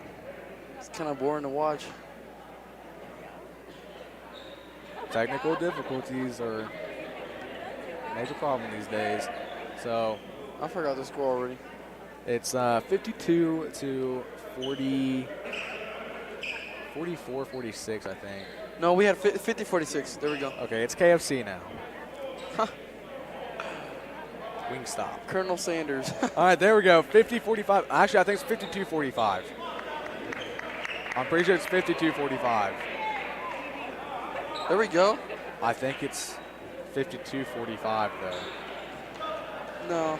Yeah, because that made shot when the timeout thing was on the screen. Yeah, see 52-45. Oh, there we go. So there we go after the technical difficulty break. It's 52-45. Back to against 7-point lead. The Spartans, the Plainsmen, trying to get this one out of Southeast. To get out of their reach. Almost stolen by Allen, stolen by Jenkins, and stolen right back. And it's going to be a call against Southeast Plainsman ball. You know, Liam, I'm still very surprised Cash Mathis hasn't been subbed into this game. Yeah. Cash Mathis and Javon. Well, I think the Plainsmen start to pull away, then I think that's when we'll see some of the subs come in. So Allen now for the Plainsmen, guarded by Jackson Brown to Tyus Fulton, back to Allen. Allen to Thompson, Thompson. Oh, and he lost it. Coach Gilmore very upset. And Southeast lost it. Plainsmen come away with it, and Thompson has it now for the Plainsmen. Zaire Allen now for the Plainsmen. Allen, it's to Thompson. Thompson, it's to Fulton. To Wynn, to Jenkins, to Allen. Allen shots up. He got it. Zaire with 10 points. What a night for Allen. You know, Zaire usually almost every year comes out with a slow start and then that shot's up. No good. Rebounded by Southeast. Oh! Blocked by Allen and put back by Southeast. That block was still big, though. Yeah. Still, not very good shot selection so far by Southeast. They want to come back. They can't just take random shots like that. So here goes Tyus Fulton with it now under triple coverage. Zaire Allen. Taking one was wide open in that corner. Allen shots up. He got it. That's 12 for Allen. Another floater. They're up to a 9-point lead, Liam. I told you. I think the Plainsmen are going to start pulling away. I just don't want to jinx it. Yeah. Exactly. That's exactly what we were talking about. Didn't want to jinx it there. So that's going to be a foul on Southeast. Or on Plainsmen, my apologies. So Southeast will go to the line to shoot for 2.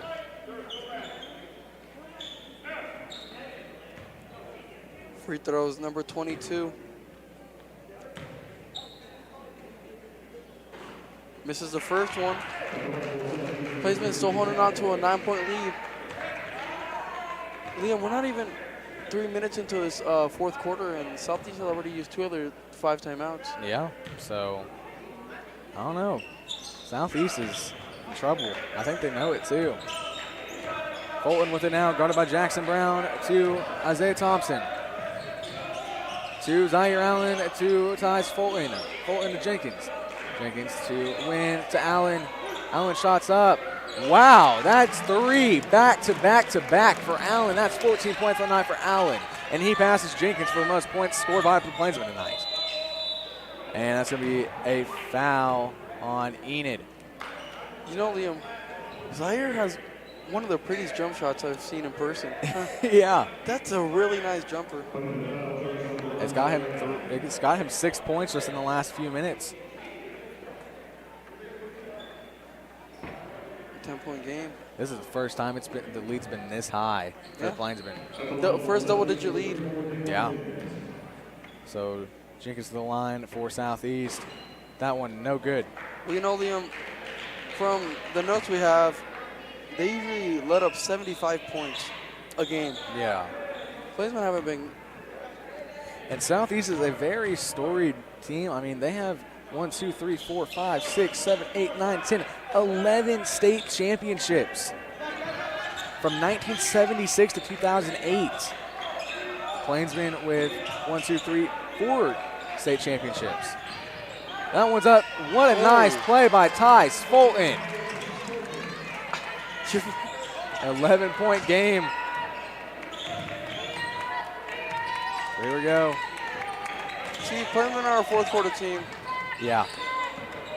So Jenkins now. Jenkins' shot is up, no good, and put back by number 2, Canton Evans. Another timeout? Timeout, you know, Southeast. Liam, this was a score to the Edmond North game. Yep, it was a final score, yeah. So we got 4:30 left to go. Let's see if the Plainsmen can keep the momentum going. We'll see you in about 30 seconds, or about a minute.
So here we go. It's Plainsman ball after the timeout. So I believe the timeout was charged to Enid.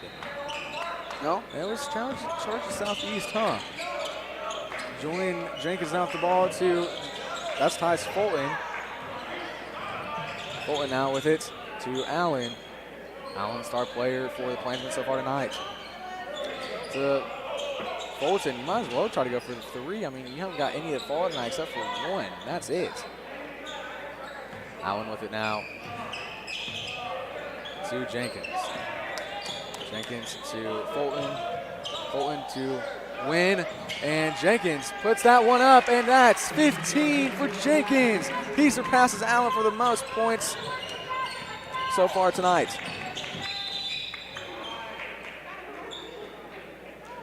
And that's going to be a foul on the Plainsmen. It's going to be foul number 3. No, the foul on Tyus Fulton. His second of the night.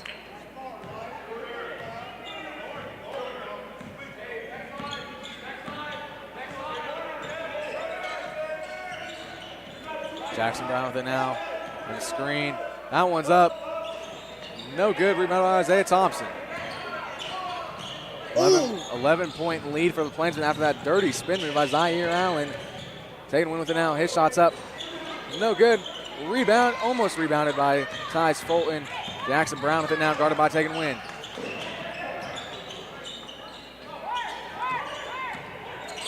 And the Plainsmen come back with it.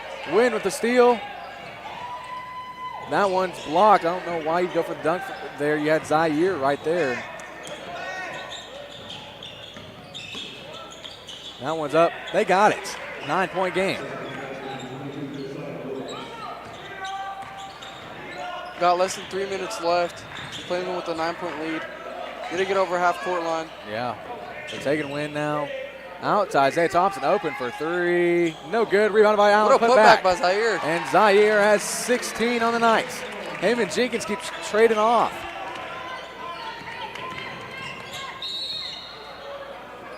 Foul on the Plainsmen. Zaire having a monster night, only 4 points away from 20.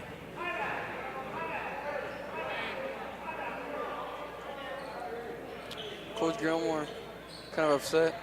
Called for a timeout. So it's timeout. Russell Gilmore and the Enid Plainsmen. Let's see if the Plainsmen are going to be able to pull off here after this. They have an 11-point lead right now. Let's see if they can keep it going for 2 minutes, 28 seconds, and they're looking for win number 5.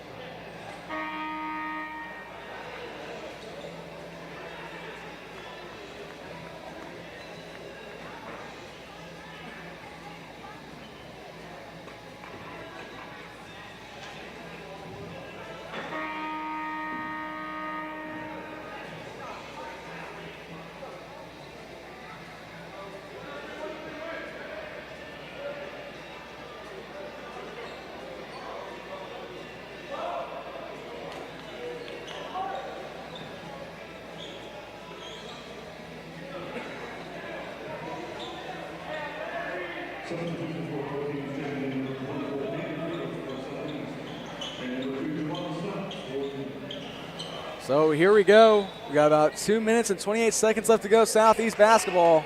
Devon Stocks subs in for. That one's put up. It's a 7-point game.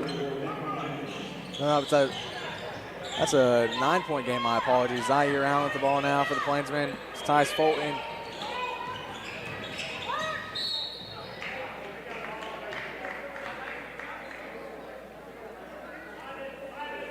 A lot of fouls this game. Plainsmen about to put Southeast back in the bonus, falling 4 fouls in the night. Yeah, these fouls are. So there's been at least over 15 because they've been in the bonus every single quarter. Javon to Jenkins. To Allen. Man, if only the Plainsmen could get a shot to fall, this game wouldn't be close at all. No, it wouldn't be. So out of bounds. Out of bounds Southeast, or out of bounds Enid Southeast basketball.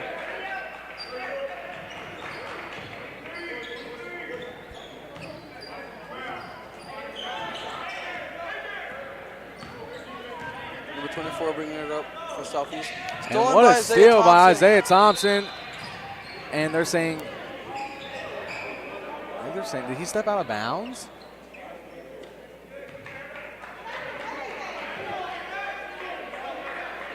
I think they're saying, a carry. Wow. Enid not happy with these calls. Coach Gilmore, very upset. Coach Gilmore especially, but the Enid, all of Enid's side not happy about those calls. That shot's up, no good.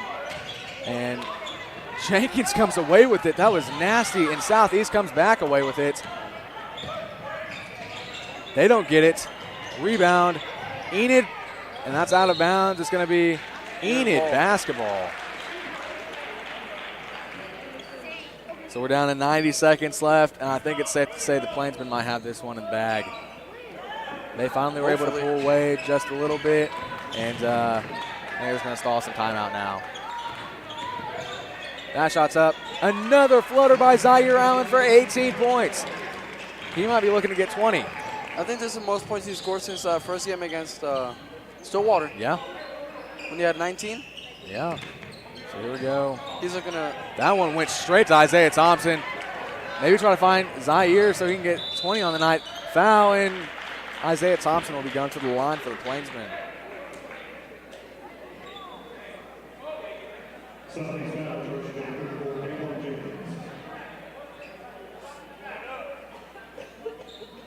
Isaiah has 6 points, 3 fouls.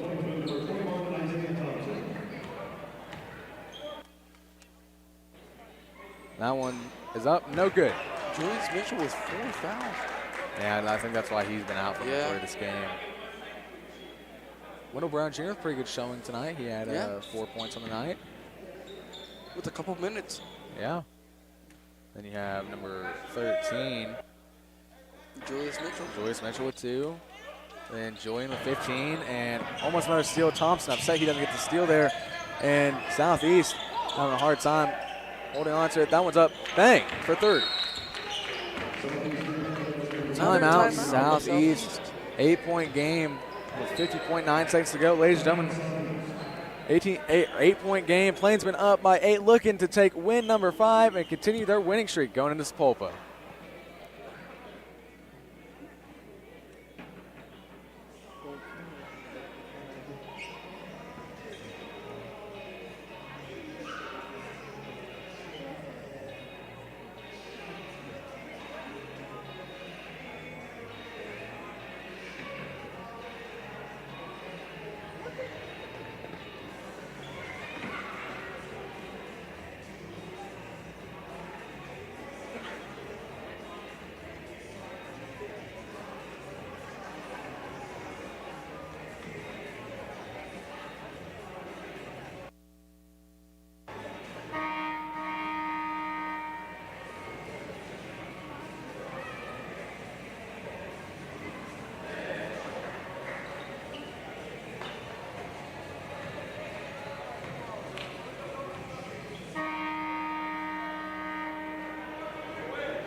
All right, ladies and gentlemen, here we go. 50.9 seconds left. Enid will get the ball to start. Not to start, but after the timeout. Stocks now with it to Jenkins. Jenkins to Tyus Fulton. They left Fulton open, and his shot's no good. Almost put back by Isaiah Thompson. Thompson comes away with it. Thompson up in the air, and Tyus Fulton comes away with it. Out to Allen. Allen only 2 points away from 20. He's just going to dribble this one out most likely. And ladies and gentlemen, what a game this was. Allen for 20. For 20. For 20. He got it. He kept going for it. He got 20. Allen for 20. And ladies and gentlemen, that's going to do it. What a way to end off the only day of the Holiday Classic. So that one's up. Bang. Wow, what a shot. No way they called a timeout. Wow, they're going to call a timeout with 7-point game and 9 seconds left. So, ladies and gentlemen, the game's pretty much over at this point. Plainsmen on a 5-game winning streak going into Sapulpa, going into a pivotal district matchup coming up this next Tuesday. So this will put them at, I believe, 5-4 on the season, and then they'll put them at either 3 or put them at 4-2 on district if they can win against Sapulpa. So. We'll see. That's really, honestly, Liam, that first jinx loss kind of hurt them a little bit in the standing. So if they weren't, that had lost that game, they'd be probably ranked number 2 in the district. They'd be pretty close, yeah. So they got the win over Northwest Class, win over Bartlesville, win over Edmond North. That's 3 big key district wins. And that Northwest Class win wasn't too big. So Zaire has it now to Javon Stocks. And they're going to dribble this one out. Ladies and gentlemen, the Plainsmen, and no 1.9 seconds left. We keep wanting to call at the end of this game, and it just keeps going. We're very upset. I thought it was a timeout again.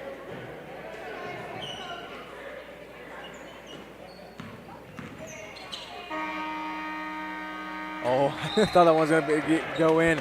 But ladies and gentlemen, your Plainsmen have done it. They are on a 5-game win streak for the first time in a very, very long time. And they're going to take that momentum into next Tuesday against the Sapulpa. Jander, give us a quick recap of this game before we sign off and see you Tuesday.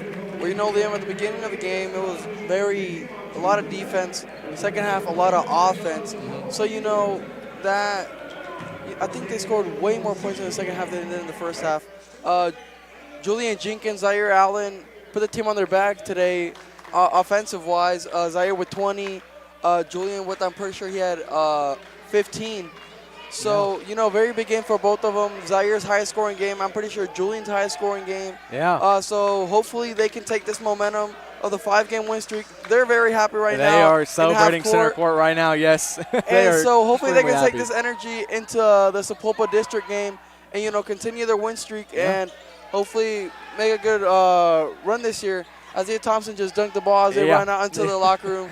So you know, they're very happy. Yeah, ladies and gentlemen, what a win for your Plainsmen. Plainsmen on a 5-game win streak to cap off the New Year's Classic. What a game or what a season it's been for the Plainsmen here recently. They've been able to clean some things up, and it's been great to see. So, ladies and gentlemen, next time we'll see you will be Tuesday night.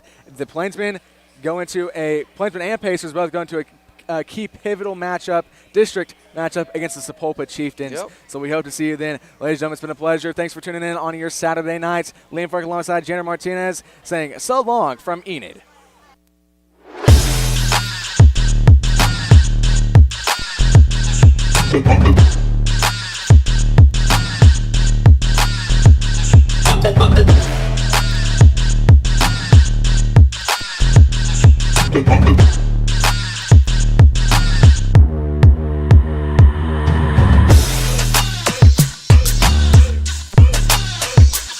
Thank you.